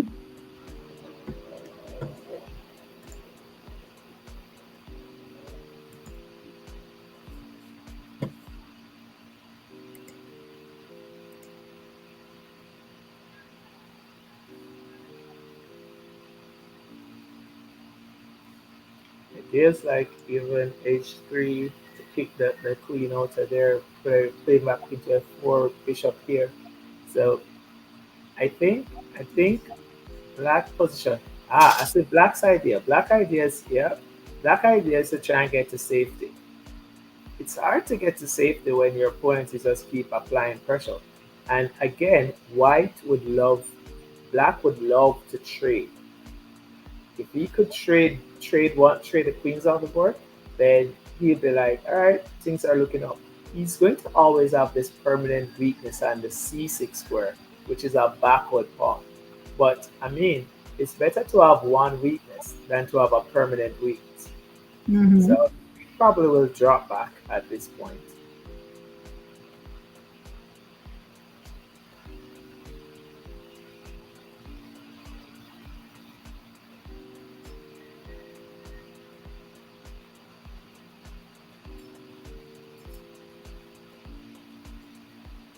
I would probably say, yeah, the light square probably play a move like queen to h4. Yeah. You need to get these two rooks into the game, and that's where the idea behind like even dropping back your queen to like d2, playing the rook up, playing the rook over, and you're just trying to get the rooks into the game. If you can get your rooks into the game, then you realize your position is just going to keep improving slowly but surely. And that's really how you're supposed to play chess. You want to make sure that every single player on the field is doing as much as they possibly can. So, like, this rook is not doing anything yet. This rook is on the file, but it needs some support. And Right. who has to give it support than his buddy over here? All right, so Mm-hmm. that's his counterpart. And the only way to do it is to just say, hey, I'm going to drop my queen back. I'm going to lift my rook. I'm going to double my rook. And then guess what? You're going to be in a whole world of trouble. Because now I'm threatening to play a move like bishop takes knight. And yeah, I'm hitting your queen, I'm hitting your rook. So it's the slow maneuvering in the position that allows the improvement of the overall position.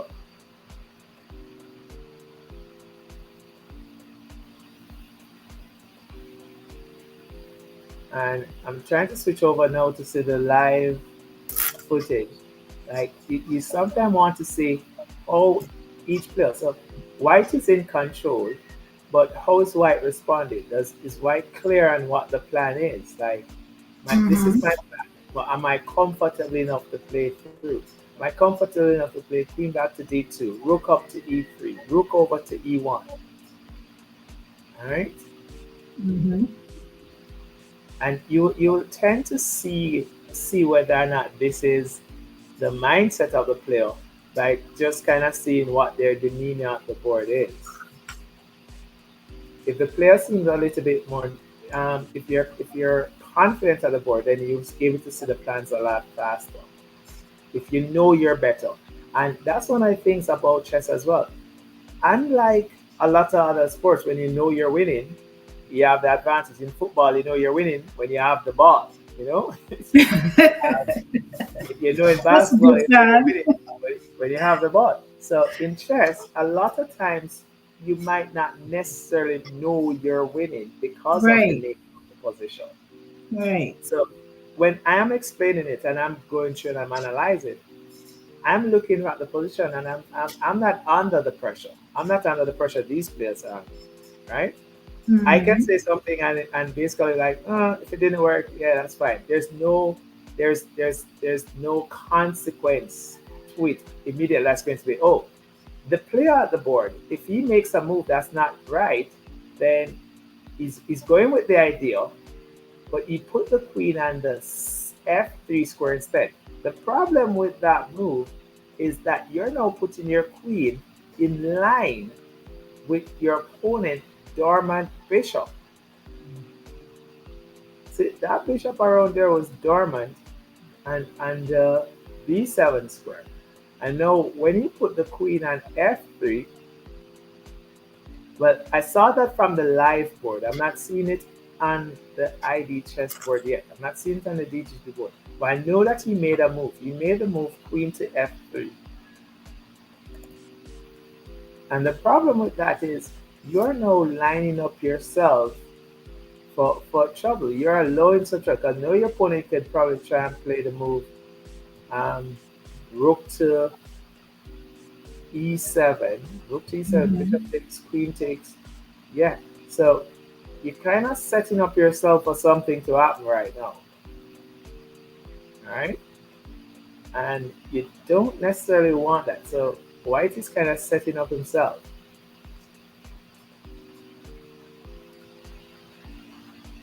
So do you think this type of play, that this is a person who is great at the opening and struggle in the middle game? Well, I wouldn't want to say that either player struggle at. I wouldn't want to use defensive, but what I've seen is that in the opening, both players play their opening pretty fast. What I don't like from white right now is that white is making that transition where, because now your opponent gets to play rook takes, rook check, rook takes, and then they just save the other rook. I don't want to liquidate this position. Like, I think my position was so good that I don't need to liquidate it. Oh. And that's even a better move. He just played the move rook to, well, let's see. He played the move rook to f7, which is saying, hey, if you take my pawn, my rook, I'm going to play knight takes with the discovery check of my rook onto your queen. So a very interesting idea. Did he, however, miss bishop takes h7 check and then pick off the rook? So, like, if I move my bishop back, attacking the queen, yeah, very good move. That's a tricky move. That's a very tricky move, hitting the queen. Now, it seems as if he's giving up the pawn. Like, these guys are, I like that. If he takes that pawn and the d4 square, it's a very tactical idea. If he takes the pawn on d4, he's going to play rook takes, rook check. Knight takes, yeah, he's going to fall for it, you know. He's going to fall for it. Rook takes check. If he takes a pawn, you just went for it. This is the hand went for it. He's going for it. It's like, yeah, this pawn is free. But does he see his opponent's plan? He has to play rook takes rook first. All right, he has to play rook takes rook first. He can't take the queen. He can't take the pawn immediately. He has to play. He's thinking about it. He's calculating. He has to play rook takes rook check first. But yes, there you go. Rook takes. Now he plays queen takes the pawn. Now he plays queen takes the pawn. If he had taken that pawn first, he would have played rook takes, rook check, knight takes, bishop takes on h7, sacrificing the bishop, and picking up back the rook on f7. So he went for it, and he was like, no. Right? Something is not right here. He's just giving me the pawn like that. He could have played his bishop back. And what white did, white played for a trick. And this is sometimes what happens in chess. We play for little tricks, and sometimes the tricks we play for end up costing us more than we were planning to use. It was a trick. Right. But so, does he now have bishop to e5? Bishop to e5 seemed like the move to play. Because you know control the center. Like, what does he do after bishop to e5?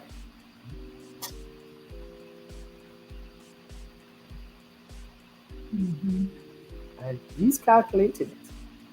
Bishop to e5, the queen goes back to h4.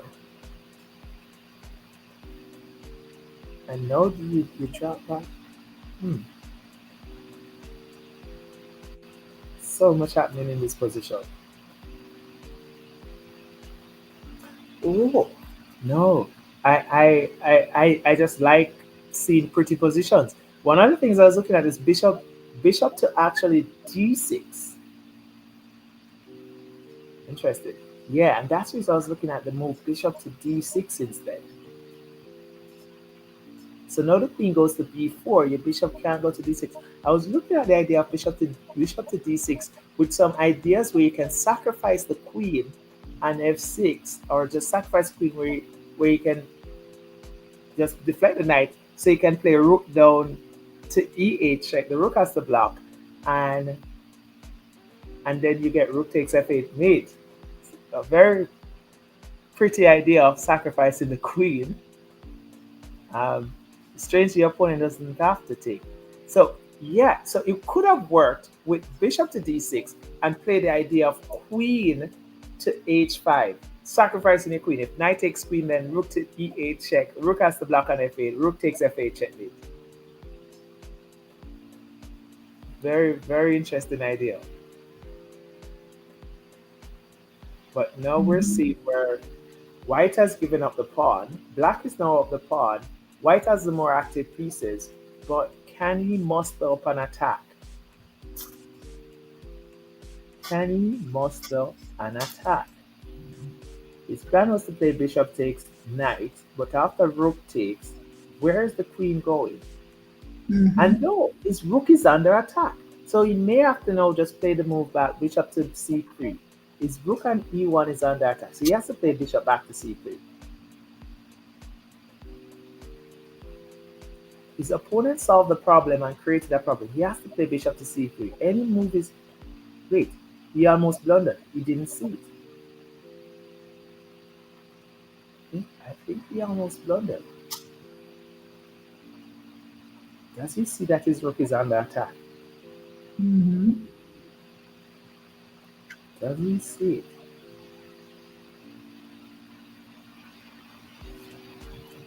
And again, your time is running.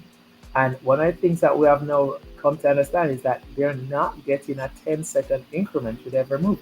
It is a sudden death time control. So if you go down on the time pressure, that's it. If you fall into that time pressure, you know that you're not getting any increments added to that clock. You're just in a world of trouble.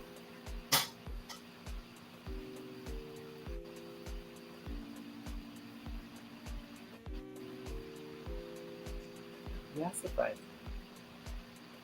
Oh my gosh, he blundered. He didn't see it. He didn't see it. He didn't see it. He calculated and he calculated and he calculated and he completely missed it. That his rook on e1 was in danger. The move he had to play was bishop back. He's probably going to resign here. His opponent. So that wasn't intentional, because even I saw that. Even I saw that. But, and like I said, sometimes this is when we talked about this earlier, the overthinking. The overthinking. He resigned. He resigned. Yeah, this is where I would have liked to have the camera on the on the player. And the players themselves. They want to see themselves. Because like you know what that look was when you realized what you did. Yeah, and you could see that he didn't see that the rook was in danger. And I mean, he's just thinking about the attack and he's overthinking. And that's the point of chess, where you make a move, you create a problem for your opponent. Your opponent solved the problem, but they didn't just solve the problem. They solved the problem while creating a problem for you. But you feel like, I'm the one who's attacking. I'm the one who is creating problems. And you just completely missed that your opponent created a problem for you. The rook on e1 is hanging, and that's that. That was just it. He just didn't see that his rook was hanging. And if he played the move bishop back, just solve this problem, created a problem, the position would have been able to continue. But it's chess. Yeah. And chess can be very unforgiving. We have another board there. Yeah, we have another board here. Let's see if we... That's board number... Yeah, we'll see a number beside it. All right, so... am I missing it again? No, we have Okay. two... The way it's set up, camera, if we can get it wider, because I see the corner of the number. It's just not enough to capture the It number. looks like a 5. A 5? Are you seeing it? I'm just seeing one line, and based off number. Okay. I was gonna say, like, wait a minute. The only number that would basically. Yeah, because we've already seen 2. We already seen 1, and 2 and 3 is pretty curvy. So I guess it could either be a 4 or a 5. That could be the 4. Would be a 5 based off position. So. Oh yeah. Okay. So yeah, 5. Okay. All right, so we have an end game here. We have a bishop and a rook versus 2 knights. Wait, is that a dark square bishop over there? So it's 3 minor pieces versus 2. Mm-hmm. And let's count pawns. It's 3 pawns versus 3. So we have 2 knights versus a rook. That's the imbalance on the board because we have 2 dark square bishops. Mm-hmm. And it's the imbalance is 2 knights for a rook. Now let me tell you something. Now the is he going for a draw? No, he's not. So we have the 2 minor pieces. In an end game, I would take the rook over the 2 knights with pieces on the board. However, with pieces, so what he's doing here, he's playing for the draw. And I think this game is probably going to be a draw because he's going to check him again. And the idea is that black doesn't want to run the king to the background. Okay, you run the king to the background, you're out of the game. Okay. Right? So what he's doing is he's checking. So you run to the background. So now he's going to just play the rook over. You play the rook over, but you play the king in. Oh my gosh. This guy is going to checkmate him. He's going for the mate. He's going to mate him. He's trying to checkmate him. Right? So that's the name of the game. Black didn't want a draw. So what he did, why is he touching his feet? And that's what I was okay. Oh, it's a check. So again, an illegal move was made. Was made.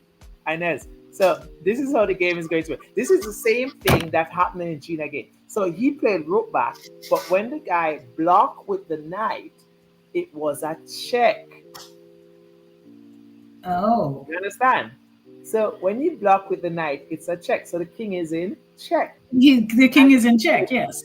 The white king is in check. So he played the move rook back to g2, going after playing rook takes the bishop. Unfortunately, he's in check. Yeah. Now, this is the exact same thing that happened with Gino. Now, the most likely move for white to play here would have been bishop takes knight. But again, he touched the rook. Even though it was an illegal move. No, you see? No. That shouldn't. The arbiter should step in and force him to move the rook because the rook can make a legal move. Mm-hmm. So probably they're going to stop the game because the rook can make a legal move. So he should have been forced to move that rook. But okay, so let's go back because when the king was in check, he would have had to move the king. No, he could have moved the rook to capture the knight, which is checking him. So the rook was able to make a legal move. Right. And this was the same thing that happened in Gina's game. Right. So that rook was able to make a legal move. And now he's in trouble because that pawn is promoting. So black is sacrificing the pawn, the knight, to promote. What? Oh my gosh! White found a brilliant move. No. Oh my gosh. Oh my gosh. Rook check. And he's taking off the. Yeah, but no, he has a bishop.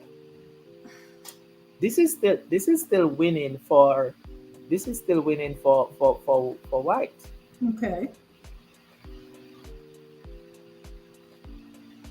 And the king comes back up, and the king comes back up, and the king, and yeah, it's white. White still win. He makes another illegal move. He makes another illegal move. Hmm. He makes another. So the game is over. That was his second illegal move. Right. Yeah. Well, but Okay, wow. These are all of the Makes sense. devices. Okay, let's see if we look and see what's. it would have been interesting to see what the time control was, or what was the time on both sides of the clock at that Mhm. when you were having that shuffle on the board with the last pieces, you know? Right. Okay, this looks like another Oh, board. we have another game here. This is funny because with this picture, sometimes that throws me like, wait a minute, are these people actually in the Uh-huh. room? So we have something here now. Like, is that a rook in his hand? Oh yeah, so it's a, and again, so this should be, why not behind? Yeah, this is a draw. So yeah. he pulls up his sleeve to say take a draw. and guess what? Guess what? What's that? Black doesn't want to draw. Black may realize that his opponent has less time and is more interested in playing it out to try and win on time. So But I the think the the camera black people moves. I'm refuse to assuming draw? they took the draw. No, the camera moves, so I'm assuming that they took Yeah. the draw. But Oh, your okay. opponent will do that to you in a drawn position. May decide not to take the draw simply because you have less time on the clock. So they're just Mhm. going to make some moves and try to get your time to run out. And it's completely within their right to do that. They're legal to do it. Mm-hmm.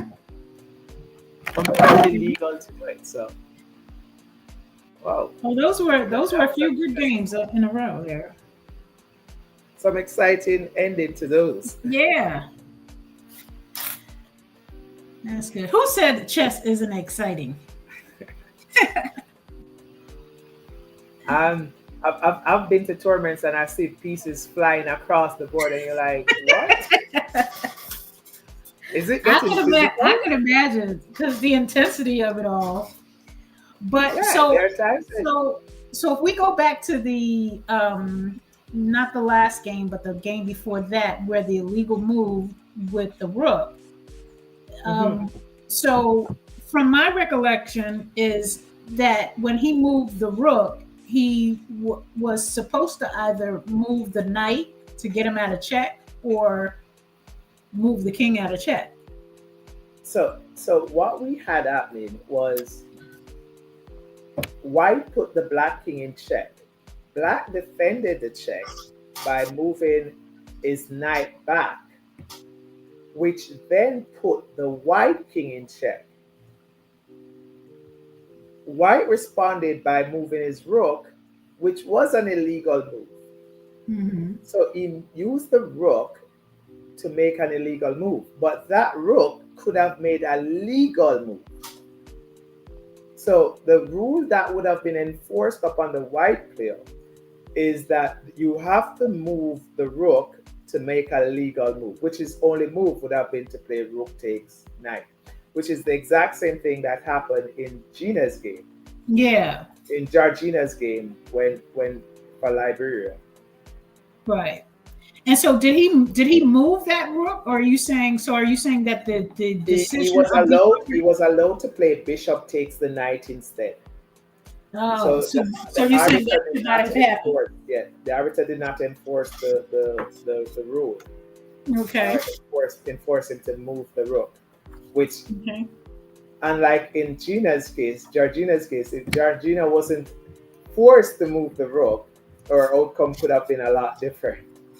So it's important for sometimes these things are overlooked, especially if the arbiter was then called to the board and not realizing that the player had actually moved the rook. And sometimes just simply overlooking that, an illegal move was made. Mm-hmm. They just did a time penalty and say, all right, you have to make a legal move. not realizing that the piece that was touched first is able to make a legal move.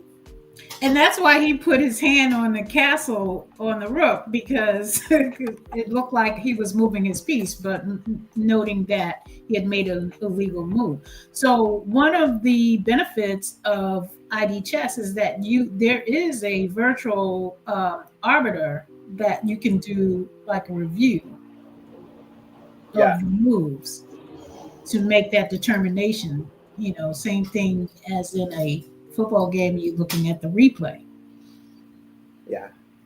Okay. Yep. So it might be good for us to let them know, not about the ID chess, but the fact that that rule was not applied in this case. Should I write Going back over it, the arbiter may actually notice it, but this is also one other thing. Like once the decision is final, like that would not go back. You're not going to play back the game or go back to the position. And in other words, it would have been putting white at a disadvantage, which white ended up making a second illegal move. Now, what would cause a dispute is if white came back to win the game. Oh yeah, now you know, absolutely. So if white came back, so if the rule wasn't enforced and then white came back and win the game, then black would be like, no, I'm not having it. Exactly. No, I don't mean like to send it back and that, okay, it overturns, but to possibly bring that to someone's attention. Or is that something in chess you kind of just let go? Like, it's not a big deal. You try to. You know, okay, here's what you did wrong. So that you may not want to do that. It's just a little something that I took notice of. Okay, so I guess, are we moving into round 8? Keeping up? Okay, that was board round 9. This is our final round. Oh, you were right. It was board 5. Yeah. Look at you. You even know the numbers, even if they're not showing. I just saw a line, and based off I did a study where it's called the Georgian numbers system. Mm-hmm. So numbers eventually, before they took on the characteristics of the numbers we know were based off angles. What are you doing? I have to plug it. Okay. All right. Put the mute on. That sounds dangerous. But anyway, yeah. No, I was talking to you actually. I was saying that the numbers basically would have angles. So when I saw the line, I know there are only few numbers with a straight line. Exactly, and the way it was turned. So I was thinking of a 4 because it's turned. You ready for round 8? Round 9. It's round 9. It's our final round. It's hold on. I'm gonna put it on mute.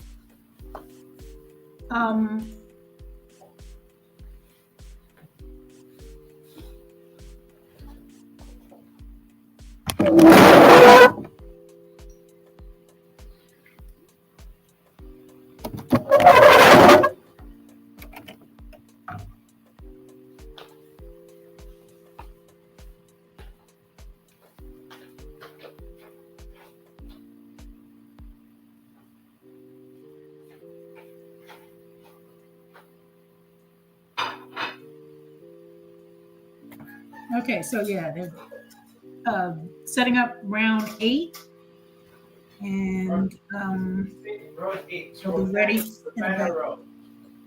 Wait a minute. Oh, round 9. Okay, round 9. Okay, so round 9. Yeah. So I think it's the same thing that happened. So here on ID Chess, we have it as round 10. Okay, so round 9, final round. Yeah. Okay. That's the final round. This is the home stretch. Yeah, this went quick. Oh my goodness, this went. I mean, imagine that 6 hours, 7 hours. That's quick. That's pretty fast. Yeah. But again, I think one of the reasons for this is the sudden death time control that we're Right. using. Right. So that has made a big difference. How does it affect the play? Do you think that it affects the play, the actual game itself? In some instance, like I said, the more time you have, the better you will like, especially when it comes down to those last minute decisions. If you know that you're getting like a 10-second increment added to your clock, then Mm-hmm. you're able to make better decisions with that extra 10 seconds. And Oh, it does okay. mean a lot to the player. It does mean a lot. Yeah. But you have a lot of players who also just they feel a lot better with the sudden death time control because they condition themselves to basically say, hey, they are going to they are going to make these number of moves within this specific time. Mm-hmm. So it works different for different players, but having that increment means a lot. Yeah. A situation where we had an extra second increment or extra You 10 seconds. are you moving your chair? Let me get you some of those little stoppers or something. Oh, you heard the table? I know. I have Oh, my. that's the table. Oh, that's the table. Oh, That's the okay. table. Oh, okay. All right. But you're able to hear that. Yes, it's coming through about as loud as that rooster. Although that rooster seemed like it stopped crowing. You must be getting some sleep. Must sleep good It's during the day. midday. Oh, they sleep during the midday. That's the That's only what I'm time they saying. You sleep. must be. They must be sleep so that they can get up early to wake you up. They got a They grow job. up at night and sleep at midday. I tell you. They got a job. A job. But no, seriously, they do. I guess that it was designed that way. It's just masterful. It's designed that way. So yeah. So with us finishing up, almost finishing up, and then the three uh, the three participants that will become a part of Team Kenya. I guess we'll find out who they are. We'll see how close you are to. Have we looked at the results? Where are we? Yeah. So one of the player that I have, let me. So one of the player that I have announced definitely, and if Robert wins his last game or draw, he's in as well. So I have one person in so far, which is Karu. So Karu definitely made it. Um, Robert needs to win or draw, and he's in. The only player that I call that is not in it at the moment is actually Timothy. I add Timothy as someone who would have been in it, but Timothy is falling probably half point short of it. He can actually still make it depending on what happens. And board three between Kyle and Alan. So it's interesting to see that Kyle is still up there amongst the top three boards. And if we look at the standing, cross table standing after round 8,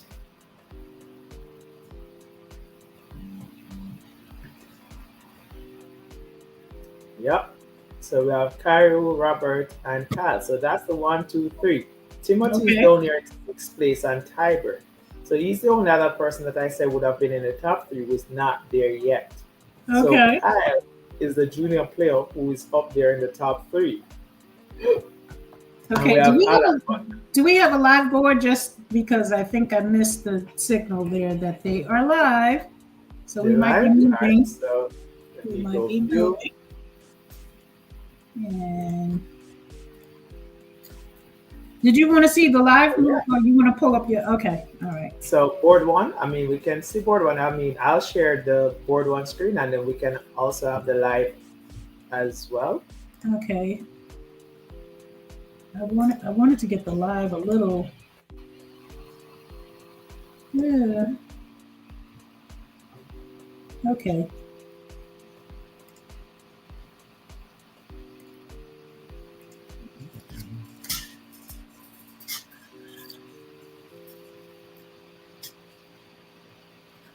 So let me get a better view of this game first.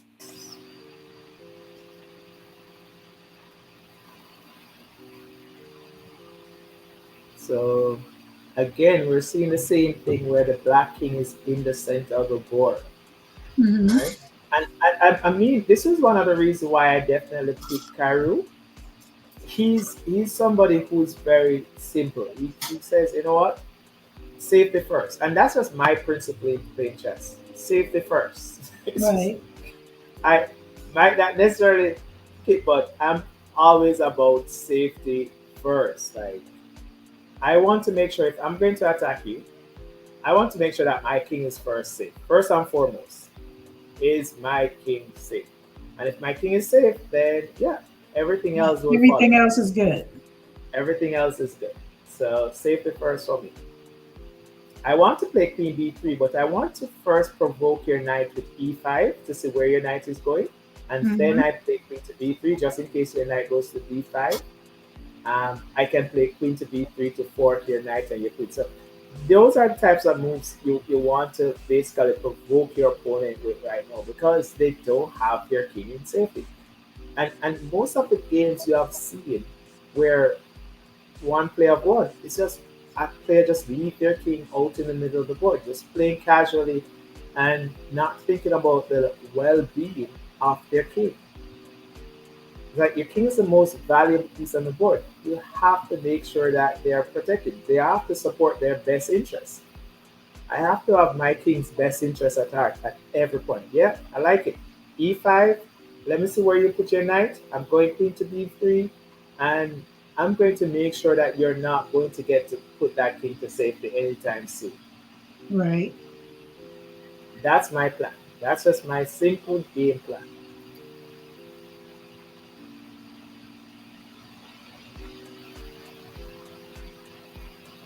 It's just going to be tempo and tempo and tempo. You move your knight there. All right. Now I have moves like queen to f3, queen to b3. Um, I even have ideas like queen to h5. All Hmm. right. Yeah.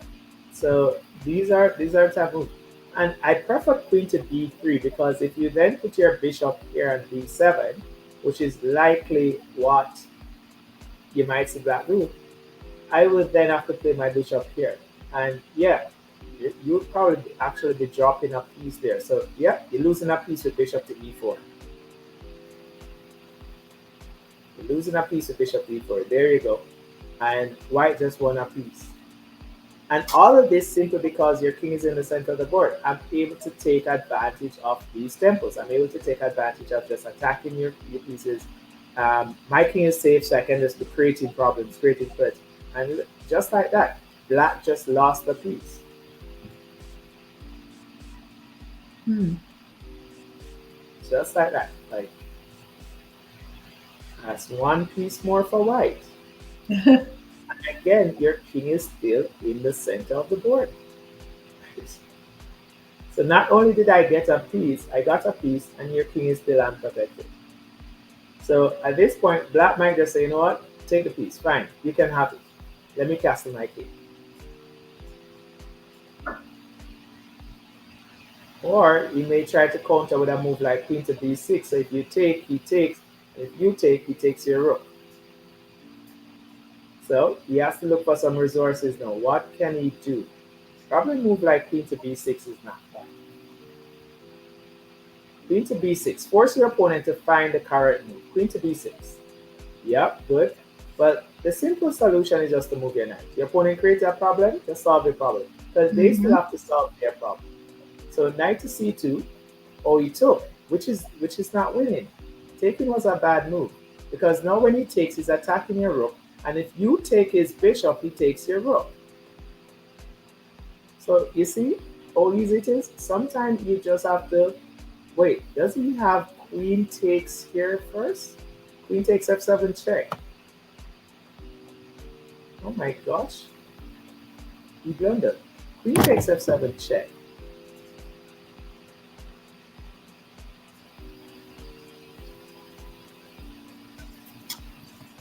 Yeah, he blundered. Is that frozen or is he just The I don't think F7 square is hanging. okay. Queen takes F7, king to D8, bishop takes on D7.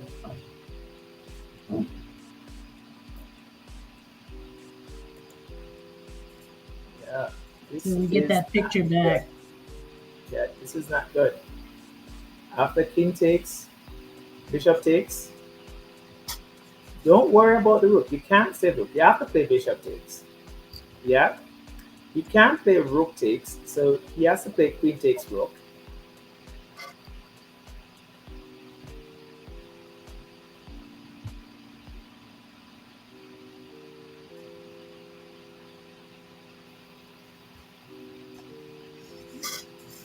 I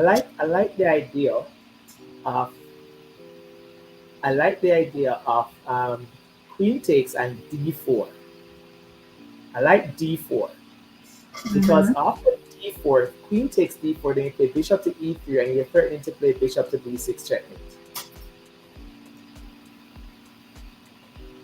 I like the d4 idea.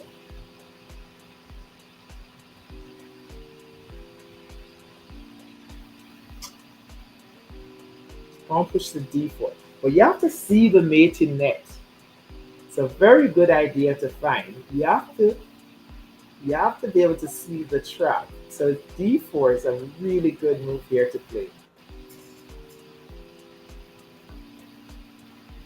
Play d4, queen takes, then bishop to e3, and then the queen can't move anywhere to stop your bishop from going to b6 checkmate.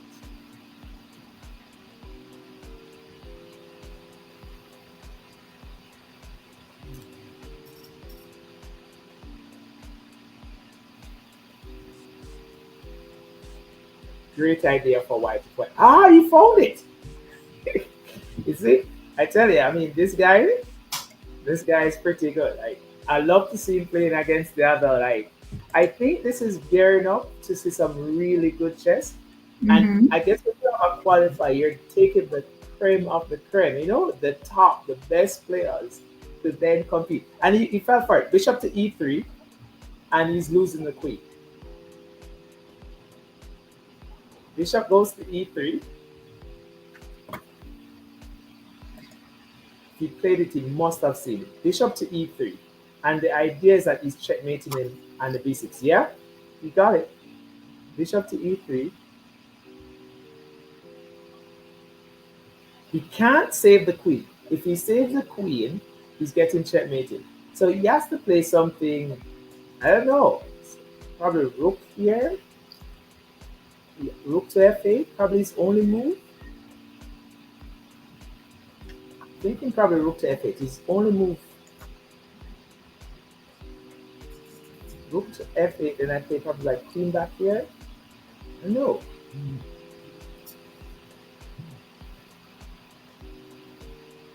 But he can't save the queen. You can't move the queen to any square because then the bishop is going to go to b6 checkmate. Hmm. Ah, he played the move, and probably no. Just queen takes g7, or I like the idea also of queen to b3.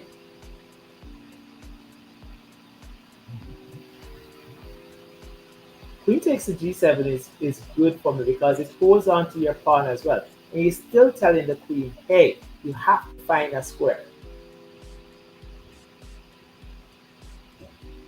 Yeah? You have to find a square.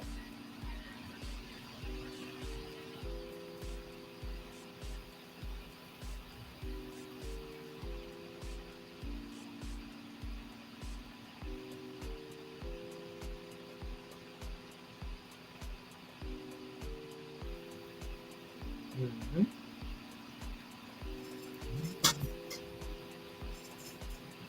I like this. I like this position for white. And I mean, black is being very resourceful in finding some defense as well because it was a very tricky mate to see like, yeah, sacrifice and d4, bishop to e3, idea to checkmate your opponent.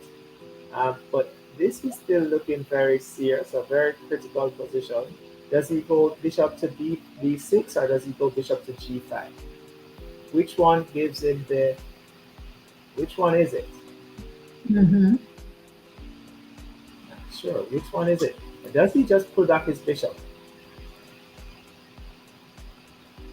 Does he play rook to d1? I mean, there are so many ideas here to play for.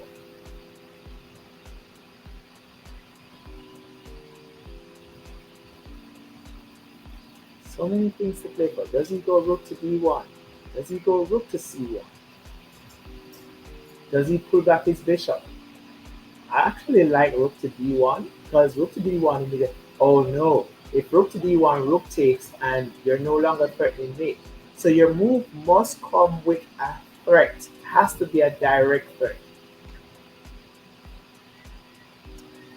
Is this board still moving? I don't know if I'm detecting that. This is still board one, and it is playing out on ID chess, so it's current on ID chess. Okay. So I'm not sure. Do you have a live footage of it? I think we just lost it. It looks like they're trying to get it back. So. It is current though on ID chess. Okay, good.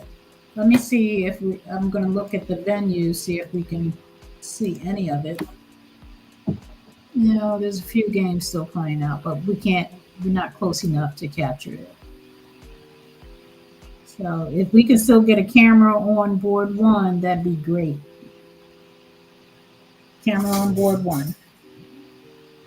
Is there a forced mate in this position? If I go bishop check, king here, and I don't have any other checks, do I? And then my bishops are being skewed, so that might not necessarily be a route I want to take. So, but if I go bishop check, king has to go where? You can't bishop block because queen takes, obviously. If you step your king to c7, hitting my bishop, then I drop back my bishop. But yeah, I don't want you connecting your rooks. I'm actually going to just drop it back my bishop to f3 right now. Just bishop back to f3. And sometimes you have to know when to just take a step back. And this is something that we'll talk about, like when playing chess, you need to know when to take that step back. Right. It's important to know when to just take a step back. Take a step back and say, you know what? Let's fight another day. I'm okay, completely okay. Instead of checking or anything, just play my move bishop back. I'm threatening to push the pawn. I'm threatening to open up the rest of the king. I'm threatening to play rook to d1. Wait a second. So we had some moves taking place. So let me see if I can see the moves that were played. Okay. So off the rook there, queen takes, queen there. You play bishop to g5 check, queen there, rook in, okay. The bishop block, and here you play pawn push. That's an interesting move because after pawn push, don't I just get king takes, g7, and now I'm winning? I can just play king takes. Isn't that free? Oh, wait a second, I missed that. Yes, bishop takes queen. Oh my gosh, he must have fell off his chair after he missed that. He pushed the pawn to try and checkmate his opponent, but his opponent just captured the queen. Bam! So he now took, and now he's completely losing. White is completely losing. Ian is in. Ian is going to make it in. Oh my gosh. Oh my gosh. I guess it was a blunder, as you say. You call that a bobo. A bobo? Oh, okay. Oh my gosh. Well, it's not over yet. Let's see. Pawn push. So he blundered back. No, he doesn't because you have bishop check. So you have to play pawn push first, g3. Or you push h4 instead of g3. Bishop there. At this point, I would have done rook there so I can promote my pawn, but now he does g3, rook down, and yes, the intention is just to promote the pawn. Rook takes, yeah. Bishop.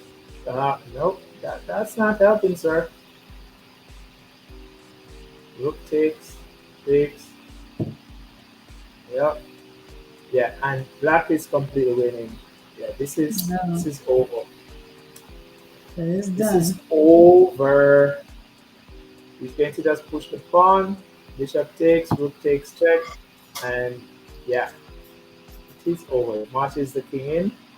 The bishop stops this pawn, and black wins.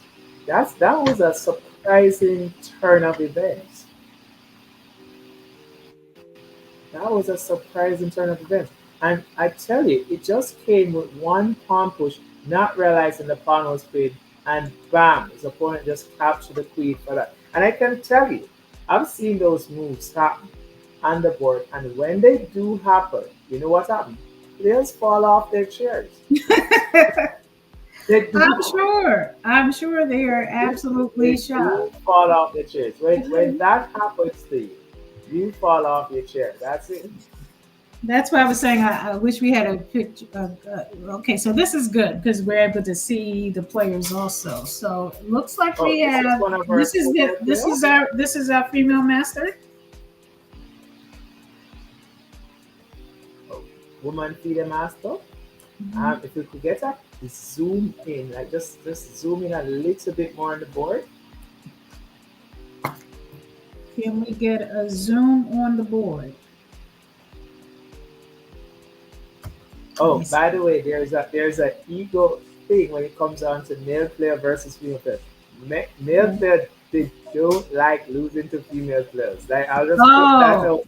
oh Most, yeah. let me say most male players typically don't like losing to female players, especially a female player wearing a cap that says she's the king.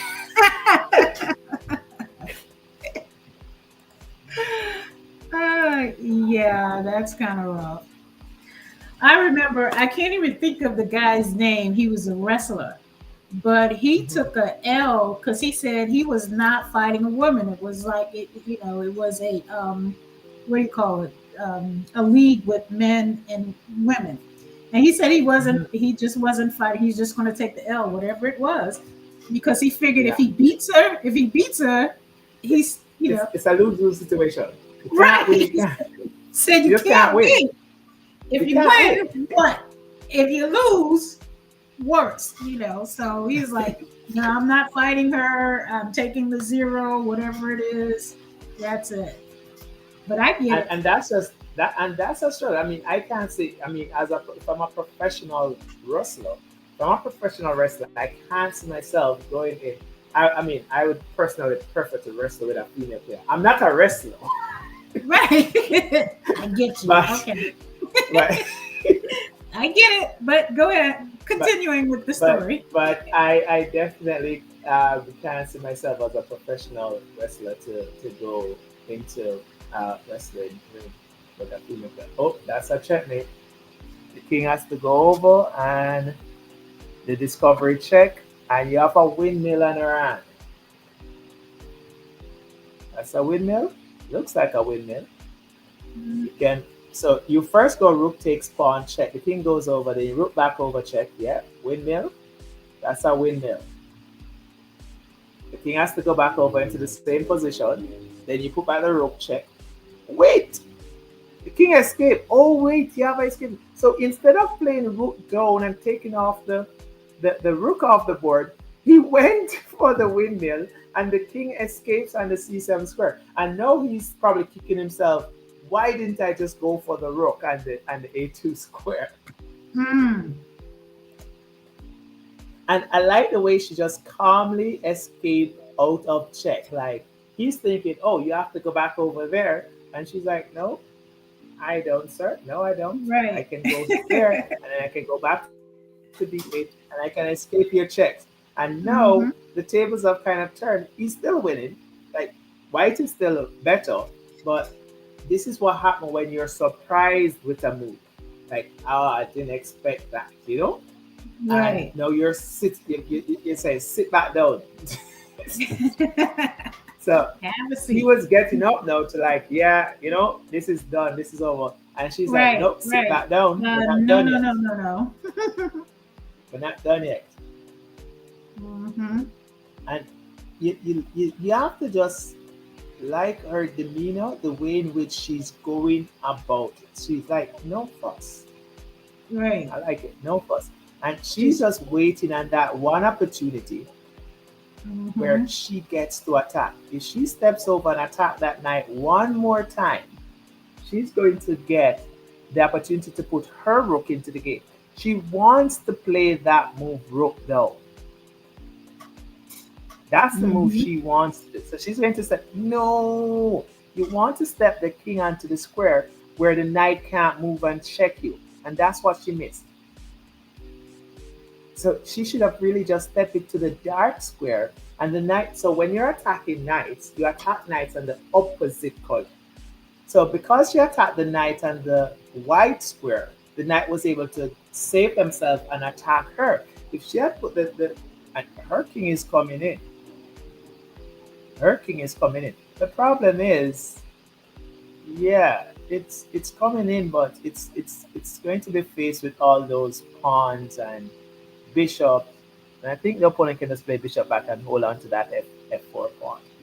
But if she had played king to d6, attack the knight on the dark square, it would have been a different story. Yeah, so her rook would have gotten to enter, and that's what she's playing for. She's just trying to get her rook in. If she can get her rook in, then she can create some problem for him, and she would have gotten it. So she have to try a different way. And she just gave up the rook. I think she just blundered the rook. She blundered the rook. Why didn't he play bishop takes rook? It was a free rook. He missed bishop takes rook. He missed the bishop takes the rook.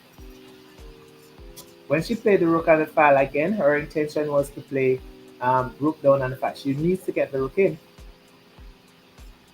And now he sees it. He discovers the attack back onto the rook. Now he sees it. Sees that she blundered her rook. But does she see that her rook was hanging? Yes, she does. And she then moved the rook out. Said, nope, I missed it once. I'm not going to miss it twice. Right.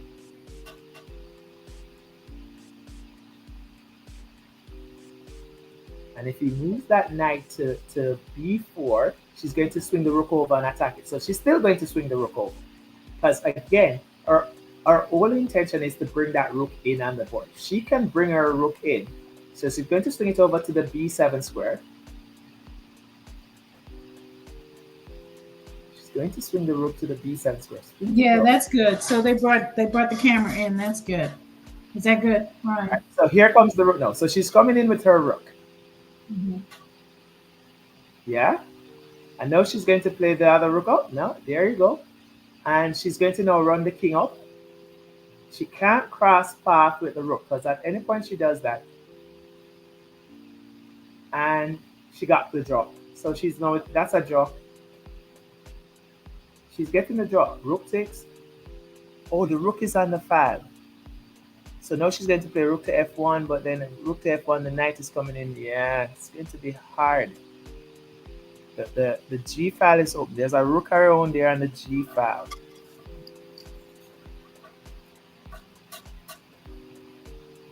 Notice our opponent is just taking off everything all at once. Okay, she's like, all right, stop this one too.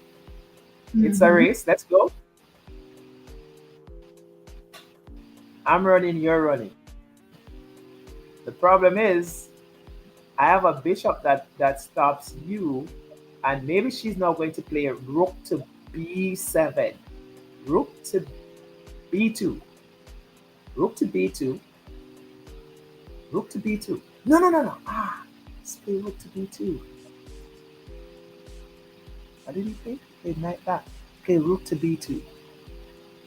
Let's play the square move. Rook to b2. Maybe she'll pick it up. Osmosis. Rook to b2. The idea is that if bishop takes, pawn takes. I mean, it's still losing for black. But if your opponent is so still fixated, she played rook to c2.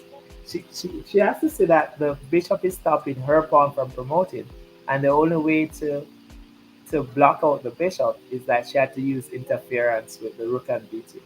and she ran out of time. So White won that one. Wow. She's a Alright. pretty calm. I She's think a that pretty calm player.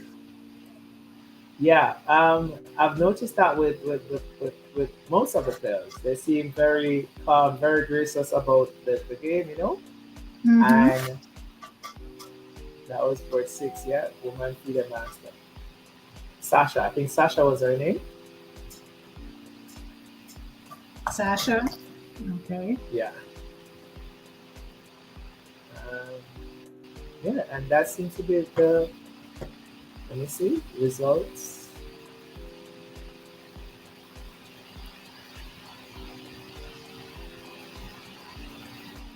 From footage, what we're getting on the inside, seem like all the games are over. Hmm. You're right. Sometimes when I look at your screen, I'm like, what about that game behind you? I know. Just for a quick second, it catches me like, oh, wait a minute, there's a game behind me. There's like that game No. is still going on. Exactly. Like, who is that playing? I was trying to find my pictures for Chicago Kings, who are, oh my gosh, they would shoot me. Tom and Cedric Big Pond. So that's the Chicago King. Tom. Oh my God. You know it's late or it's early, either one. But Tom, forgive me. It's been a long day. It's been a long 2 days. While I'm talking, I'm going to look it up. And he's still going to kill me. And then, of course, Remy and Andrew Bell. So Remy Adicola. Now, how do I remember Adicola, but I can't remember Tom's name? Right? Okay, issues, but that's okay. I'll get some rest and be okay. But and so Remy and Andrew are a part of the Windy City Hawks, and Tom and Cedric are a part of the Chicago Kings. So we look forward to them coming back for this season. So we'll have the qualifiers happening next month for them. And we want to bring back the Majestic Lions and the Harlem Knights. So we've got a lot of work ahead of the next few months is like just a lot of work. So this way we have those 4 teams going here while Africa is doing their thing and come together before the end of the year as a championship match. So just a lot of work, but it's all good. It's all good. Yep. It has been a journey. It has definitely been a journey. So I'm gonna pull this up to see if okay. I want to make sure So we can. let me stop sharing this now because we're now getting a live shot Yeah. from the venue with the banner and everything there. So Yeah. there's Got the banner. Yeah, so we'll hear the finals, but I guess the scoring is there. So how do you think the teams? So the teams here in the States, the Chicago Kings and the Majestic Lions, the Harlem Knights, the Windy City Hawks, they play in their own silo, and that the championship will arise. The champion team will rise from that group, and then the African continent, the championship will arise from that group, and they'll play each other. But how do you think for the teams that we've seen so far, how do you think the matchup that looks? for sure. I think Kenya. I think I've seen the You think Kenya is I think Kenya would have an advantage over for what I've seen so far between Liberia and Sierra Leone. But then again, Kenya matches were without the increment. And like I said, a lot of those end games would have been a lot different with Okay. with the increments on the clock. So it will be interesting to see how they then adjust to completing those end games with the increments on the clock. Um, Oh, hold on I just a moment. Are we looking at, I'm going to put the volume, I'm going to take the mute off to see if we're looking at, okay, I think these are the winners. I'm so going to this put is it, a I'm going three, to put yeah. it on a solo so we can see if they are who you thought. This is the live presentation, right? Yes. So this looks like the three. Well, we have three with one alternate. So All right, so I think the person who finished third. So I had my top two picks were definitely in, and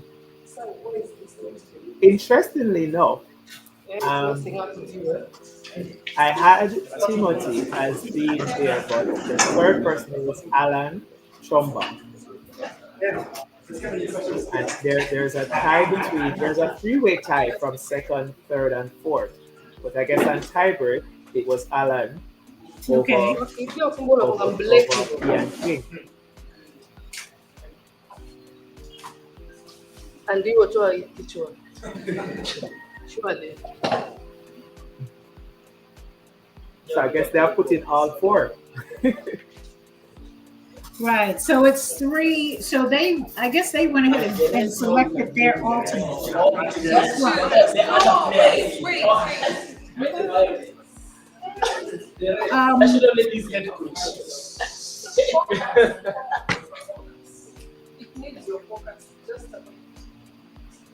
and also, let me text him because it would be great to get a picture of all of the. You've been a guy here to smile.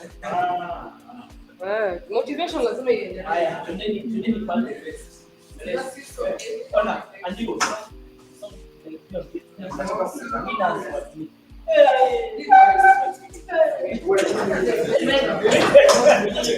Okay, I think there you go. That's a nice pic. This is all the participants.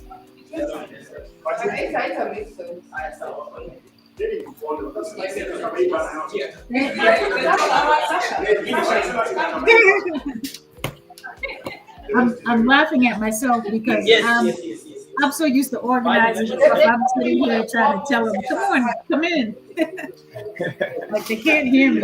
I'm not there, but I'm still trying to get everyone to come on. Let's come on in and get this picture taken.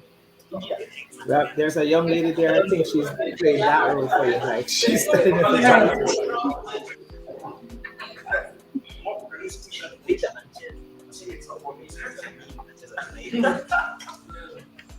Okay. Right? Where's the arbiter? Is that the arbiter? Is that the arbiter? That's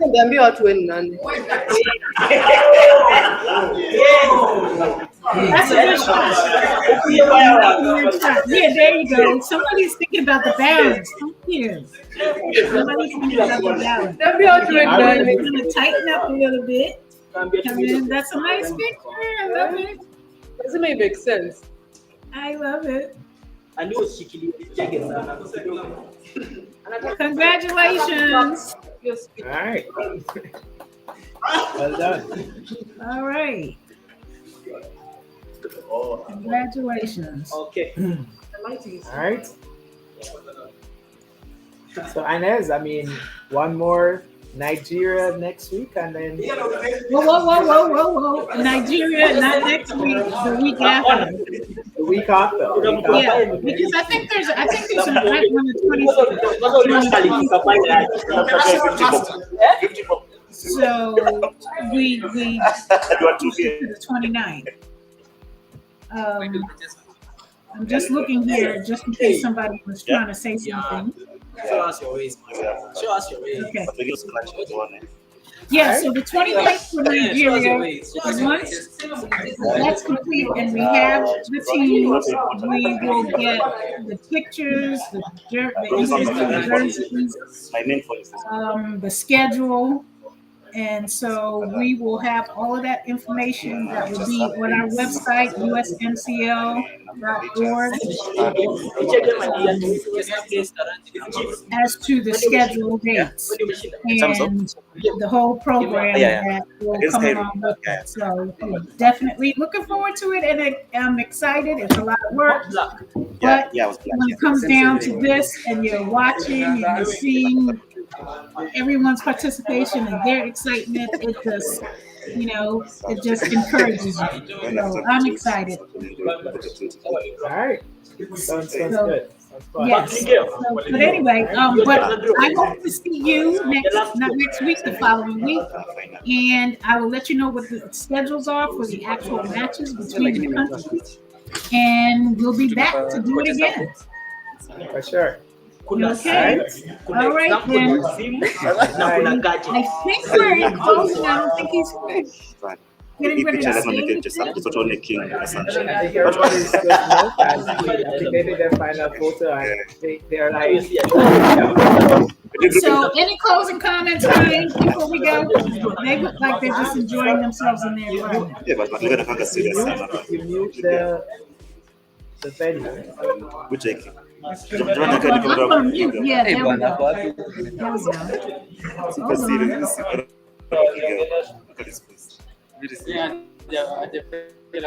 Why is it not? It's trying not to He's a move, prodigy. so. Hold on, just a second. Okay. Yeah. All right. So, like you say, after covering three, Liberia, Sierra Leone, and Kenya, I must say that Kenya would have a slight advantage.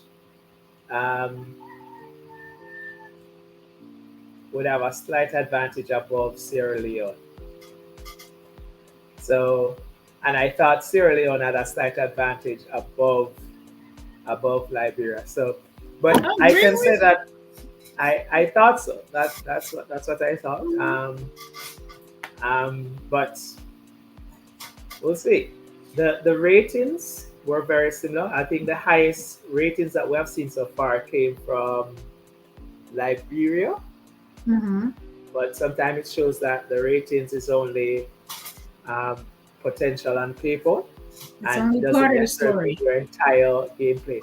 And like I said, players are very different when it comes down to like playing against persons who they are familiar with and playing persons outside. So it's going to be a very interesting matchup to see how they play against each other. Yeah, So I know Thomas was saying that they had played Winston, who was in Sierra Leone, and they were not expecting him to be as good as he was, and I think he won. So now they are really looking forward to the opportunity to play him again. So there's that internal rivalry between the players. So I'm looking forward to it. And those rivalry normally makes way for really good competition and very good viewership. I mean, you just want to know that there's some rivalry going on, and I mean, people they want to tune in to see what's going to be the result. Especially when there's a little bit of trash talking, and I think that is something that I've gotten a lot of and seen a lot of playing chess in New York. Is you'll hear a player say, "Oh wait, you can't talk during tournaments," and the other player say, "But I mean, that's my game. That's what makes my game my game." Right, exactly. Exactly. So I'm sure we'll get a little bit of that before it all starts. So again, just looking forward to it all and working our way through the process. And so, I want to thank Mr. Bernard Wanjala. He is the president of the Kenya Federation, and everyone who's participated to help to make this happen. Ms. Faith Kamayu, who is the arbiter. We're not going to make our little note about that illegal move that was missed. We'll kind of keep it between ourselves. And of course, Dennis,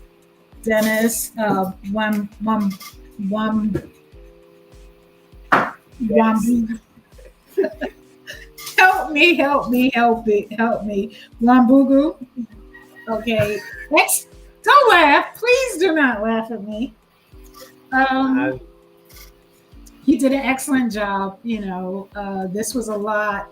He handled it. We delivered, and I'm sure he's made a lot of notes as to what needs to be done to move forward. So I'm really looking forward to working with everyone who has brought us this far to make it happen. It's just been really an experience. I'm glad. Thank you so much. And to those who view, please leave a comment. Please subscribe. Any information that you'd like to give in terms of some of the things that you want to see on the broadcast, please leave that. Write us, tell us, let us know, because that's what it's about. It's about building our following and really giving the chess fan and players, novice, whether expert, just giving them what you're looking for in the competition. So we thank you so much. It is 12:30 around here. I think I've been up for 2 days. So Ryan, good to see you. Always good to see you. But we out. yeah. All right. We closing out with that same I can definitely. Oh, so you're gonna hang around for the beat? No, it was a sharp beat, but I mean, I'll close out on that. Okay, I will definitely. Okay, hold on a second. Let me pull that up. Make sure I have the right one. There we go. All right, so.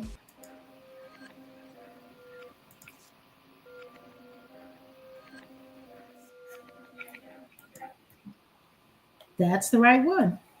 It would be interesting to see if the Oh, you just want to hear the beat, or I'm gonna close it out. I wanted to close it out with the video and everything. The video. Okay, so yeah. Just to add, it would be interesting to see if the countries, like, they come and they compose a kind of beat and a rhythm for their country, and say one that comes in and say they're not like us. Oh yeah. Well, art comes in all forms, so whether it's chess or music, whatever, everybody's trying to trash talk. We'll just leave it at that. But no, I love it, and part of it also is the music. So yes, listen, we are always looking for people that specialize in these areas, because a lot of it we kind of pull together and make happen. So the more we have working with us, the more folks and the more opportunity we have to to make sure it's excellent. Okay, so there we go. I'm saying good night or good morning. Thank you so much. Thank you. Right. Appreciate it. Talk to you soon. That's perfect. The rooster. There you go. Bye, Ryan. Bye, Ned. It's the hot topic. No, they all hate that. I can see it in the conscience. And I know they all watch. Oh, now wishing for a rollie got you wasting time.